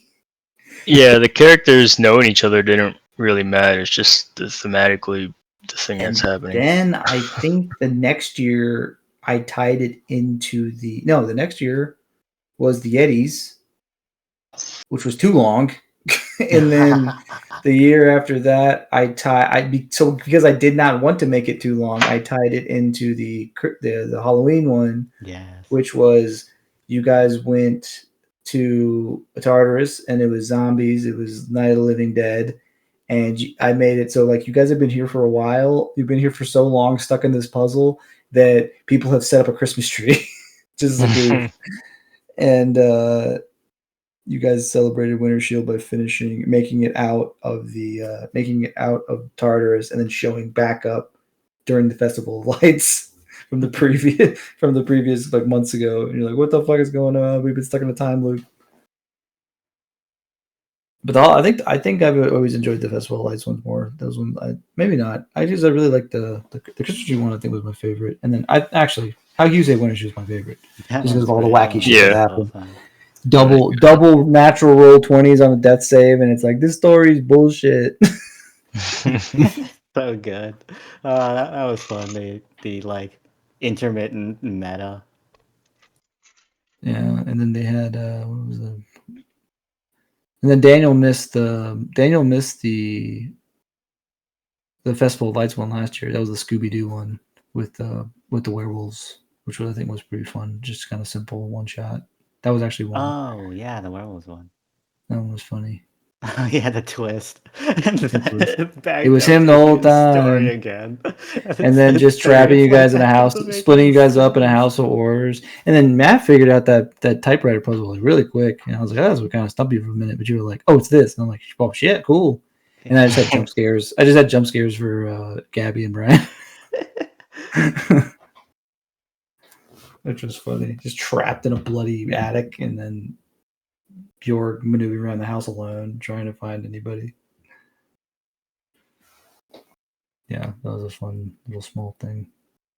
Kind of similar to like the Mummy thing at the start of this, where it's like, you guys are in the middle of it. You're just going to go help some famous singer. I feel like you've already kind of done this before, Cody. But if I were to make it, I would make it more about like a message of genuine Christmas. Of Christmas, yeah. Yay! What do you mean? Well, I feel like Matt did that with his too, where it was kind of very. Like it was the more thematic. Christmas Carol. Christmas Carol. Yeah, we're just very thematic. You know what I mean? It's Winter Shield. Of Ebenezer Scrooge from the Ghost of Christmas Past. Exactly. I think I've touched a little bit on each of like the first one was just about some like witch in the woods. It was doing Christmas magic because you guys fought Christmas trees and those really crazy looking light demons, those little Christmas light demons. But I think that's the year that Billy gifted me the Roll 20 Plus or whatever it's called. So I got to fuck with lighting for the first time. Like, this is sick. You guys are just in a dark woods and the only light source is these monsters. And you guys were actually like genuinely lost for a little bit. You're like, what the fuck is everybody? And then so that was like Christmas trees. And then the second one, How You Say Winter Shield is an own telling of some sort of Christmas story. And then it involved Santa Claus in some fashion. And then the third one was all about the Yeti one, and that was just kind of a way to you guys to fight Frosty the Snowman, which was fun and dumb, but too long. I think it was like 2.5 months. I scrolled up to the typewriter puzzle and I forget how I solved this. Is it in Droop Drops or is it in Messenger even? It is. It's in Droop Drops. Wow, we had it then. It's been that long that thing has been created. October 31st, the Halloween one. I wonder how far I gotta go. October 31st. Wow, it's Droop Drops' existence since 2022. Yeah, that's when I made it. Holy shit! Wow, that's special. I thought that was like this year. It's funny that you say that because 2 years from now we're gonna be like, oh my gosh, Brian made the fucking group chat for Billy's game 3 years ago. That's crazy. Has my game been running for 3 years actually? What's that? My game's actually been running for 3 years. Started in 2022 or oh my god. Oh gosh, I mean, Roll 2020. Our Roll 2020. 2021. Oh my god, this has been going on for 4 years. Oh, it was yeah. You had to solve for the question mark. So you're trying to type the word that belongs in that question mark spot. So if you look at it, it's the beginning of every last syllable. Yeah, like the word makes up the last two letters of the word in front of it and the next two letters of the word ahead of it. So you got there and you're like, ice? Heck you yeah. just type in ice. And it works. I need to fucking redo that map. What map? Brute Force. Oh, the lava. You mean the lava doors? No, not that map. The world map. Oh. What's wrong with it? You know what? I just need to finish it, I guess, and change some stuff around, probably. I look at it, I'm like, I need to go back to that. Man, how long have we been playing this one for? 4 years. This work. one's...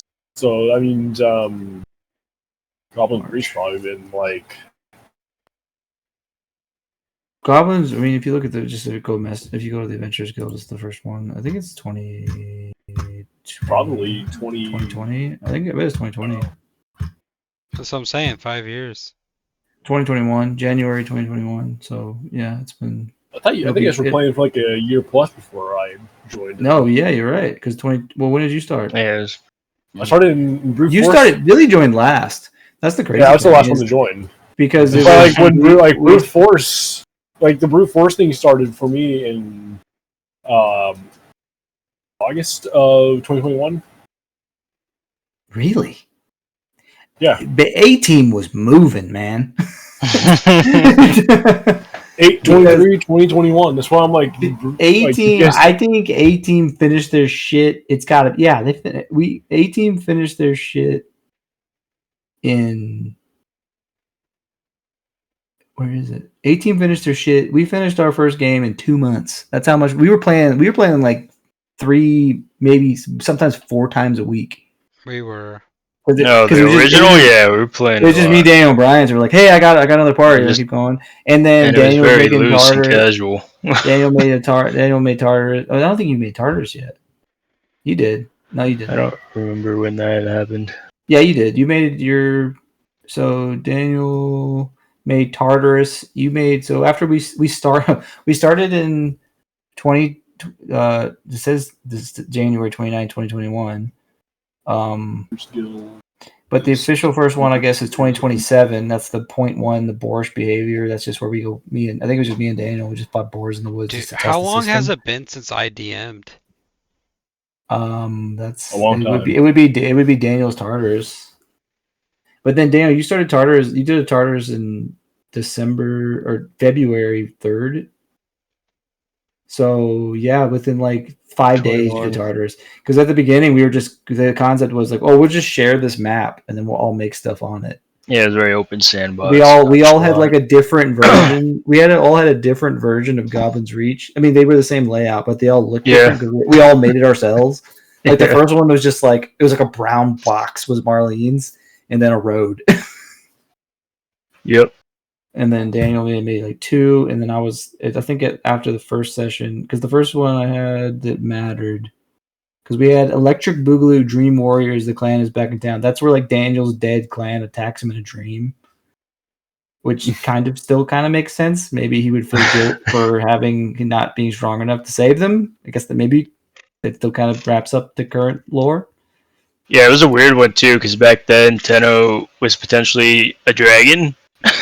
And then maybe I just posted this for Daniel, but I'm sure Daniel ran it. It was Goblin's Reach 0.5 Wrath of the Lizard King. Because Daniel, you made that. You made Lizard King show up and just attack him, beat his fucking ass.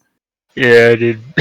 And then the first like official game that I made, which kicked off the first arc for me, was the Crab King Crusaders, where you guys just go fight crabs in the crab factory. Oh, you're kidding. And then that sounds awesome. And then I set up that it was part of Leon Frostbane's plan to have basically blood soak the land on that section of the world. Because I was like, okay, how do I tie this in? I was like, that's fun. You stupid crab fight, and a bunch of sailors and crab packers died, so that counts as a blood sacrifice. And then Best Fiends Forever. That's when you guys went to the mountain to go investigate some demon activity. I miss fucking Bailey Bud, dude, being like a fucking point of emphasis. That's so far gone. Man, these titles were so fucking fun. Captain Edge and the Dead Crypt Shooters. I think that's when you guys went into the caves the first time. Yeah. The off of the beach. And then Bailey's Bud delivery. I don't know what. I think I posted it, but that's Brian's quest. Goblins Reach Port, Bailey's Bud 2.0 delivery. Is that yours? Is that the entirety? Is that the whole thing with the pirate island and we blew the boat up? It could be. And then we didn't stop a rape. he's entering her. And that's when Edge was still goofy because we're like joking. It's like, well, I don't know what we should do. And then and then Bjorg is like, he's entering her. We're like, what do we? It's so. It's like Edge was a different man back in these days. It was just like we were fucking goofballs.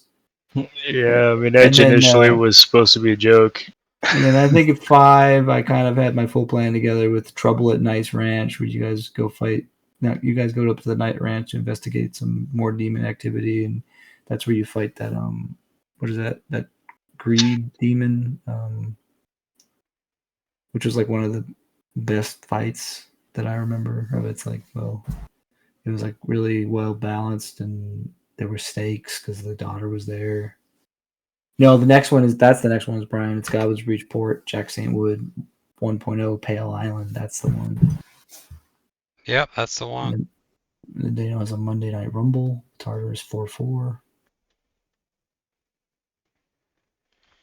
Nightmare on Bjork Street. I think he shit himself. 5.1. Oh my god. That's where I used to put the CR too. Because I was like, I think the challenge rating matters. I was doing the math on those calculators that don't fucking work. Is Matt still here? Or Yes, I'm here. Okay. 5.2 Road to Hell. That's when you guys are getting ready to go to the Stairway Plateau to investigate. That's the first Road to Hell. Banshee at the Stairway Plateau. These are all just like Saturday morning cartoon names. The Banshee of the Stairway Plateau. The Banshee of the Stairway Plateau Part 2. Goblins Reach 7.0. Maybe the end. Happy Birthday. And then Part 8. Happy Birthday, Marlene. Part 9. What is happening at Goblins Reach? Part 10. All or Nothing. That's where you guys fight the demon Soulgrass. And that's when Willow joined during the plateau, and she was playing with us for a bit.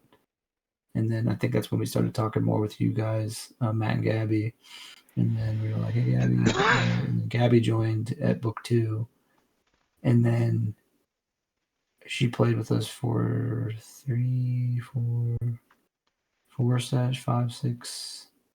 6 sessions. Daniel swapped off of Toby to Revan.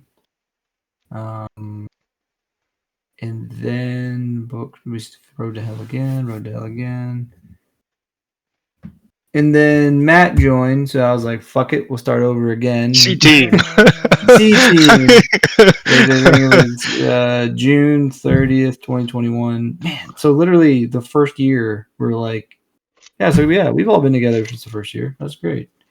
Heroes needed to defeat the Goblin Scourge. Are you a 5th level hero looking for some action? If so, inquire today at the Goblin Reach Adventurers Guild and ask for Droop. Greatness awaits. And now here you are, tits up in the middle of a frozen city, wondering what the fuck you signed up for. Literally 5 years later. Yuzuin. And then Yuzuin died. Yeah, Yuzuin died. Session 1. Oh, that's who it was. Brian, yeah, you weren't there for that. Because Brian says he's never been there for any player death, and that is true. I haven't. It was Willow who was there. It was Willow, Gilgamesh, Yuzuin, and Amber. No one dies when I'm there. Yeah, Goblins got to go part 1. Is then I brought in it's still the same team. And then in all my D&D time, and like literally ever, I've never seen anyone die. You also weren't there when Steel Crow died. No, I wasn't. I've never seen anyone die. Dude, we were still playing so often. It's freaking crazy. Because it's all that means is if I'm not there, be fucking careful. July 22nd, Goblins got to go part 1. July 23rd, Goblins got to go the Bad Kind part 1. July 24th, I guess Matt couldn't show up, so we went back to B team. And then we go back to C team on the 27th, and Yuzuin has died because then Ethereum is made. and it's Therian, Amber, and Lawrence. That is core C team that joins A team. And then Billy makes this. Now, where the fuck is Billy coming in? There he is. August 3rd, 2021. Tartarus. It's Daniel's. Tartarus 410. The stag is there. How long does the stag live? Brian also doesn't see the stag die. Stag died during Tartarus trip. It was a Halloween Tartarus. There was a problem too because Brian. That's when Brian did. Yeah, we had a weird like continuity error. I would missed a bunch of Brian's earlier because Brian did the Rondo Lighthouse. I wasn't there for. I can't believe you weren't there for that. Because you had some like death wargs in like a basement, and they were like frozen things. I think I was. Dude, there for I had a one. whole fucking story behind all of that. You missed so much good content. Tartarus 410. Let's see, team. I was looking at Matt and I's DMs, and I sent him a whole fucking like it was like 10 paragraphs of like, this is what you found. Yeah, the lighthouse. Mm-hmm. Yeah. Yeah, the lighthouse mission was pretty crazy. And then Daniel gets rid of Gilgamesh because you didn't like his fighting style, so then you make fucking Seppi for Brian's first Tartarus, or Brian's Tartarus edition to his second Tartarus. You make Seppi, and I am there for that one. My Tartarus was funny because it turned into less D&D and more tower defense. Where it was like, you can go and reset any times you want, but just realize that this is really fucking difficult. This is a fucking wreck. Okay, this is the one. It's Goblins Got to Go, The Bad Kind, Part 2, Orcish Knights, Part 3, and I think that's where Shu killed that baby. And then Brian runs the second Tartarus. I'm not there for it. And then Billy starts. You son of a bitch! Why did you always avoid my DMing? I don't must have been a reason. I mean, I didn't do it because I didn't want to. I did it because it probably couldn't show up. I think that Halloween special was the last time I DM'd. Yeah, I'm trying to find it. Tales from the Adventure Guilds, Horrors That Lie Below. That's where you guys fight the bugs, just so Daniel can get natural heavy armor for Seppi. Then Billy's the Doomwalkers. And then because Brian was making a Tartarus, I was like, I would make one. So then I made Tartarus floor 70 -1, which is meant to be a stupid joke. And then Sorry About Last Night's Tale, Prince Frederick and the Masters of Everything the Light Touch, Volume 1. I miss these fucking stupid titles. Man, it's been so long. We started at 10 p.m. with those. I mean, I try to put like some kind of title sometimes, right? No, I miss mine. Just dumb. Like I said, my dumb titles exist on my pages, like that you guys don't see. I mean, you just gotta throw them out there sometimes. It's like the subtitle. Yeah, it's like you guys are about to start this. Most of these titles, like recently, it's in too much of a kind of like dramatic scenario, so it's serious. silly to do. It's become serious. Except for part 25, the gang burns down a bar. That's from the Goon Squad. Yeah, the Goon Squad ones I guess are all stupid, but it's always just the gang guys. It's just always funny. And then the Tartarus one, the King Frederick one. It was Bara'Kin, Dred, and the Forgotten Pharaoh. That's the. Yeah, you're right. Yeah, you get the stupid ones where it's not serious. But I wrote that with Billy in mind because I thought Billy was going to play, and Billy couldn't make it for any of them. So then I just redesigned it for Dilly to play with Shu, and it was a lot darker. Halloween's for first Goblins Reach Holiday Special. This is Halloween. Must Have Lost My Mind. That's where you guys play pumpkin creatures, and I think that was the one. Because then I did Tartarus for 1992, Strange Friends in Unknown Places was the Genie. We did Dunewalkers. We finished the 99. we get closer for 1999, and then Daniel does What a Terrible Thriller Night to Have a Curse in Transylvania, Simon's Quest. And Billy, and there was a double. He ran that for 2 weeks in a row, the 19th and the 24th, and then Billy dies on the 24th, but mine wasn't done yet. So I was like, "There's a problem." So Billy plays the stag one more time in mine, and then when he comes out of the portal, he dies. Just Thanos over, existence. Heart attack. Timeline catches up with him. What happens if you go into one Tartarus and another Tartarus at the same time and you die in a Tartarus? The Tartarus really shreds your atoms to bits. I don't remember. Was there no body? Did we just bury your axe and here lies the stag? It was my axe, his helmet, I believe, and no, you didn't die yet. You died in the next part. You died on this fucking title. Grindhouse double. It might have been his axe and his armor, I think is what you buried. Yeah, I think that's what we buried. You die in this one. Grindhouse double feature super horror marathon, Wednesday, November 3rd, 9 p.m. Starting out with a continuation of Tartarus 4, 1992. Watch as the party continues to make their way through the spinning maze. Will they find their way out before their minds slip into madness? And then Tartarus 1992, Strange Friends. So am I the only Bara'Kin Dred member that hasn't actually seen someone die? Yeah. Yeah. Part 4, from the mimics to the walls, no end to these spiral halls.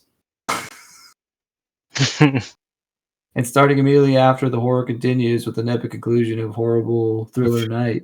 The team is trapped in a sinister manner in the center of an enchanted forest. Will they have what it takes to defeat and eradicate the Dragosloth bloodline? Find out at midnight, 12 a.m. And that's when I quit. Watch as the party fights for their lives as they face down the potential double party multiversal team wipe. And it happened. Happy Halloween, motherfuckers. But it didn't finish because I think I ran too long, and then Daniel ran his in November to finish it, and that's when Billy died. And then my Tartarus ended. Yeah, my Tartarus lasts fucking forever. Because we did 2 more Tartarus after Billy died. And then I'm like, yeah, we can see what this means when you get out. But thinking back to the stag though, like, and then you made Hakan. Did you think it's like 1,000 years in the future where like Goblin reaches like a faded memory and it's like a ruin?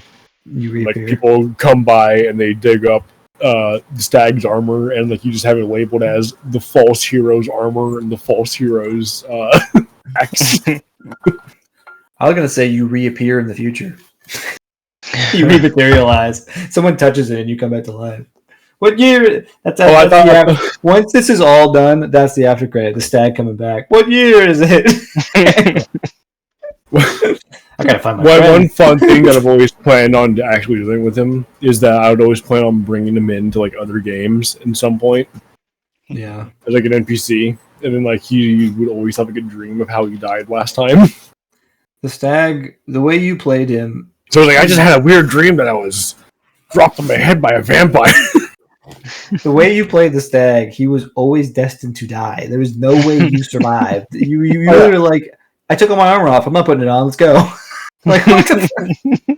I didn't know you were sleeping. It's just funny.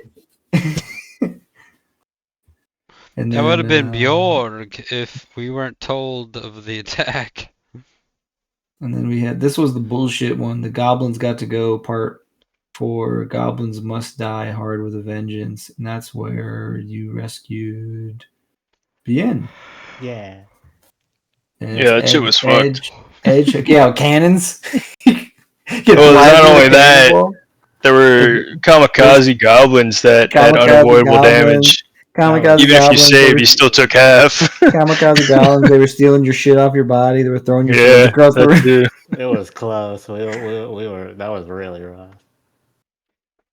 Yeah. That was. How do I fuck up my players? I learned from that. I was like, that's a little too much vinegar. Man, so much happened in the first year. The Crystal Cruise. That's where it all changed for Billy's game. The Crystal Cruise. Oh, yeah. He was like, "We're gonna hard pivot. Yes, it's just hard. We're getting out of the sand." So, I did. To be completely fair, I did have a map set up for if you did not open that door. Sure, it's just crazy. It was already. I showed it to you. It's just funny. Yeah, it is funny. We didn't know that messing with the clown would do something. Exactly. That's the point. And then February 2022, I start the Humble Bundle. So yeah, and now you have the clown in your back pocket and he won't talk to you. We played for an entire year of just chaos and randomness, and then I was like, I would like structure a little bit, and with the Humble Bundle, but then you guys got 3 quests. You could have done them in any order, and you went with Bad Blood Brothers in Arms, the final ballad of the Brothers Sawyer. I guess not. Sawyer. And that's one of the titles. That's one of the sentences in this. It's like, what is it called? It was like, it's up here.